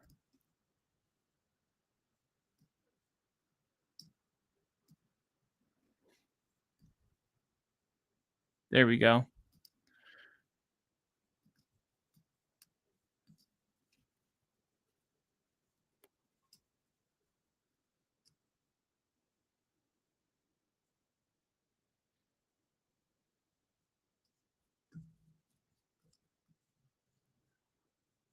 Here we go. Image.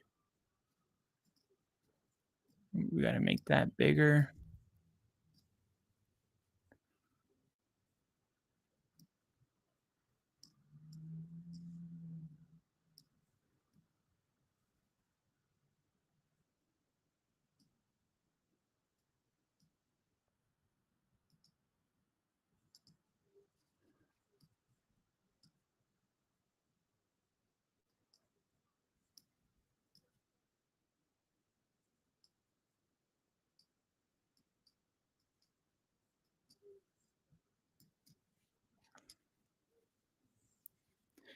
And we got to update the ticker.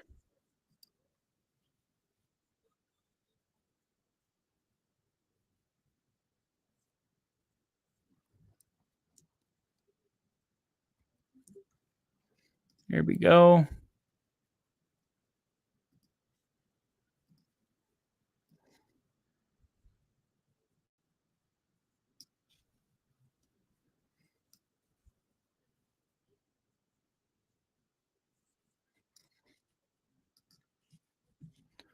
And it's time to update the ticker.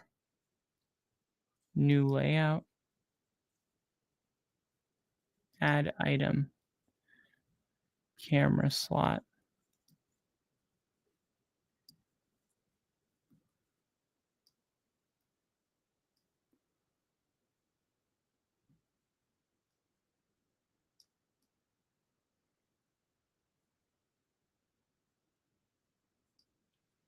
There we go. Add item. Media slot.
All right. It's pretty good. Custom layout. Let me see.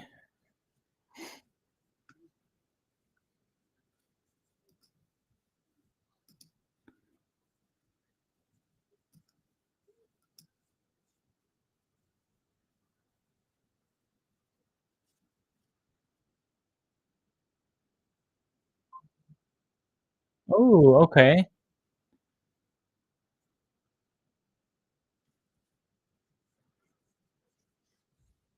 What about this? Picture in? What's picture in?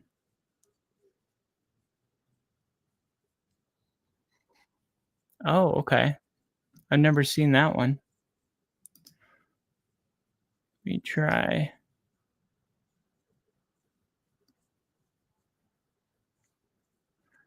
Grid camera slot that adapts clinically to.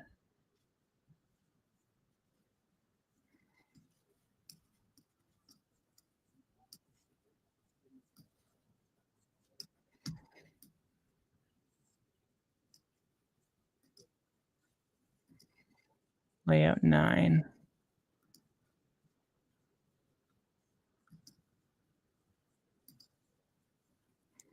There. There we go. What's this one called? Fantasy? This is exactly what I wanted. But it's time to update the ticker. Here we go. Nope.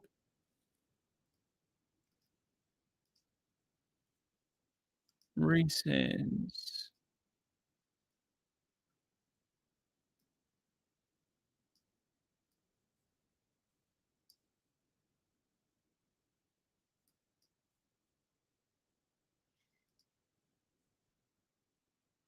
And then here.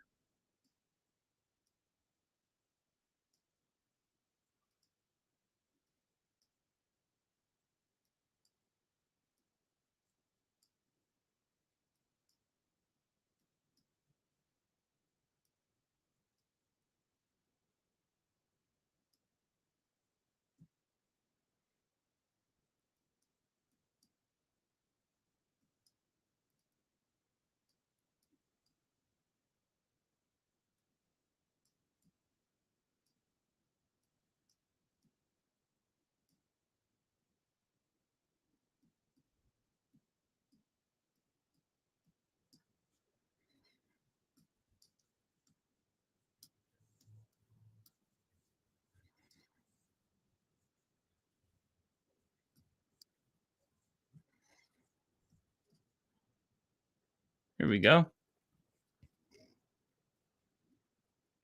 I think that looks good.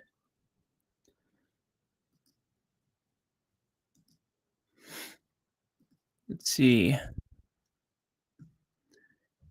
Jared Goff, 13.12 fantasy points.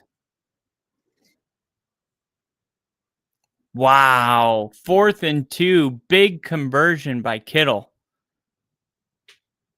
Big conversion by Kittle.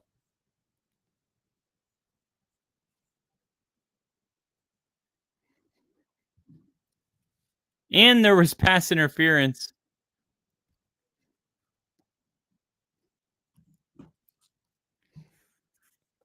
Everything died.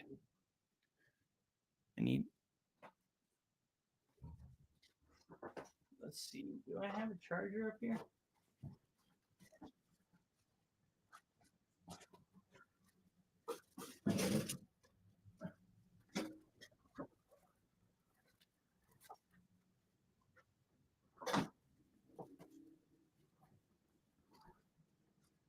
Touchdown. Touchdown, Niners.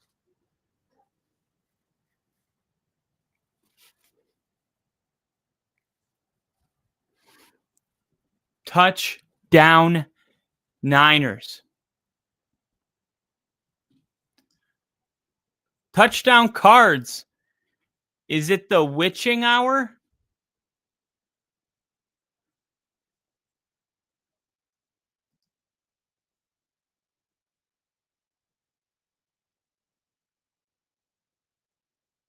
Man, did they need that.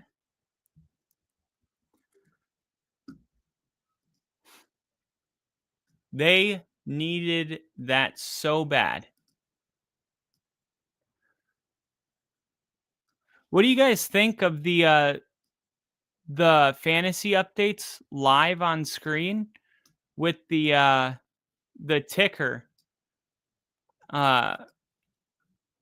Like me making a box for the ticker. Do you guys like it? I don't know if you guys are like play fantasy football, but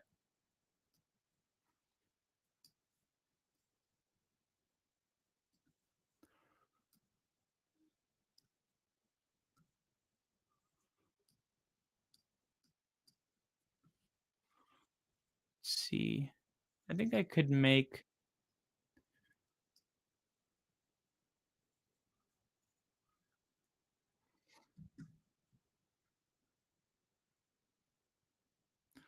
I could probably move this down to the bottom left.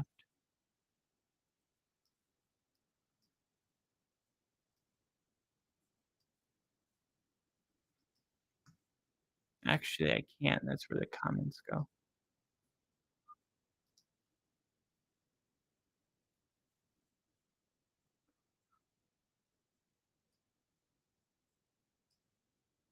But we don't need a see first and goal.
There we go. This is the way. This is the way.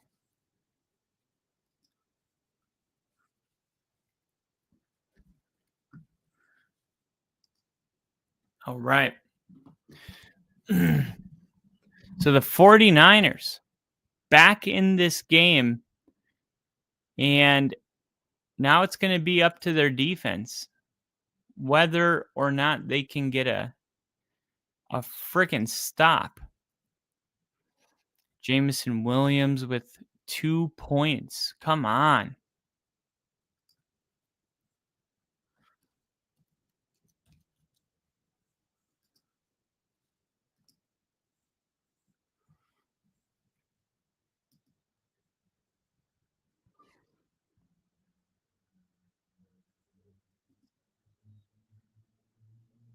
Ooh.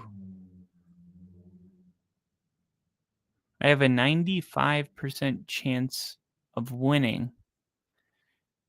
McCaffrey only has 6 points. Kincaid got knocked out of the game. Lamar Jackson had his lowest amount of points of any game. Garrett Wilson knocked out of the game. And yet, I'm still going to overcome.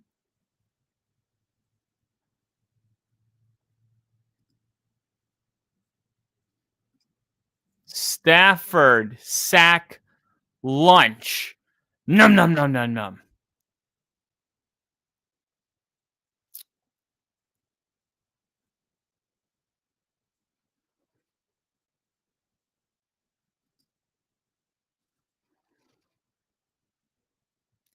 Davis Mills, the number 1 fantasy quarterback this week. Wow. If I would have told you Davis Mills was going to be the number 1 fantasy quarterback, you would have told me to shut up. There's no chance anybody would have believed that.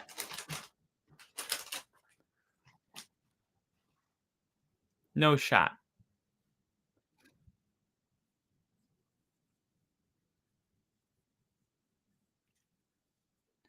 Rick would have done it better. Damn it! Okay, 1 second. D for the P. I'll be right back. But I'm going to leave you guys daydreaming.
All right.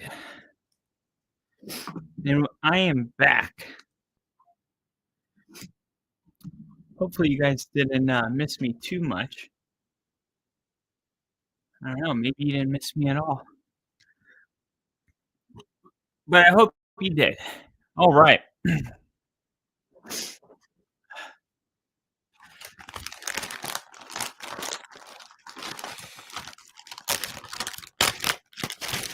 Whew. Needed to get some substance.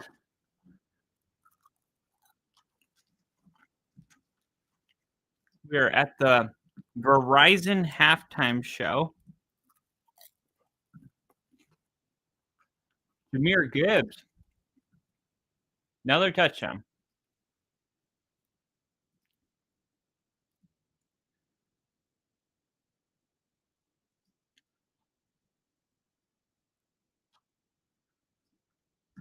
$10 to $25.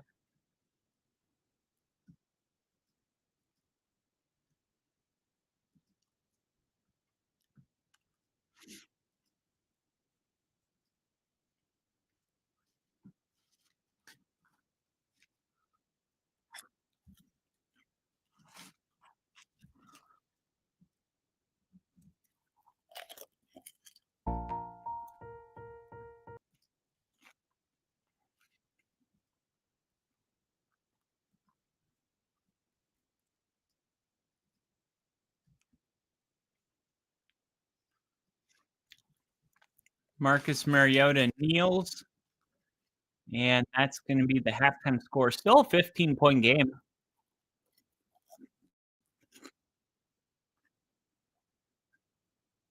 Why is it so damn cold?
We're okay. We're okay.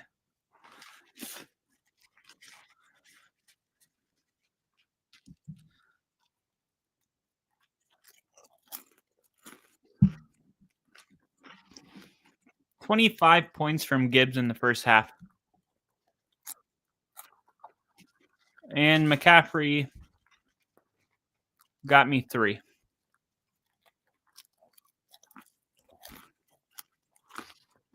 Let's see what he actually got me.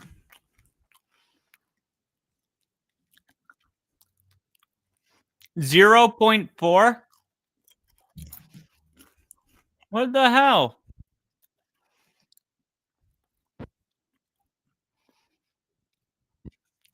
No, it says 5.6.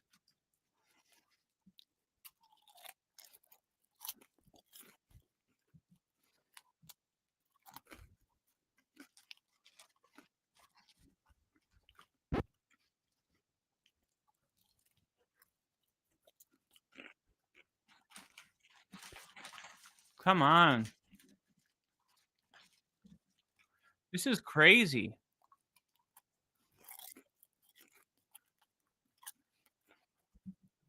Dude, I was projected 170 points, and I'm down to 137.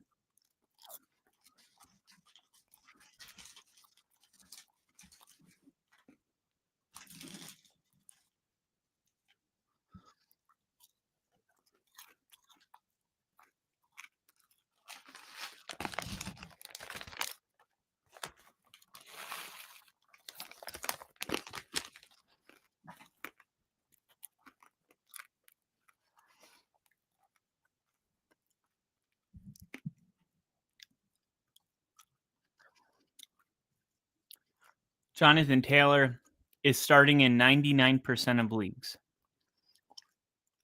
I feel, well, actually I don't, because that's dumb. But imagine the 1% that didn't start him.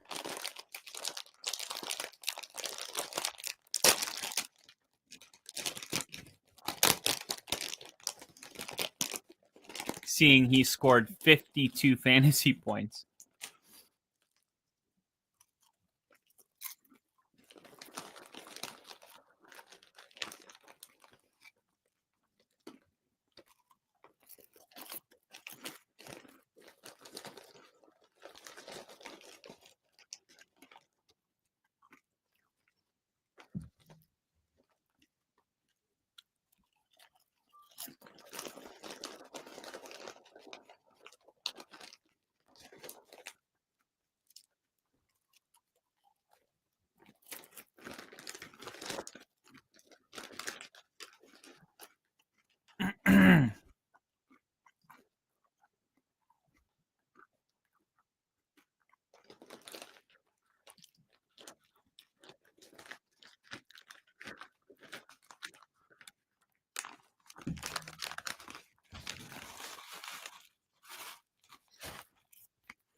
Seven to 21. Who gets the ball to start the second half?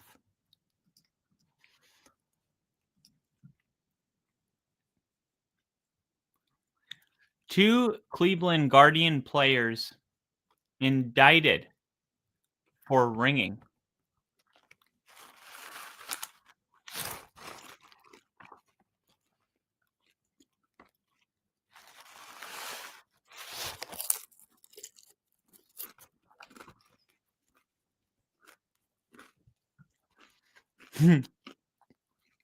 Kyle doing some substances. Who are you again? Oh, come on. I wasn't gone that long. 38 to 7.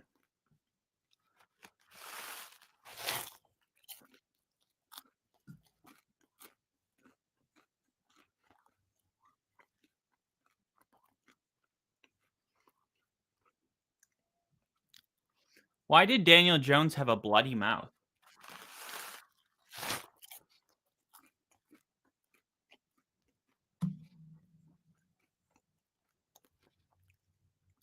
He didn't even get hit. Oh, maybe a sack?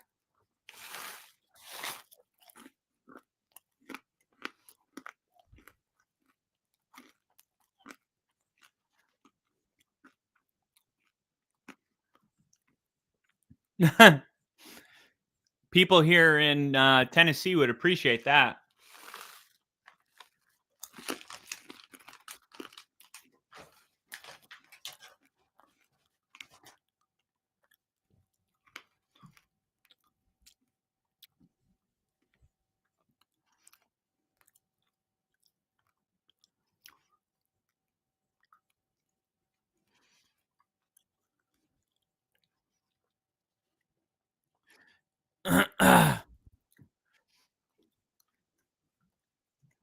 I think Jonathan Taylor secured Offensive Player of the Year today. I think it's a wrap.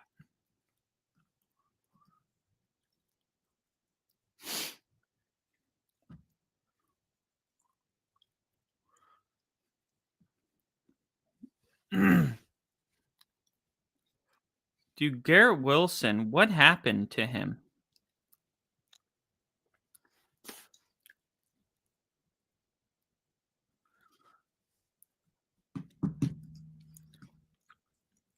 He had the knee injury that kept him out the last 2 weeks.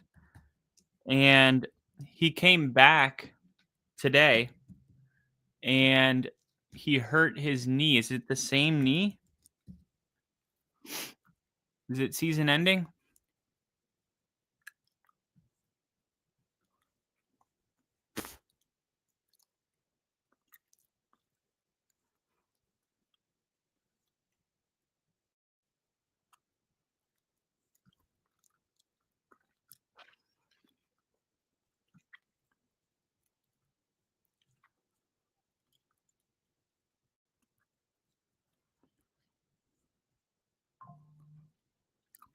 Yep. It's the same knee. As per Coach Glenn, Garrett Wilson hurt the same knee that caused him to miss the last 2 games.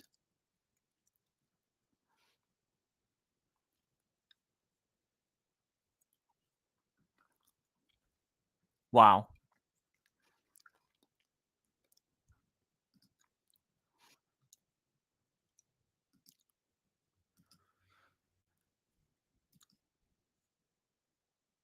That's not good.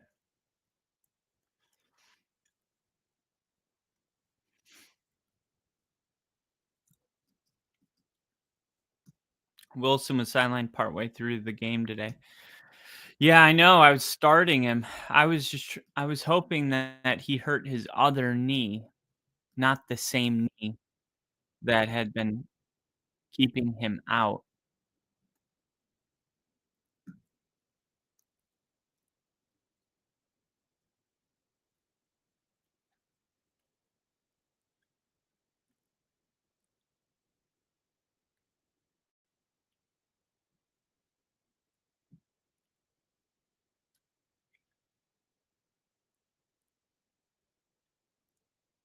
It's so funny how Buffalo, Nick Wright just said the Broncos were an absolute joke and Buffalo is the best team in the NFL, which of course he had to say that because Buffalo just beat the Chiefs. And in order for the Chiefs to be really good, the Buffalo Bills have to be great. But just 1 week later, I mean, Josh Allen, 115 passing yards, 0 touchdowns, 1 interception. I swear to God, if Bo Nix went out against the Dolphins and did that, it would be, we need to draft another quarterback. The Broncos are frauds. But when the Panthers lose to the Panthers, when Buffalo loses to the Dolphins, all is forgiven. Let me get these actual numbers from Josh Allen. Stats, Josh Allen. Finished with 306 yards, which is good. Must have had most of that in the fourth quarter.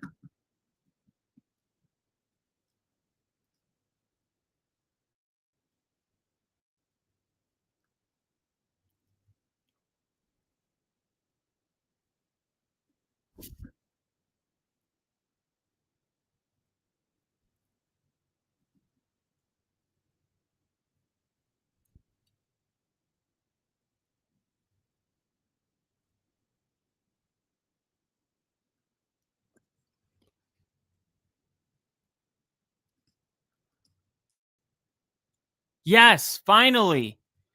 Christian McCaffrey.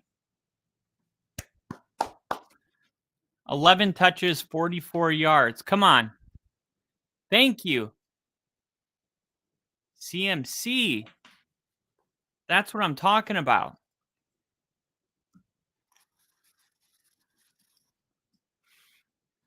Josh has no TDs, but he does have Haley Steinfeld. Or is it Steinfeld? What is, I know she's an actor. What is she from, or why? How do people know her? Did she do like a famous movie or a TV series?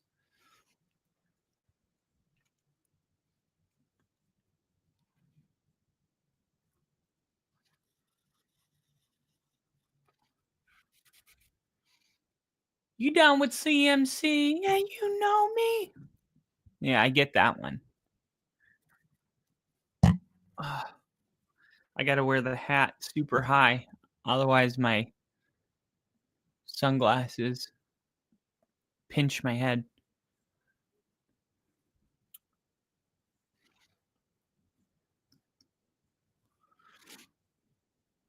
Come on. Come on. Keep feeding McCaffrey.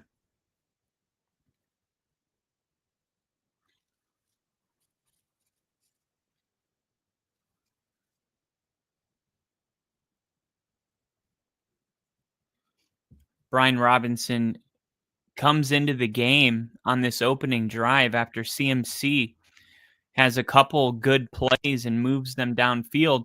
And then they swap CMC out for Brian Robinson Jr.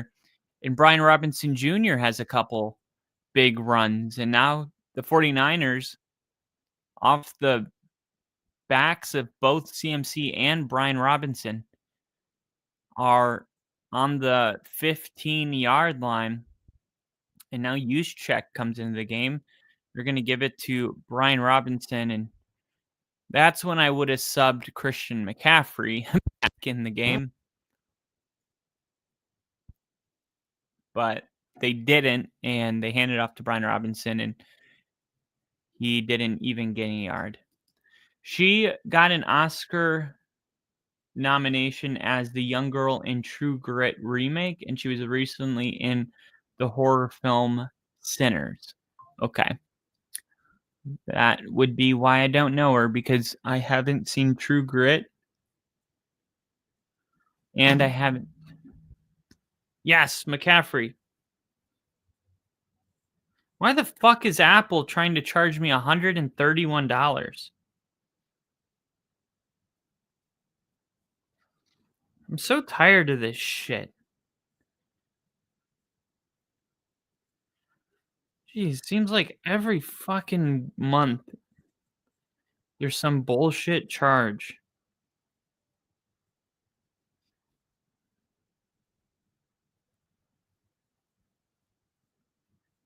Is today November 9th?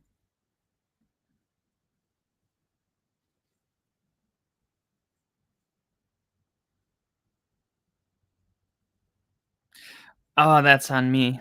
Wait, no, that's something different. Starting November 9th. Today's November 9th.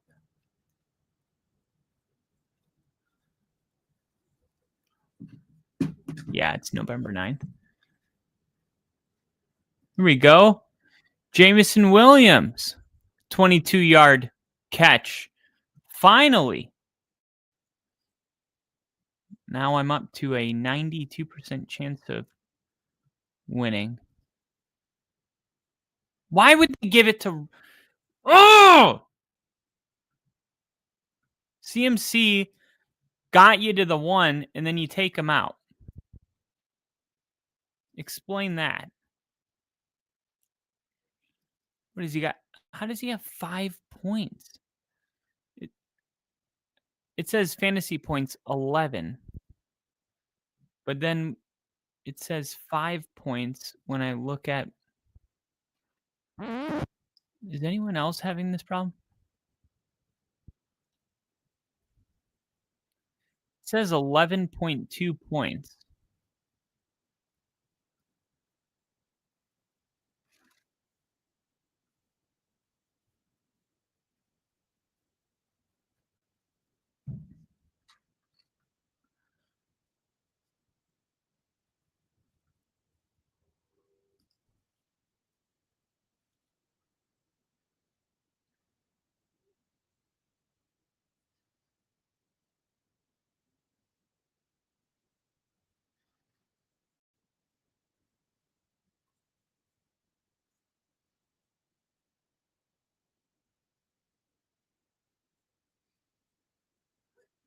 There we go. It just updated to 11. Yep. 11.20. He gets you there and you pull him.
I hate when people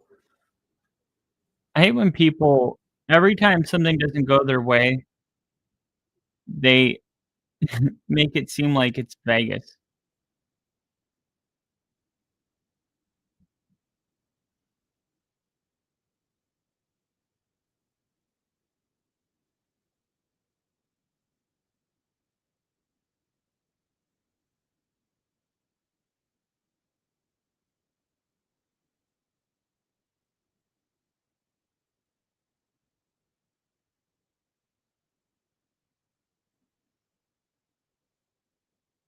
And how do you spell Shanahan? Kyle Shanahan.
There we go. There we go. Jameson Williams.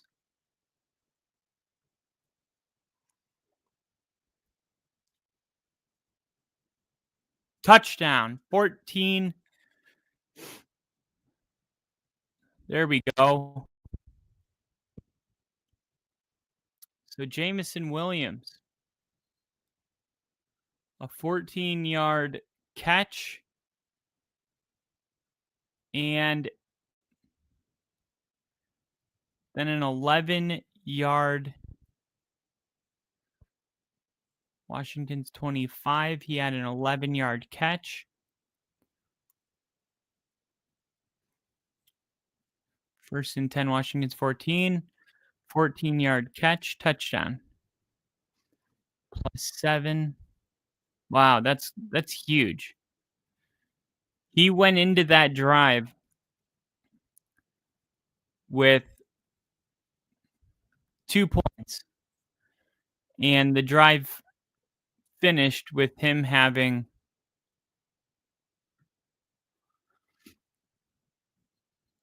14. All right, so that just like boosted my chances of winning to 99.4. Come on, get a stop. Get a stop. First and 10, a pitch. And it's going to be incomplete. Stafford trying to pitch it to Parkinson.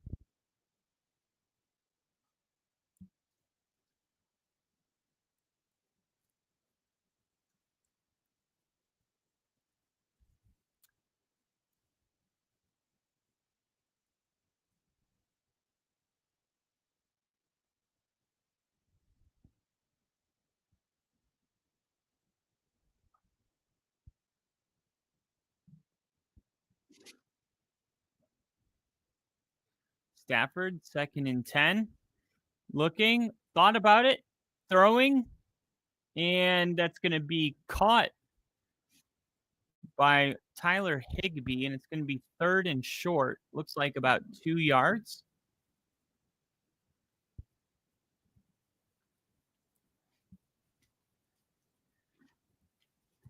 Come on. Got to get a stop here, San Francisco. And thank you, Lily.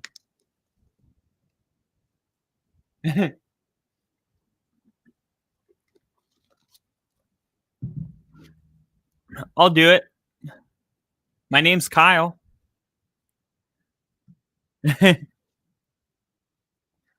Here's pressure. Incomplete. Huge stop. Huge stop.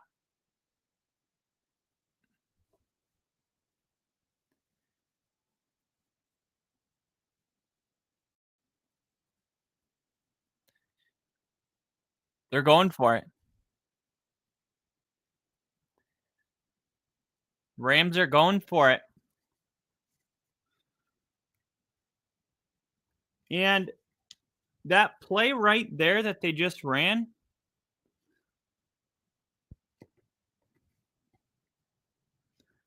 honestly, it should have worked.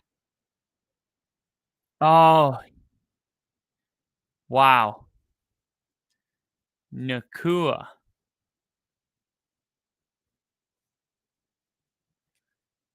Puka Nakua.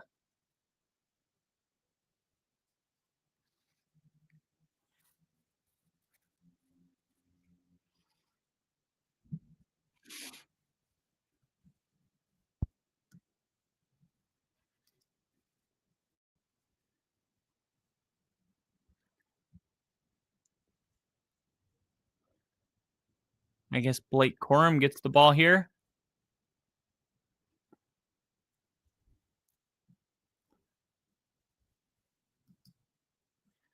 Jacory Kresge Merritt. 4 yards tackled at Detroit 7.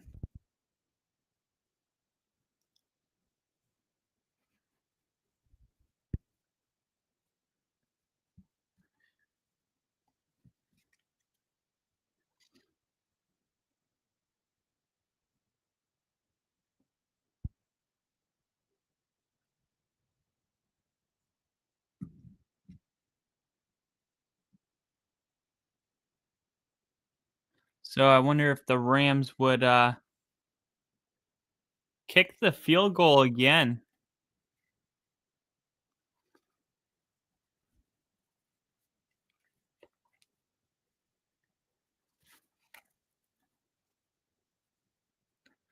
Would they?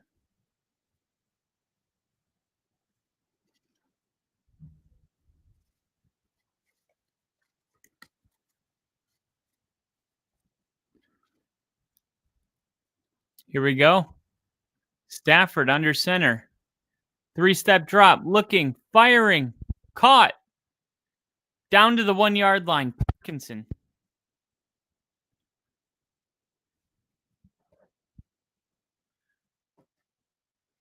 And Stafford, man, playing at such a high level.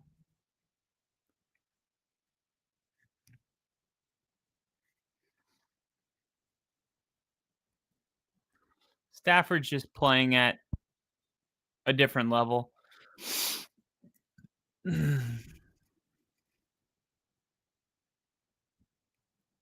Remember my Super Bowl prediction, the Broncos and the Rams. That was my preseason prediction.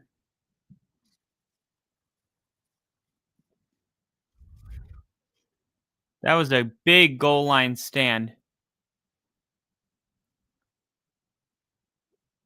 The Rams gave it to Blake Corum and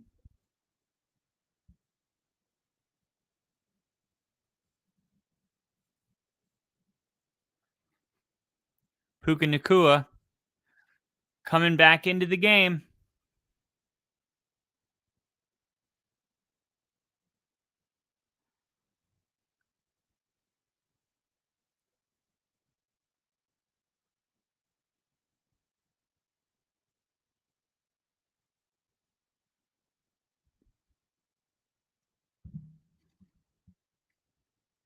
Going Adams, touchdown.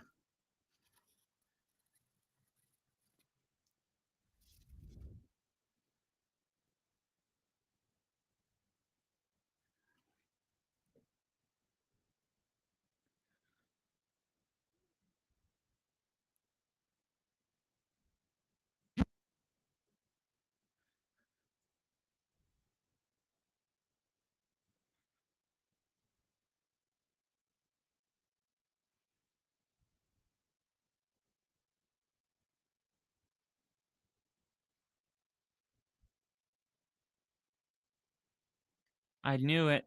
I knew Devontae Adams going to LA was going to be great. And people, I remember I was comparing it to like how sometimes when a wide receiver gets moved from a team and then that next team moves off of the quarter or that same player, everybody just immediately goes, "Oh, it's Brandon Cooks or Stephon Diggs. This guy's washed." And I'm like, yeah, you got to think like this guy went to the Raiders and the Jets. Like those teams didn't have a lot of success. Now he's going to the Rams and he's still one of the best receivers in the league and somebody that you could draft in a lot of cases, in the 5th round, 6th round, and it's a very valuable pick. He's got the most touchdowns in the NFL.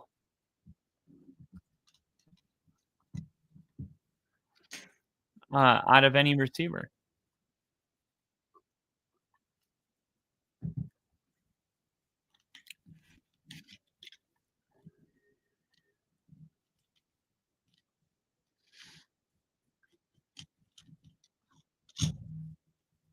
The good news, though, is that the 49ers are going to have to stay aggressive here. Let's see.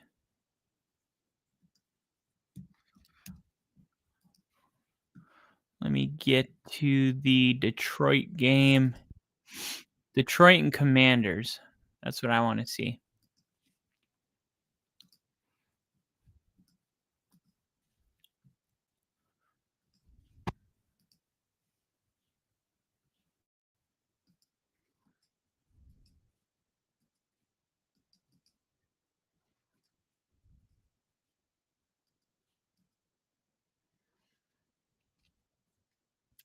Two-point attempt, no good for the Commanders.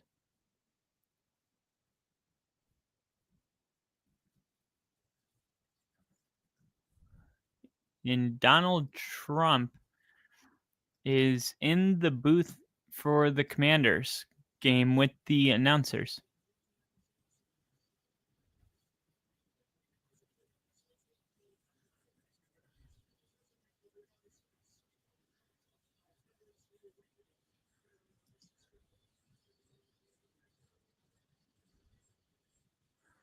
He called the play. I didn't get to see it. Oh, that's gold. I gotta see that.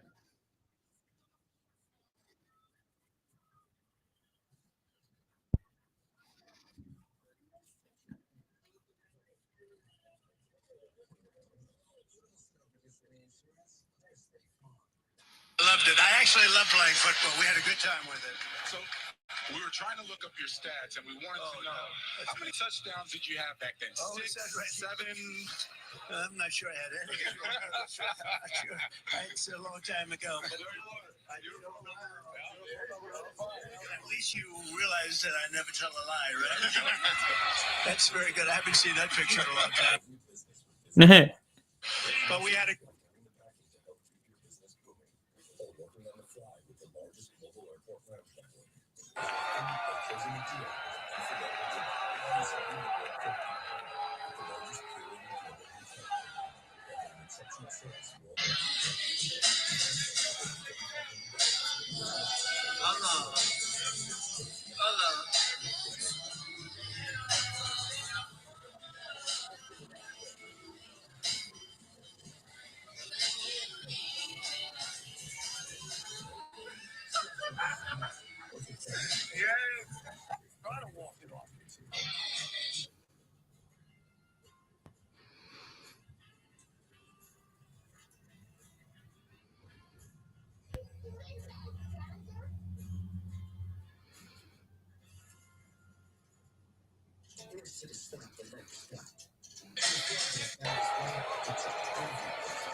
Wow, I didn't realize this.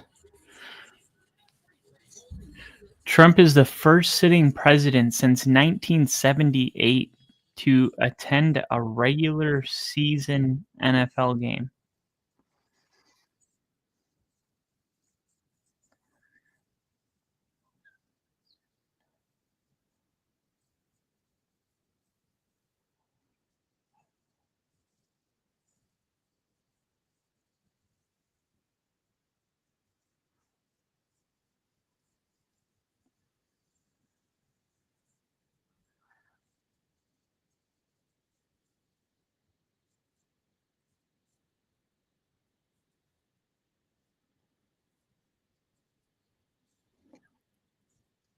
All right. The Lions.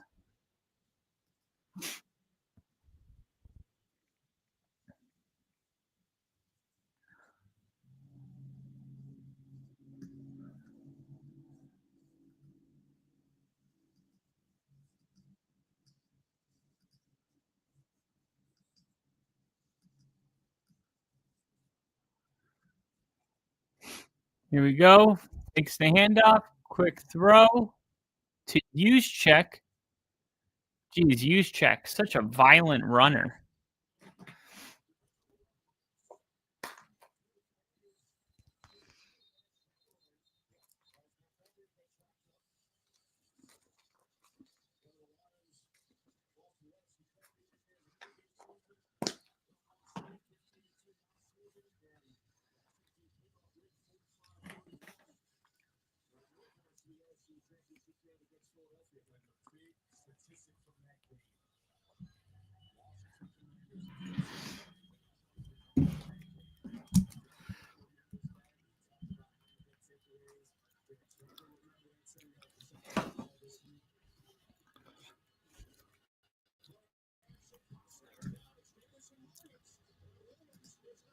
Yes. There we go. That's what I'm talking about, baby. Jameson Williams from the 20-yard line takes it to the 30, to the 40, to the 50.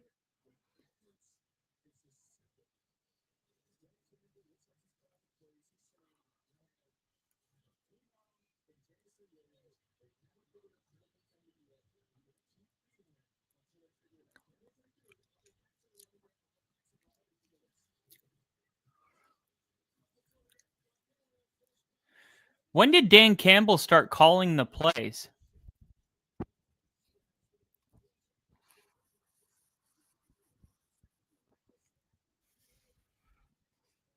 I didn't know that.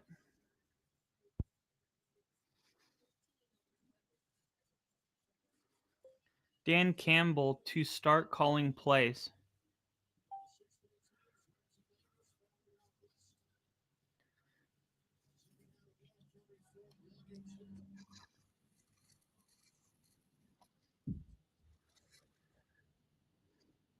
So Ben Johnson didn't call the plays?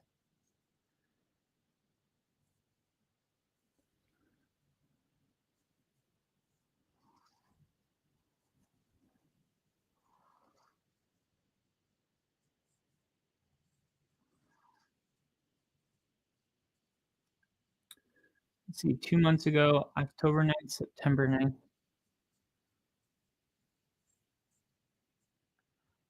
Oh, yeah, because Detroit lost against Green Bay week 1.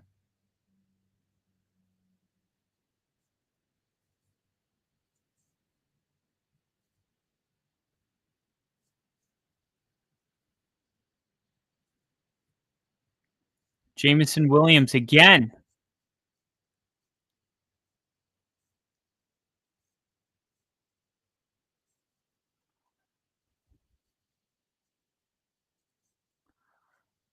Finally.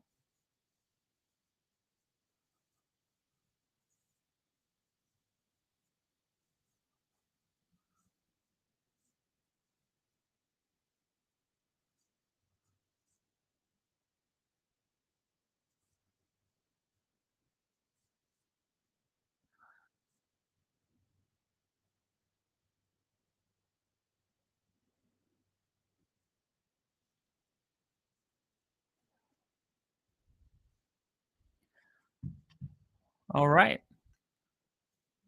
So now that Jameson Williams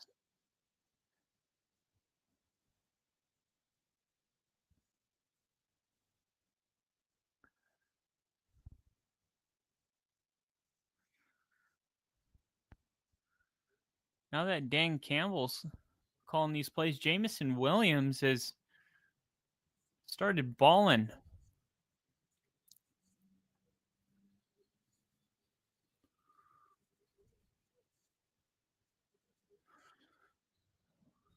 Run defended well there by the Commanders.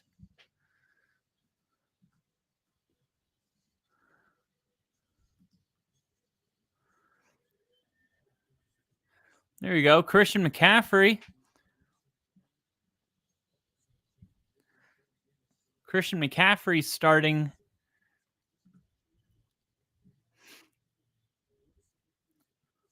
to get going as well. So this is a great combination of things for my team right now. Lions trying to put this one out of reach, and he throws that one away. 4th and 8. It's a 16-point game, so the Lions are gonna take the field goal here. And touchdown, Niners. Still not Christian McCaffrey. But Jameson Williams has 24 points. And Christian McCaffrey has 14 and a half.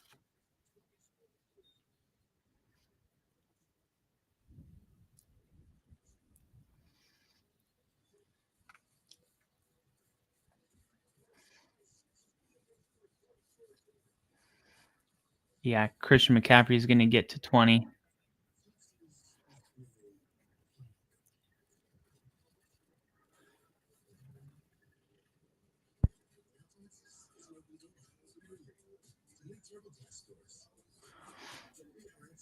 How bad did Garrett Wilson?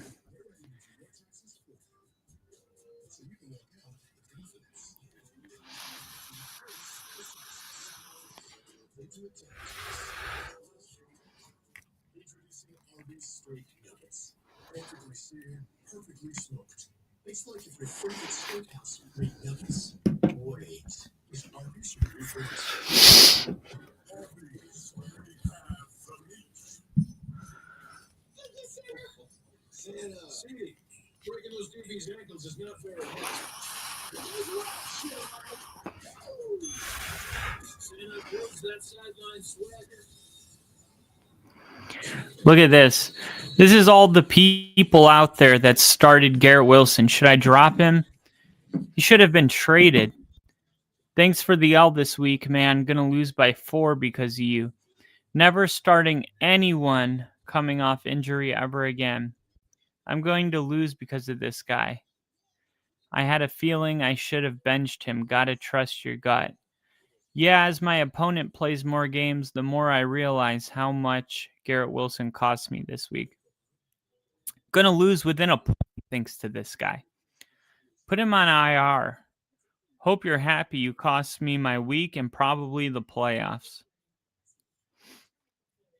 This might have done my week. Would have been a no start even if he wasn't coming off an injury. Quit your day job, Garrett. Season's over. Start Rome last week, then this guy. Oh my God, I should have started Tez.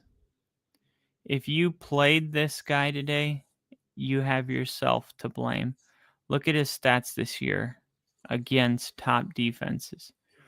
Then add in returning from an injury, the weather, the fact that Fields and the O-line are garbage. The idea he was going to pop off was a hilarious delusion. The people doing the reviews and the projections are also to blame.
Don't have the luxury of benching Garrett Wilson if he's healthy,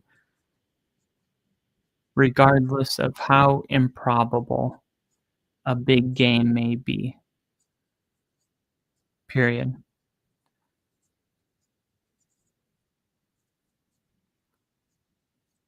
Not everybody's in a cupcake league.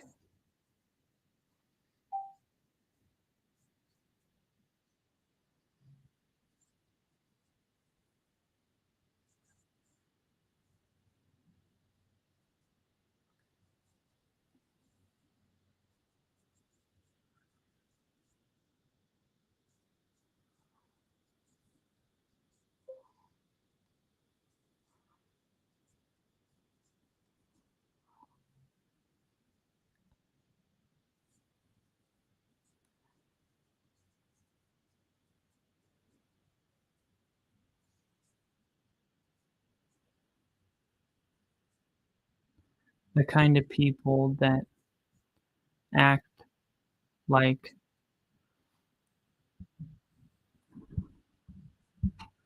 they were so sure about something after the fact are the worst.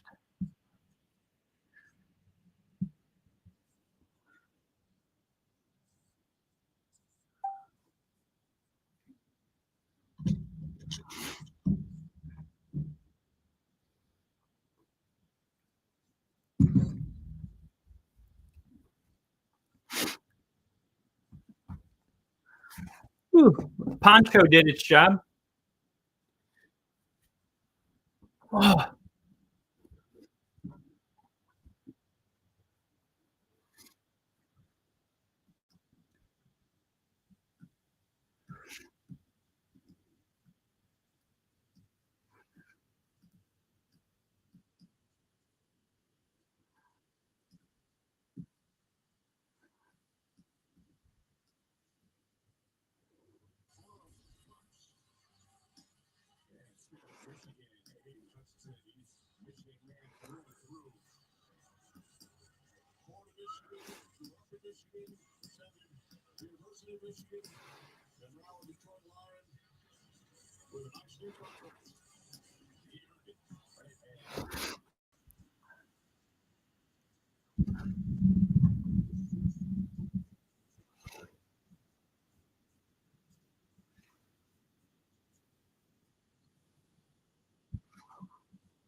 Great job by Carissa.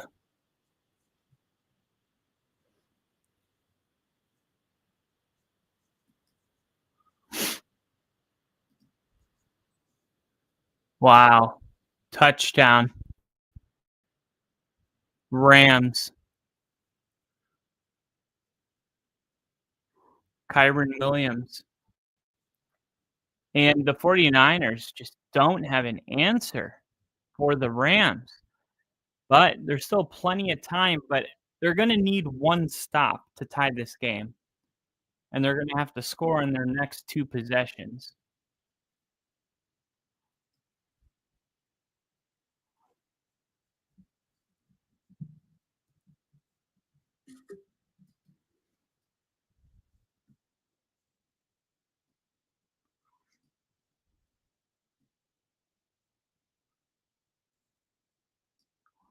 Third quarter's come to an end.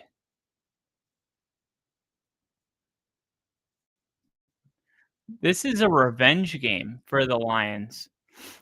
Remember, the Commanders sent their asses packing in the playoffs, and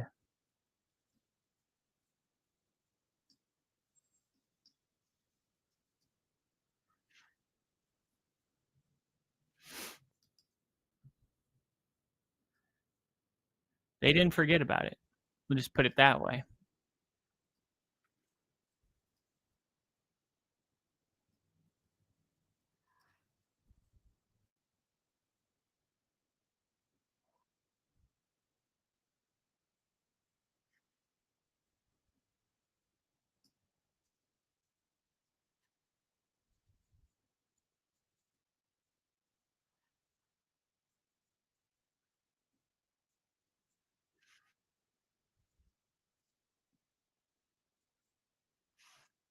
Let me do this.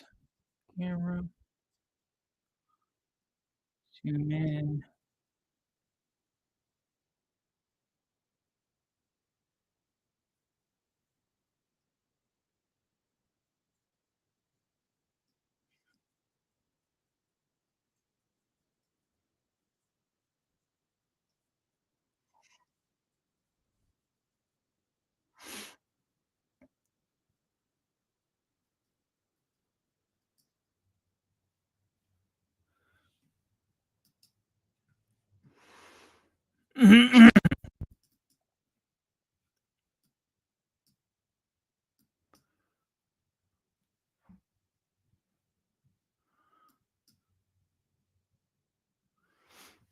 There we go.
There we go.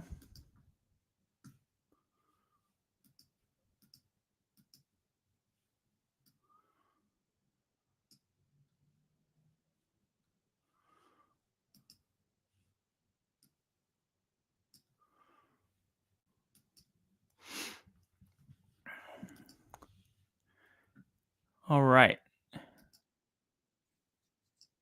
2 possession games, so the 49ers are going to need to score, go for 2, get a stop on defense, and score again.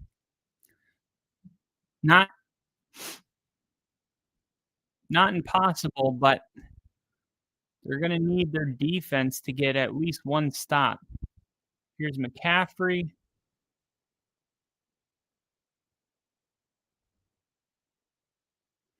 He's going to lose 3.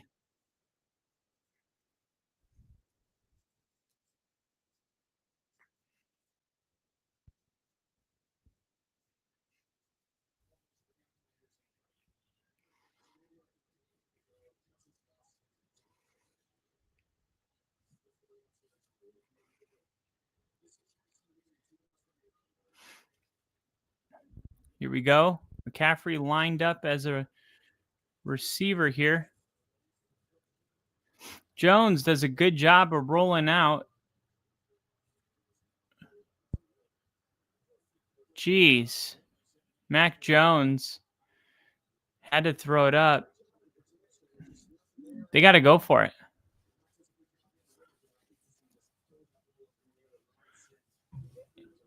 They're going for it. They're going for it.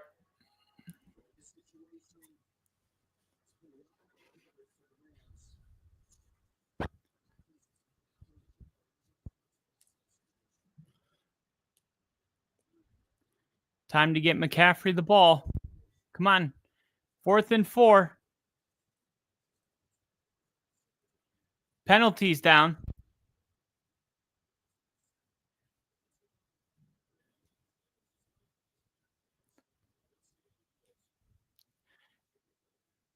Jones wants a Kittle.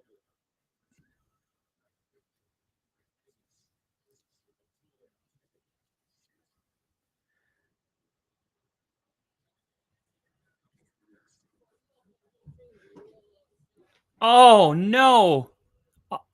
A illegal shift on Kittle. No.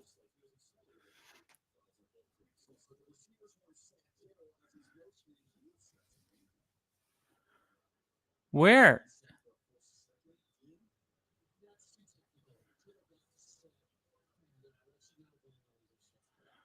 That could have cost him the game. He was set.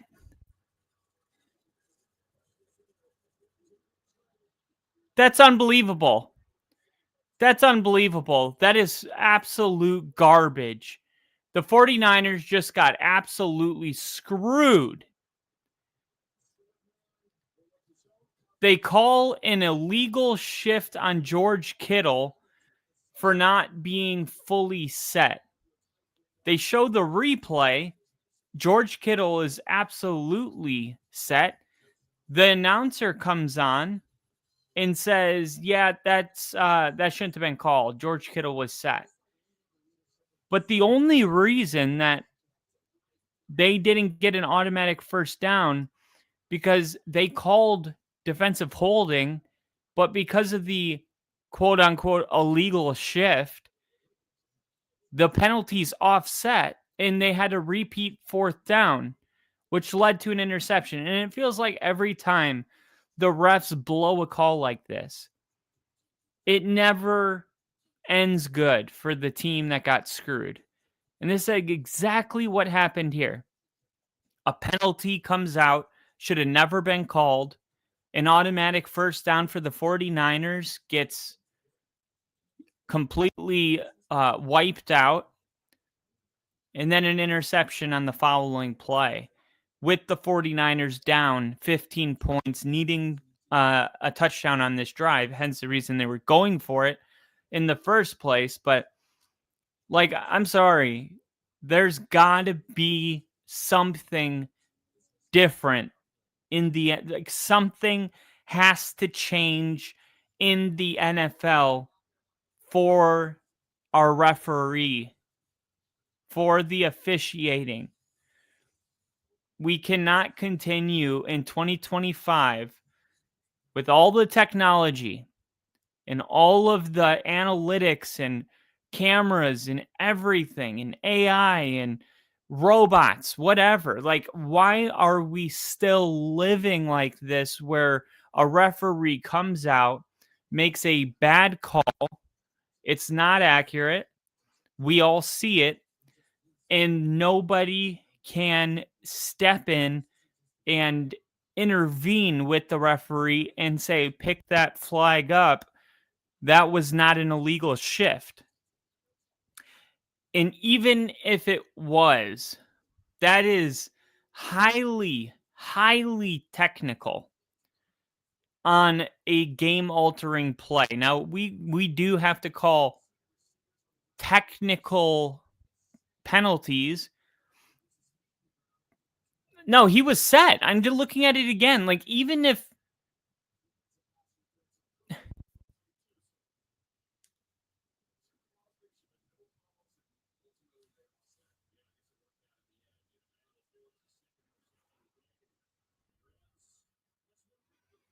that's unbelievable.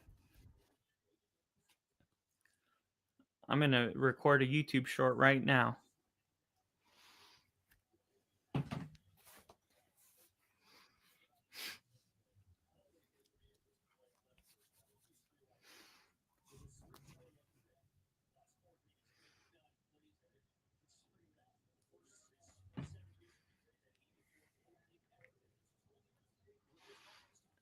I'm just going to clip this later.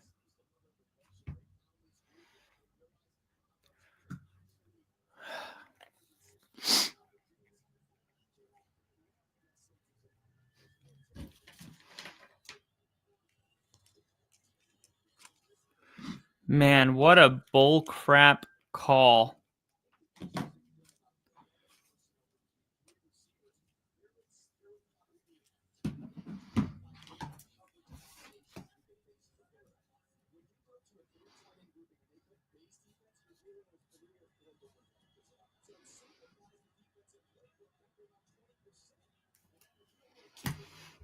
Man. 49ers bring a blitz, and unfortunately, their linebacker responsible for covering the tight end in the flat just doesn't get over there fast enough.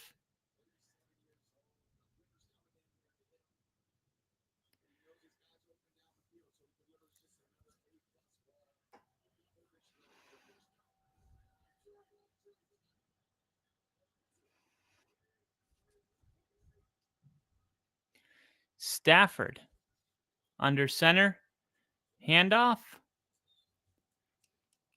and they're just taking clock, killing clock now.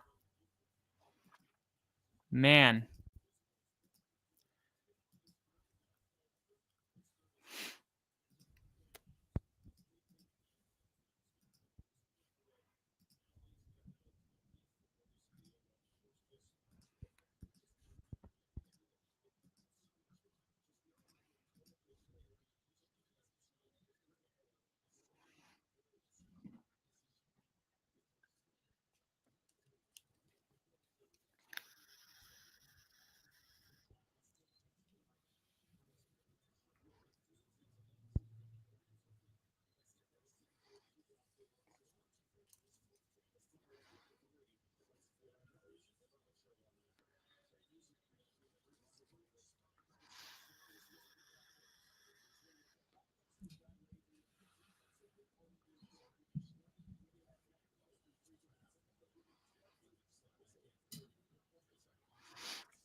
Jameson Williams, 24.9 points today.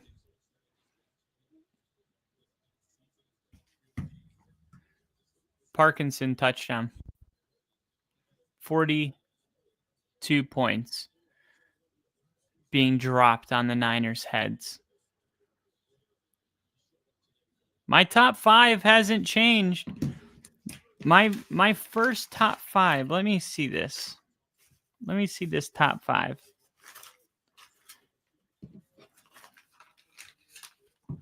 My top 5.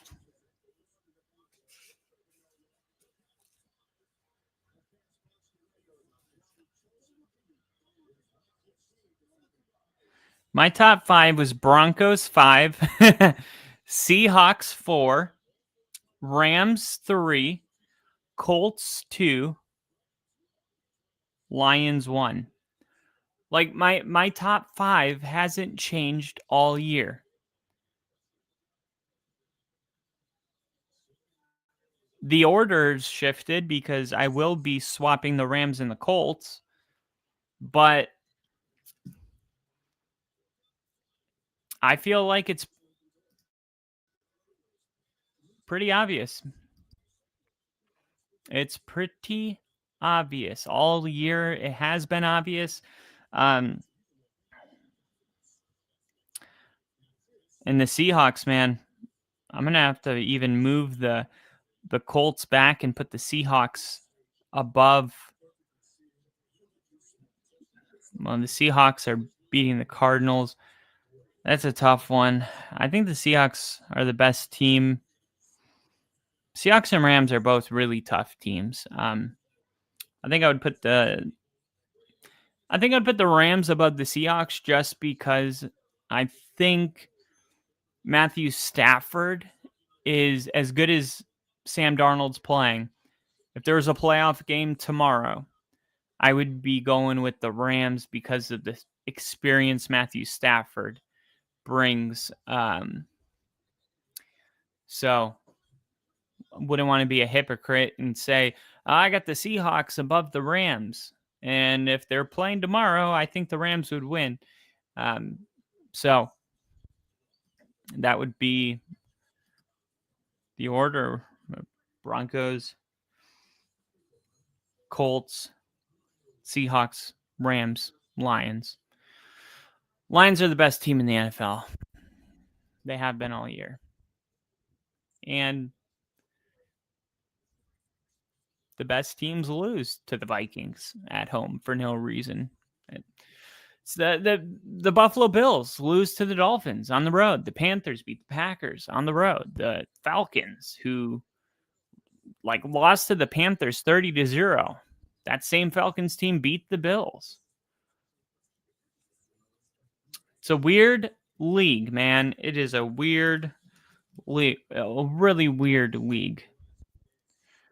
And the Rams are going to move to 6-2. They have 2 losses. One was against the 49ers that they shouldn't have lost, but I think it was Kyren Williams who fumbled the ball on the 1-yard line. The most clutch forced fumble. I think this is it.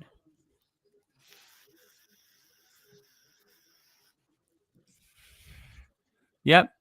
1st and goal with a minute left in the game. And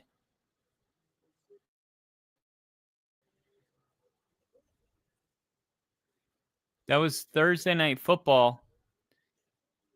And on the 1-yard line, the 49ers recovered a fumble. And that would have given the Rams a 24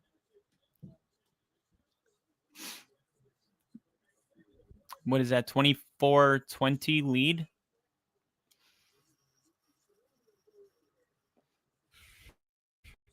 No. That would have given the Rams 27-23 lead, and the Niners would have had a minute and 2 seconds to score a touchdown.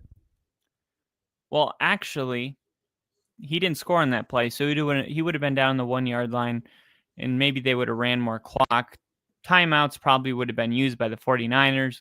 But let's just say the 49ers would have got the ball back with a minute, and they would have had to score a touchdown because an extra point would have given the Rams a 4-point lead.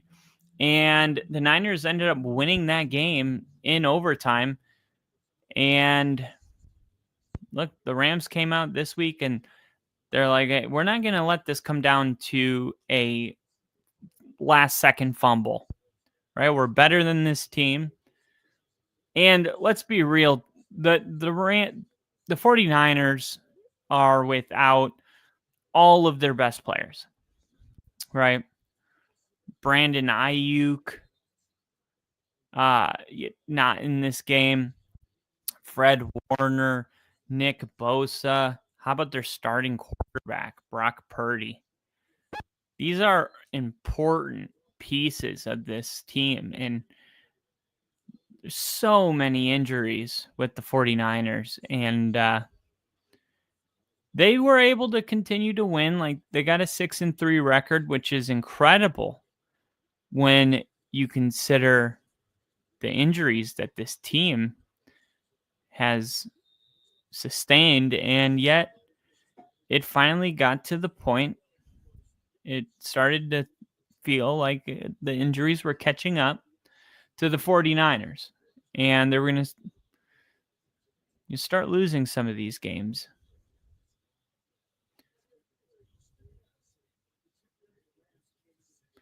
An illegal formation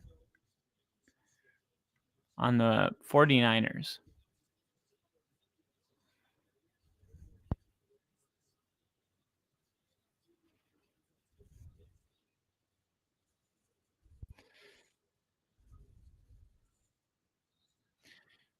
And Mac Jones is just throwing it to his running back picking up 4 yards at a time.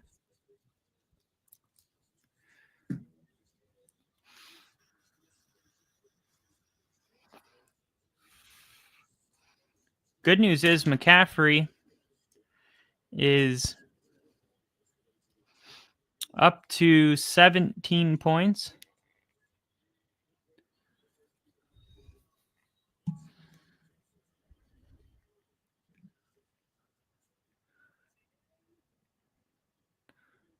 Touchdown.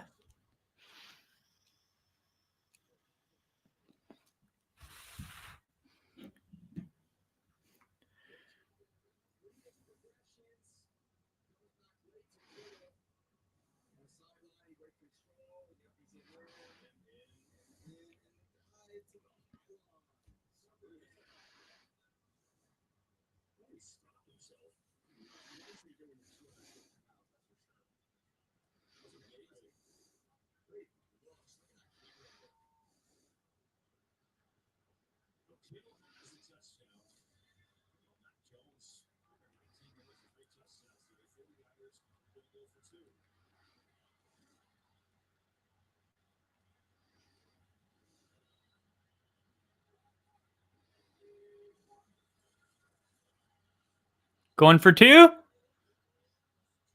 Interception.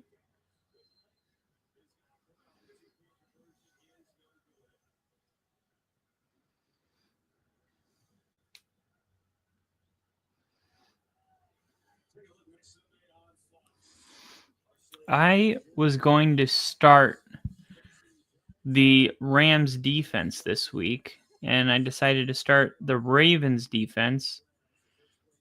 And let's see. The Rams defense has 6 points. I got 8. Let's see. Whose defense had the most points? Actually, oddly enough, the Saints. I'm so freaking sick and tired of the Panthers, man. The Panthers are the most confusing team in the NFL. I didn't think it was sustainable what they were doing. Do you know you have to go all the way back to week 1 to find a game?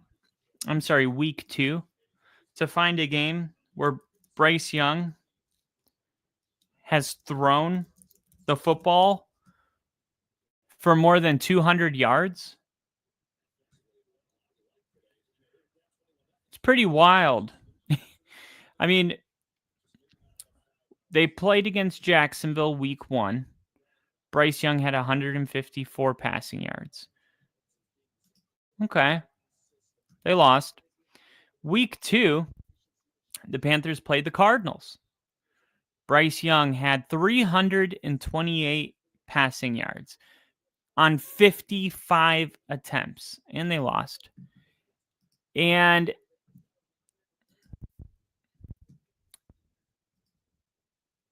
that's it. Right? Jacksonville, Cardinals, and that was it. So Bryce Young had one game. One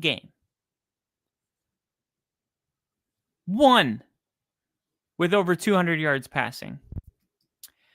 And then Chuba Hubbard got hurt. Rico Dowdle comes into the game, and Rico Dowdle goes off, right? And everyone's like, nah, don't make too much of it. It was, it was the Dolphins. Everyone runs against the Dolphins. And we're like, okay. And then the Cowboys game the next week, they give him 30 carries. And Bryce Young throws the ball 25 times, 199 or 198 yards, and they beat the Cowboys 30-27. And you're like, okay, that's back-to-back wins for the Panthers.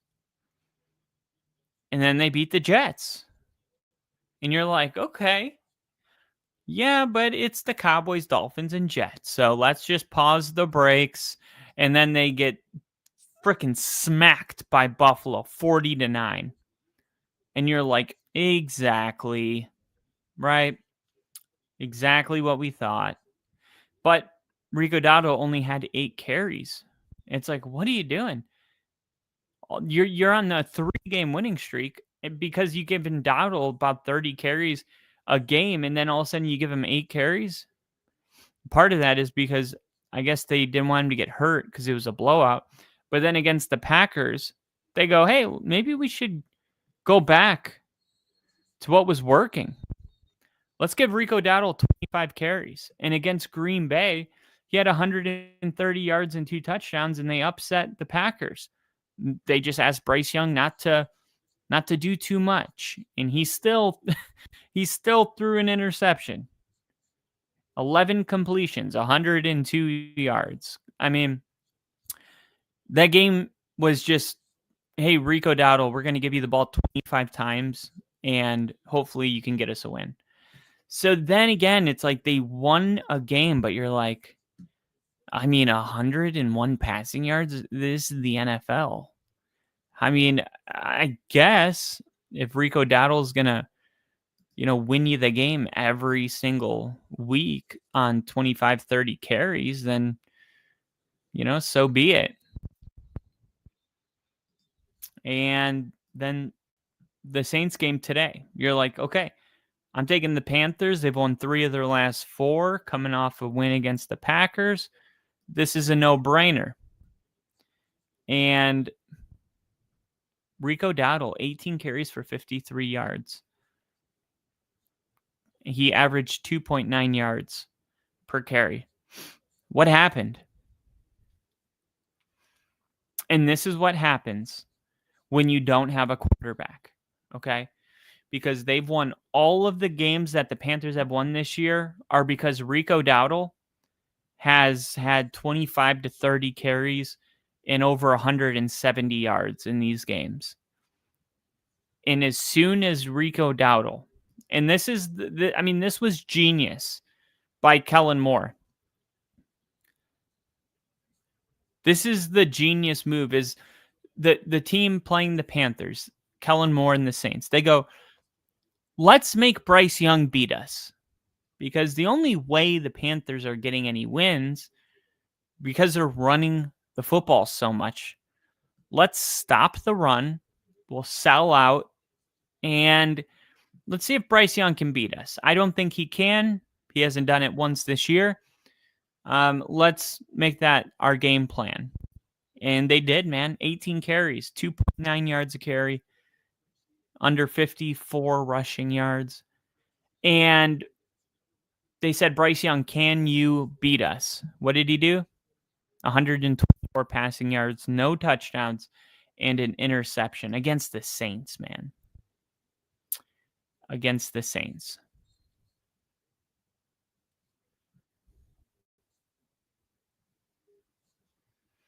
So, yeah. I mean, the Panthers might actually be the worst 5-win team in the league.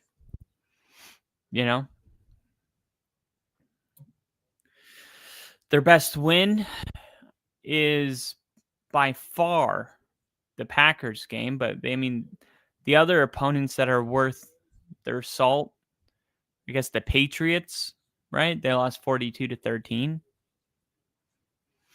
The Bills, they lost 40-9.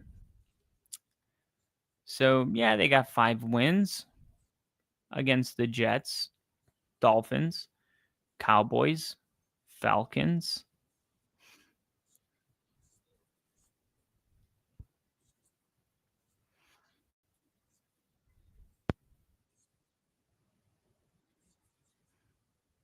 Packers, Jets, Dolphins, Cowboys, Falcons. That's it.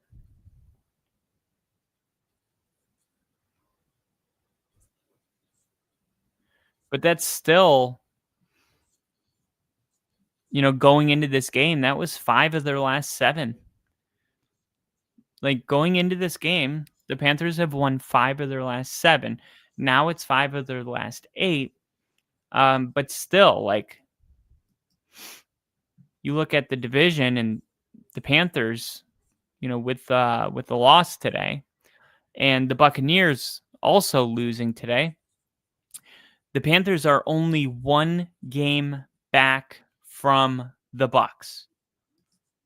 And if they would have won today, the Panthers would have been tied for first place in the division.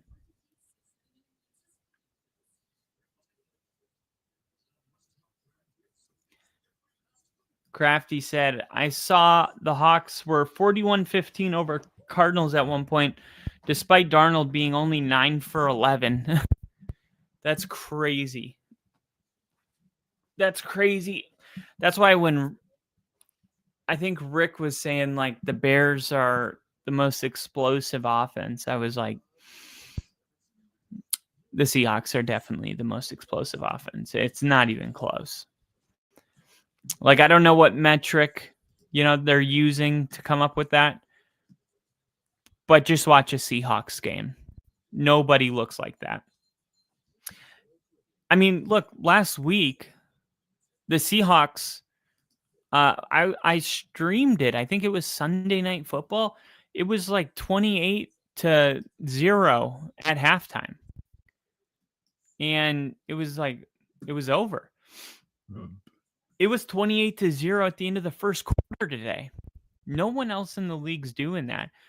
I haven't really seen anything like that since, like, Tom Brady used to do stuff like that to, like, the Dolphins once a year. And then the Dolphins would somehow win the other one. Here's another run and first down. And that's game. Now they're going to be able to take knees, and that's your final score. The Rams with an impressive win over the 49ers today. The Niners, man, just like I said, the injuries are catching up to them. They really are. And with the way the Seahawks and the Rams look, and now the 49ers are going to be 2 games back because the Seahawks also, getting the win today. Technically, there's 37 seconds left, but we all know the Cardinals aren't about to score 22 points. And we got 2 teams now that are 7-2. And we got the 49ers, who are 6-4. So I don't know what you would call that. A game and a half back. It could be more, but the Seahawks and Rams have only played 8 games. This is their 9th. The 49ers have played 10 games. So it's hard to say, like, one team's 6-4 and then the other 2 are 7-2. I don't want to say they're only 1 game back because there's there's another game the Seahawks and Rams are going to play.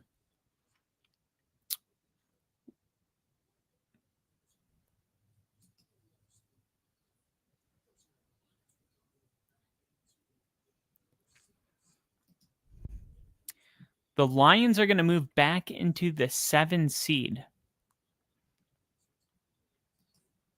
We're finally starting to talk about the playoffs. We're getting to that point. And it might be time for me to pick up. I think Kincaid's going to miss some time with a hamstring injury.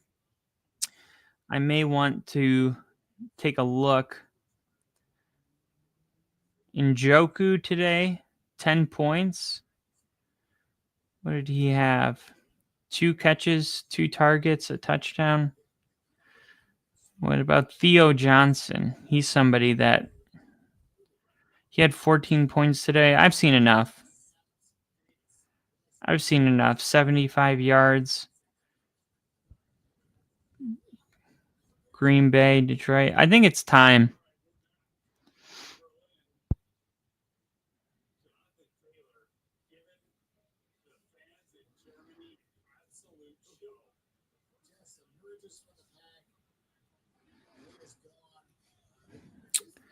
I think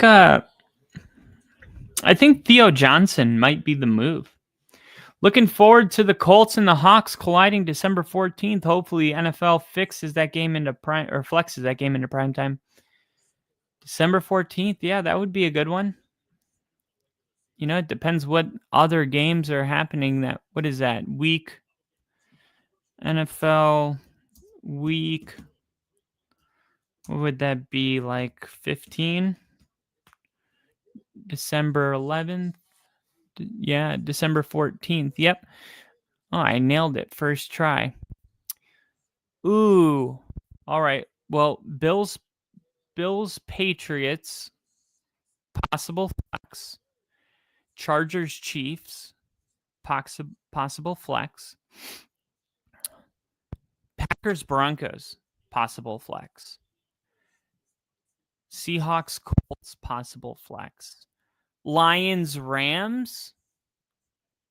I mean, Lions, Rams, I feel like that needs to be flexed ASAP.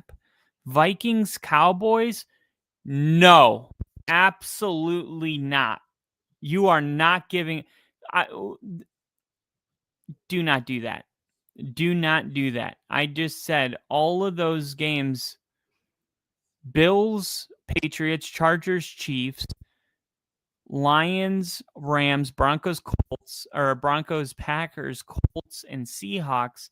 That's 5 football games that are better than Vikings, Cowboys, and then Monday night you get the Dolphins and Steelers. What if it was what if the NFL did this?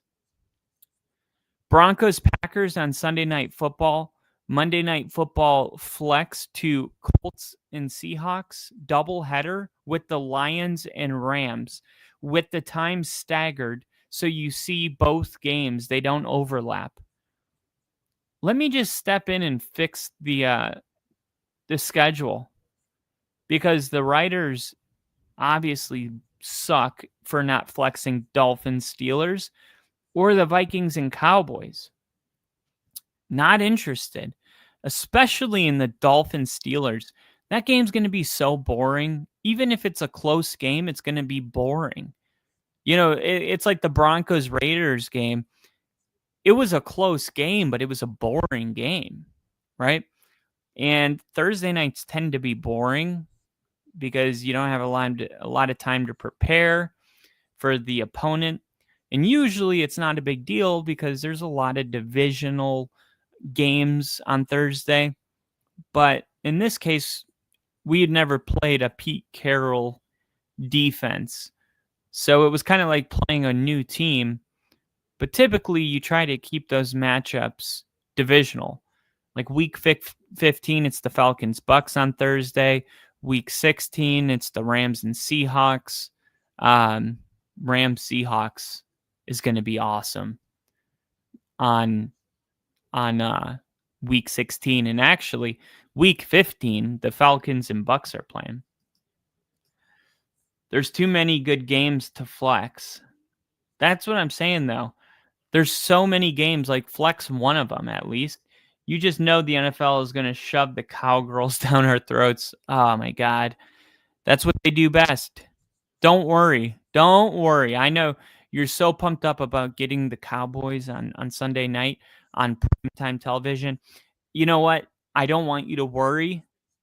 You're going to get them on Thursday night the week before as well. That's right.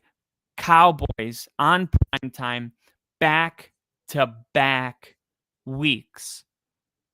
Oh, yeah. And don't forget, the week before that, they're on Thanksgiving because that's a holiday. So you're going to get the Cowboys on primetime TV back-to-back-to-back. Oh yeah. Not the week before that, but the week before that, you're getting the Cowboys and Raiders on Monday Night Football. You're getting Cowboys, Raiders, Chiefs, Cowboys, Lions, Cowboys, Vikings. Wow. 1, 2, 3, 4. Wait, 1, 2, 3, 4. You're getting the Cowboys on prime time in 4 out of 5 weeks, including 3 consecutive primetime games. I'm going to make a post about this. I have to. I can't help it. Thank you for bringing this to my attention, Crafty. I didn't realize how much of an issue this is.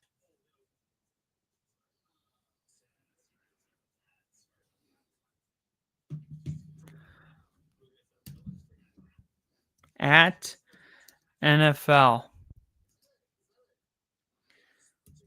please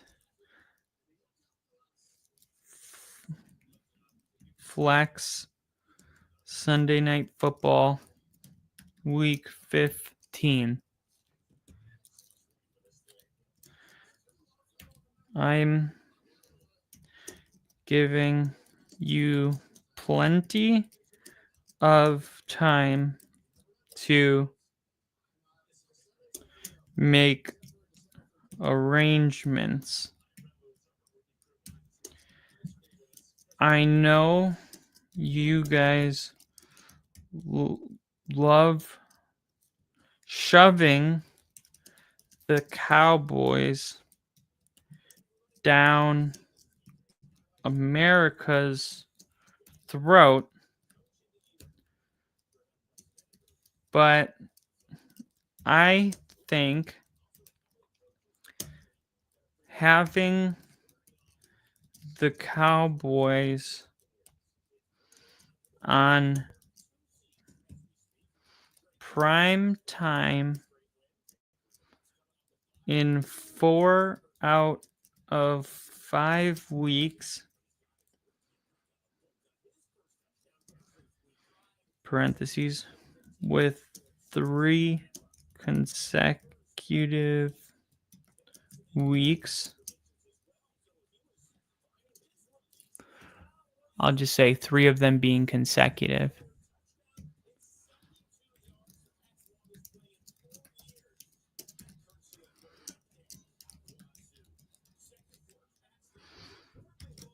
We can afford to flex them on week 15.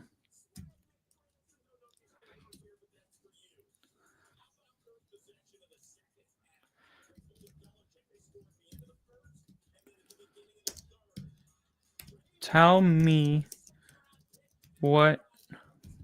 Hold on, I got this. I can give you 5 games that would be more appropriate than Cowboys at Dolphins.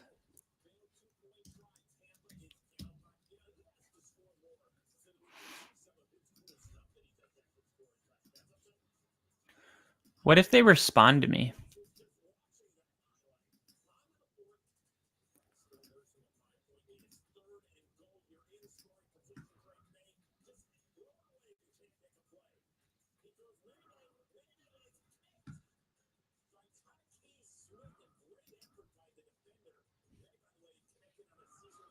Let's see.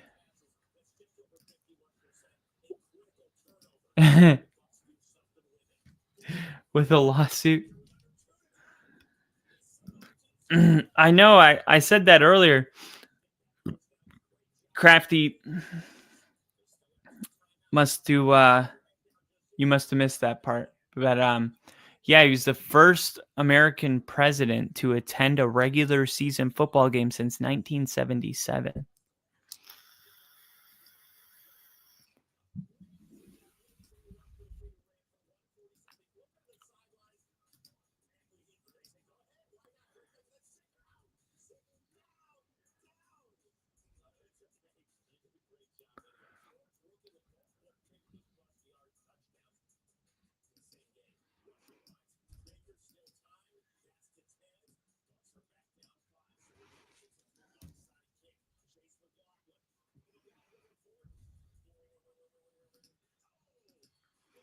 I can give you 5 games that would be more appropriate than Cowboys, though.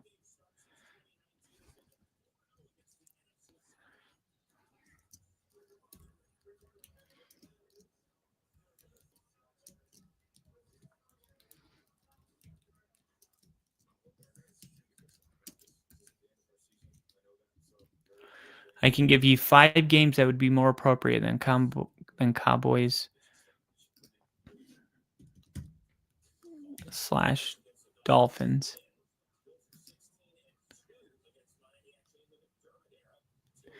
I can give you 5 games that would be more appropriate than the Cowboys Dolphins being on primetime week 15. We're going to go Lions at Rams. Packers at Broncos. Colts at Seahawks. What else did we have week 15? Week 11, week 14, week 15.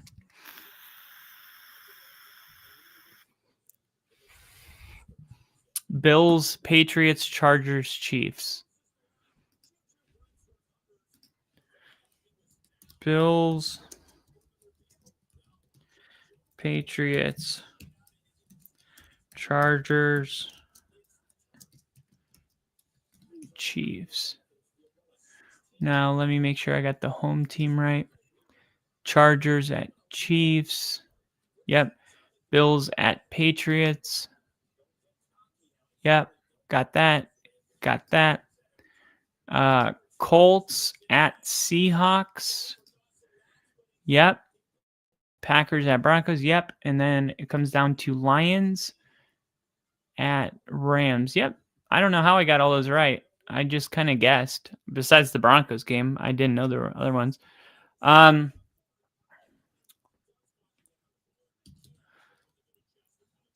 Which one of these games would you not watch if the Cowboys and Dolphins were playing on another channel?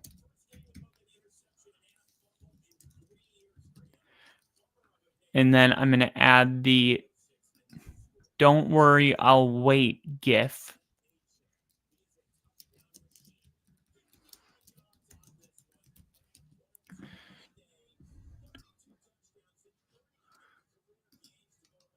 Don't worry, I'll wait.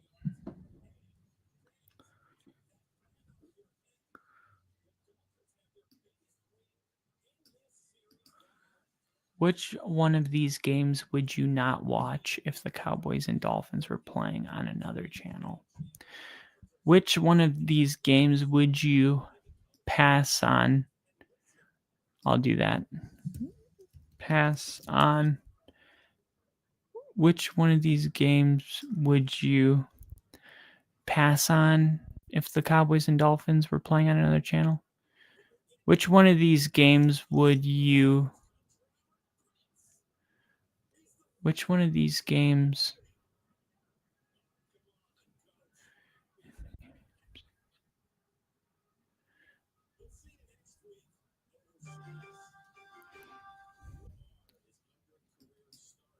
I guess not watch. I guess I thought it was kind of a quirky sentence. 1977, was that Ford or Carter? Bro, I dropped out of high school. But I have a computer. Jimmy Carter. Gerald Ford. Says both. I wasn't there. I don't even know which game it was. But like I said, I got a computer. 1977 president at NFL game, regular season. No U.S. president. Oh my God. I'm so sick of AI with the bull crap.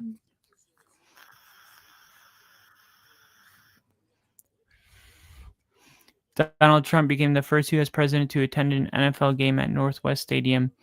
He will stay in the owner's box with Josh Harris.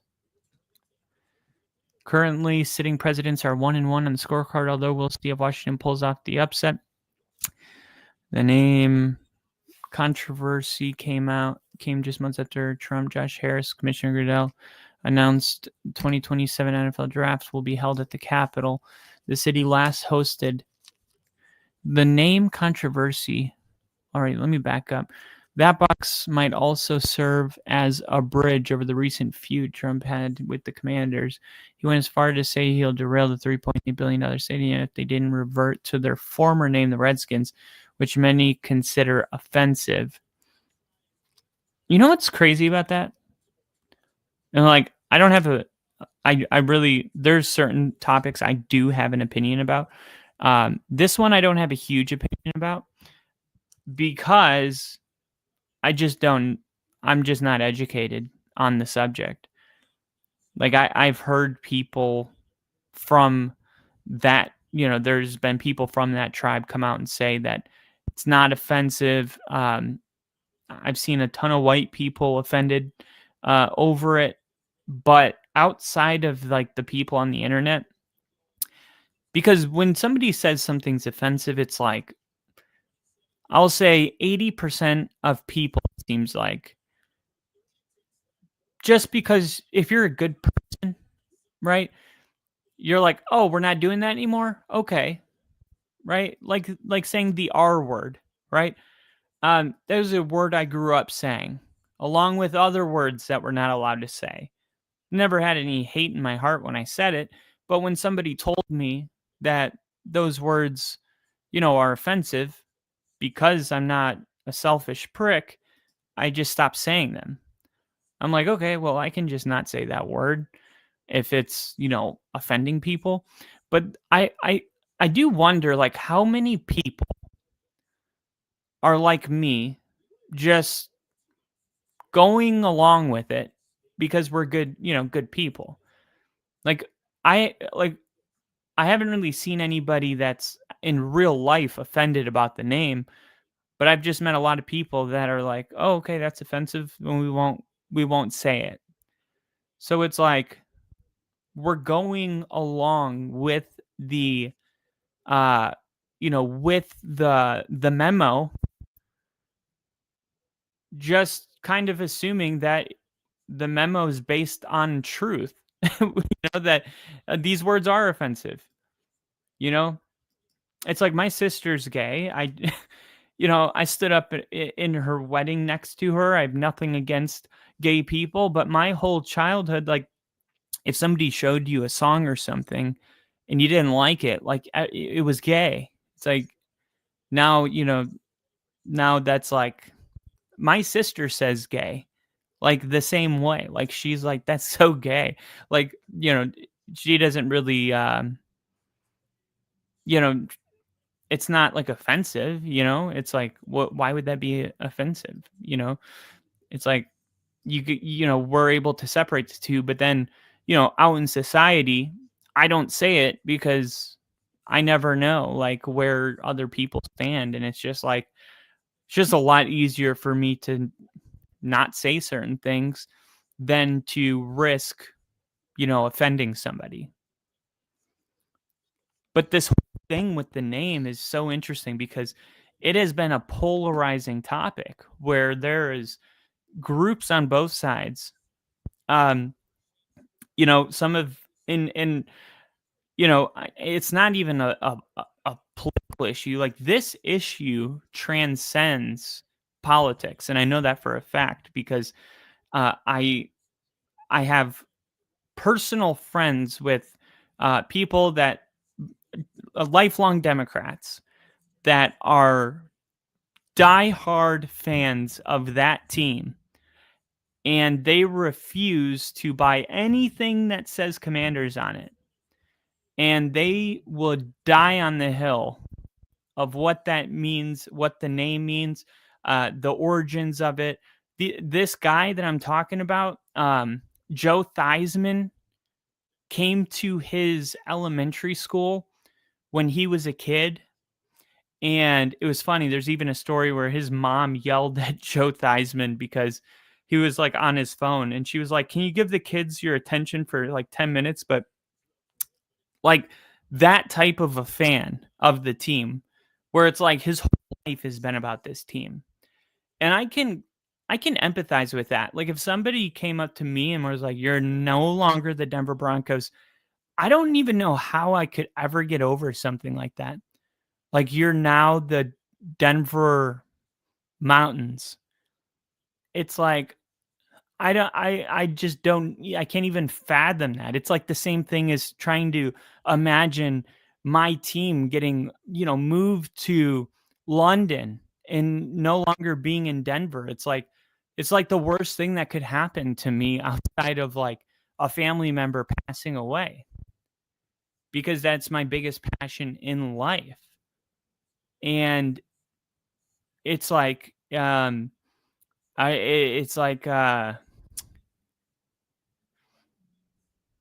almost like an invasion. It's like, that was important to me. You can't have that.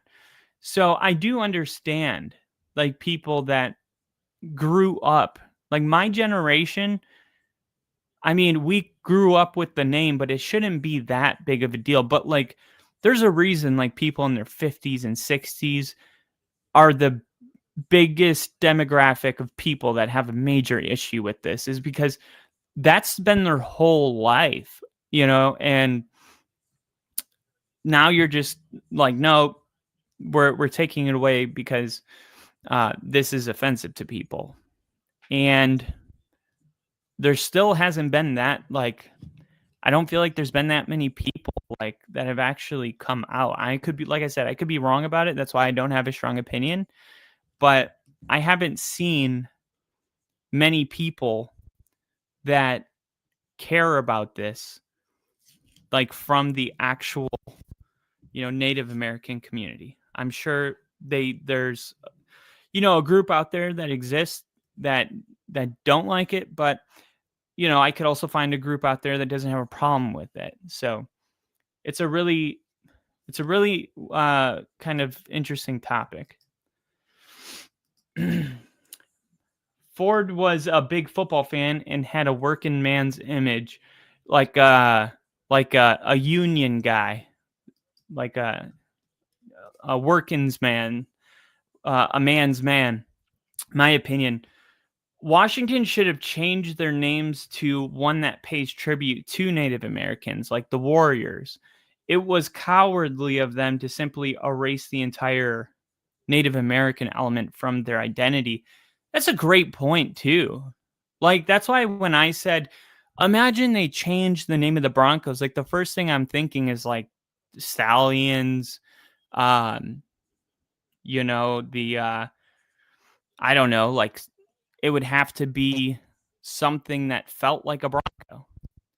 And I guess that's probably where they came with the Commanders, was like, okay, we're talking about people that are in charge of tribes. Oh, commanders, chiefs, which is another thing. Was like, chiefs. I think the thing about it is like that that word is like a descriptive word you know what I mean, about an identity, but it's about like the physical identity. Like the Warriors is like a spirit. Like you can't necessarily like see a person without knowing them and say, "Oh yeah, he looks like a warrior." I mean, if somebody's strong, you could, I'm not talking about that. I'm talking about how somebody looks at me and goes, "He's white." You can't do that with like personality traits. Like I can't just look at somebody on the street and go, "He's funny." I need to know his personality. So like to be a warrior, is a little bit different than looking at somebody that's Native American and them being called, you know, a red skin because of their appearance. So like I get the idea behind why that sounds offensive, just, simply when people explain it, it's like, yeah, I mean, it makes sense. But then, you hear the other side of the argument and they're like, no, it was an endearing term to be that. And it's like, are they just saying that, you know what I mean, to like, try to keep the name alive, or is it true? And why are so many people like so sure about this? Like I said, for a while, I thought it was just a political thing. Like if you're against, this culture of changing names of bands and music and teams, uh, and not very progressive. Things used to be like typically conservatives aren't as progressive as Dems. Democrats are liberals. So I'm like, okay, so is this just one of those things like the Dixie Chicks changing their name to the Chicks? The maple syrup, even Crackle Barrel, like all these name changes. We could go on and on. I thought that this was one of those issues, which some of it is, but a lot of it is like the real passion. Like when you look and find the people that are the most passionate about this subject, it is typically has nothing to do with politics, and it has to do with people that are putting together really well structured points about, they make a good case. I would just encourage everyone, if this is going to be something in the NFL that's going to be discussed in the future, it might be good for everyone to do their own research on it.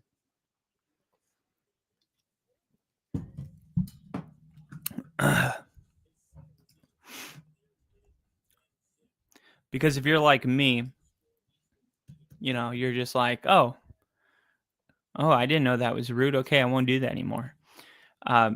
But when you're changing like the identity of a team and like something somebody's known their whole life, you got to be sure about it, And if we all just go along with it, what if the first person that said this was lying? Like what if I just said, the Chiefs, the Kansas City Chiefs, like that's offensive now. And I made a YouTube short about it, and then everybody just was like, cancel this. This is offensive. Kyle said so. But what if I just plucked it out of thin air? What if it didn't have any real basis to it? That's why it's important to be like, okay, some things you don't have to do research, like the R word. We all get it, right? It's pretty self-explanatory. Saying, gay or whatever, it's like, okay, I could see why that's offensive because you're using it in a bad connotation. You're saying like that is a bad thing. So like, but things like this, even like the maple syrup and all that, like, I'm like, oh, okay, I guess I'll educate myself on it. But it's funny because there's also like an interesting element to it. It's like, okay, something might have meant something, but we do know like the way that we perceive things changes. Like the NFL said that players can't celebrate with the nose thing, and I'm like, what's wrong with that? And It's a gang affiliated. It's a gang affiliated symbol for the Bloods, but it's like, look, I didn't even know that until the NFL canceled it. You know what I mean? So some of it is like, nobody actually knows that that's what that means. You know what I mean?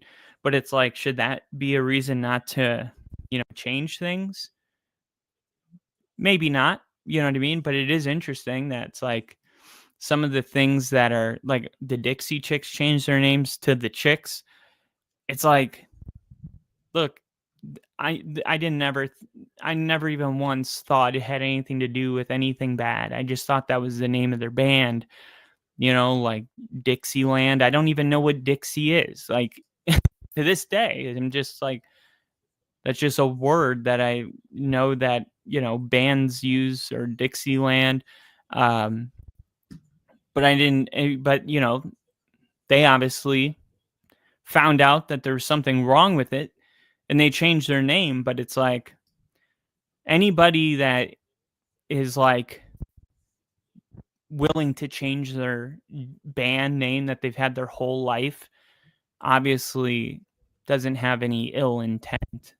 And that's why, I never thought anything of it, is because it's not like, that's what their music was about or anything like that. It was just a name. But yeah, things are going to get weird, I think, with the Commanders. I do think things are going to get weird here pretty soon, and I don't know how many times you can change your name.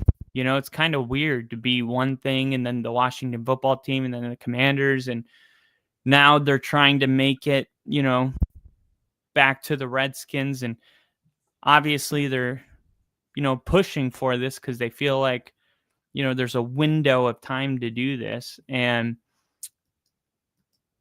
I think, I don't think that the president actually gives two craps about the fans of this team.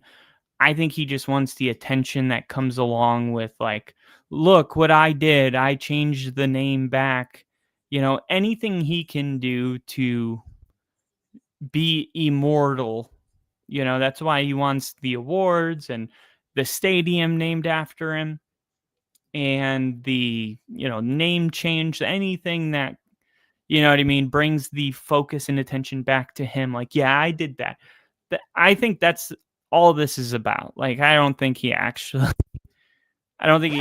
has, like, oh, I deeply care about this. If he did, today wouldn't be his first football game ever attending. You know what I mean?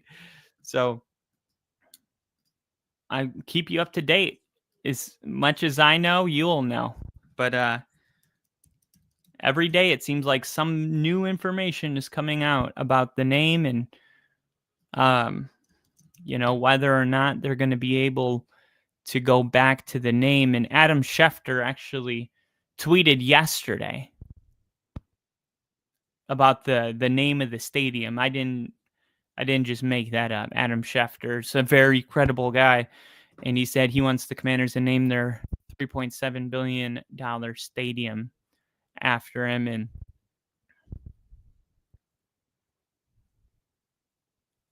Trump saying, say your name at the Commanders game instead of actually saying his own name. He pulled a Biden repeat sentence. That's so funny. I didn't realize he was actually calling the play-by-play. That's awesome. Can we get the footage of that?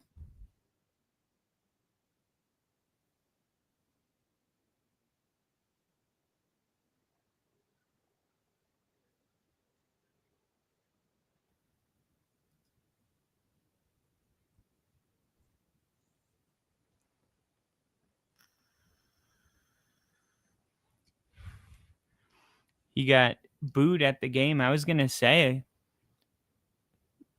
I know the Commanders are in DC. That is not his crowd, man.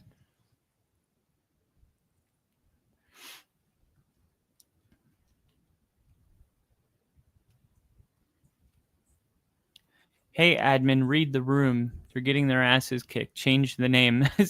Like that's gonna change it. You know, it's funny though. I was watching highlights of a game. I think it was RG3 game where he hurt his knee or something. And I saw the uniform and I didn't realize. I was like, I kind of missed that look. Oh, no. It was the Broncos game where they did or no, it wasn't a Broncos game. It was Sean Taylor passed away and they lined up with only 10 men on the field to pay tribute.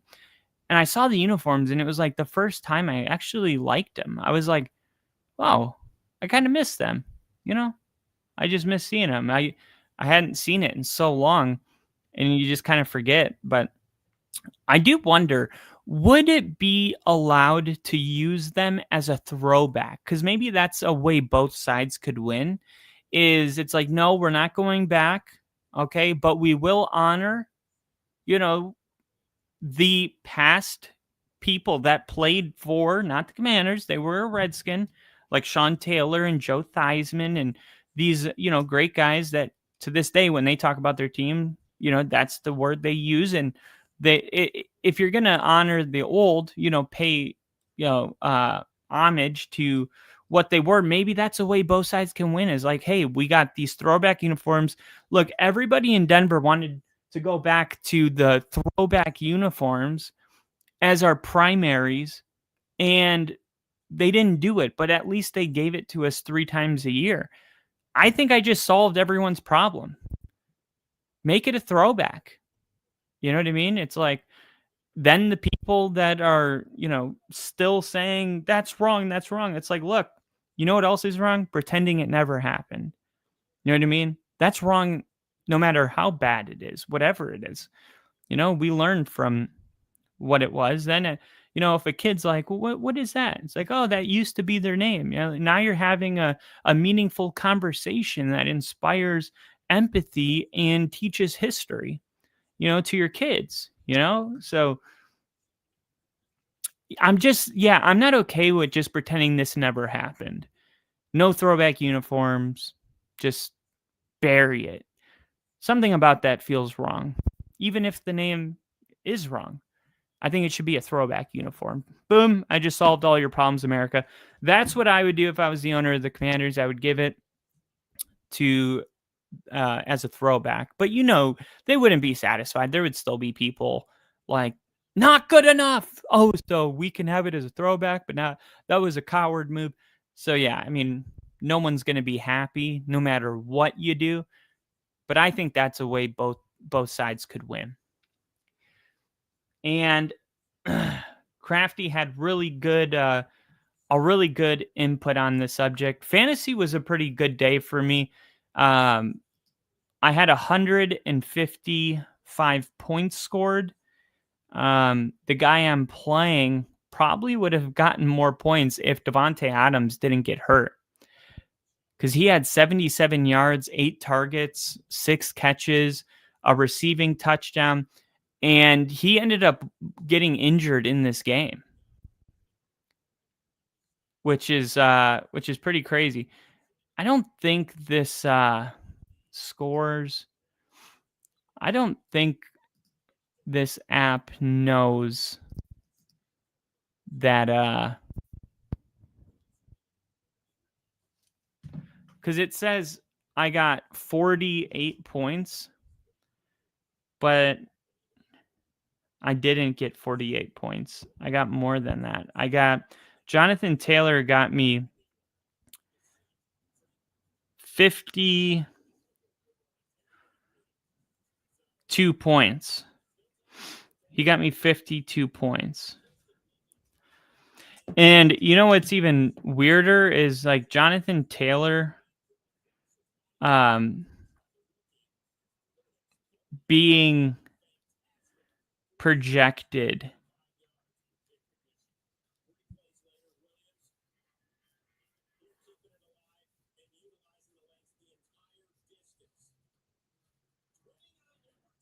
Jonathan Taylor being projected over 20 points only 2 times this year.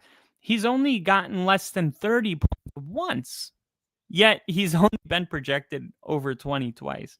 It makes no sense, right? If you're going off projections to decide what to do with your lineup, you're doing it all wrong. You're doing it all wrong. He was projected, he's only gone under 24 points 3 times. Week 1, week 9, which was last week against Pittsburgh, and week 4 against the Rams. And I guess the Rams, man, they're a really good defense. They held Christian McCaffrey to 17 fantasy points, 28 rushes, 106 yards and a touchdown. That's crazy. 106 yards and a touchdown. And he had 5 catches for 67 yards. Oh, no, that was against the Giants. I was like, that should be more than 17 points. So today, he had, against the Rams, 30 rushing yards, 10 targets, 8 catches, 66 yards. And if he would have had a touchdown, he would have had about 25 points. So unfortunately, they took him out every time the Niners got into the red zone. And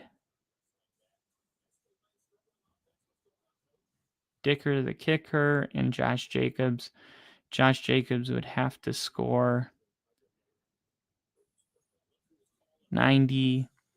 65 points for me to lose this week. So another W for my team. Feels good, man.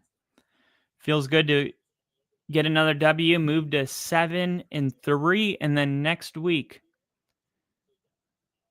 I think I got something good going with who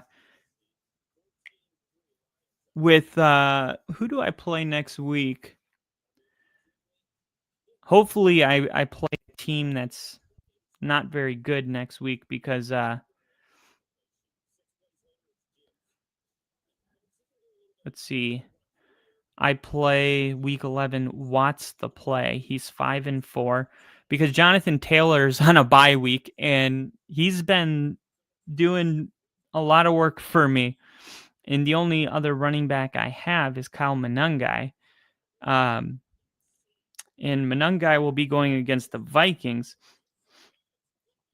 I just hope that they go back to Monangai next week because he's going to have to be my RB2. All right. We're going to talk more about all of this fantasy and recap later today, but it is time for Sunday Night Football. That's right. We're going to be live here in probably 10 minutes or so. So stay tuned for more football coming at you. The 49ers take the L to the Rams, and it was never really a close game, but the Rams tried to come back, but really the 49ers tried to come back, but really it was their defense that couldn't get it done. 42 points given up. They scored 26 points. It just wasn't enough. And then you had Detroit stomp Washington, and Seattle stomp. Seattle, Arizona, Detroit, Washington, same score. 42-22 or 44-22. Both games, same score. Very strange, right? And then the other game was 42-26. So, I don't know. Every game was very similar. I will see you guys here in about 10 minutes. Always a good time.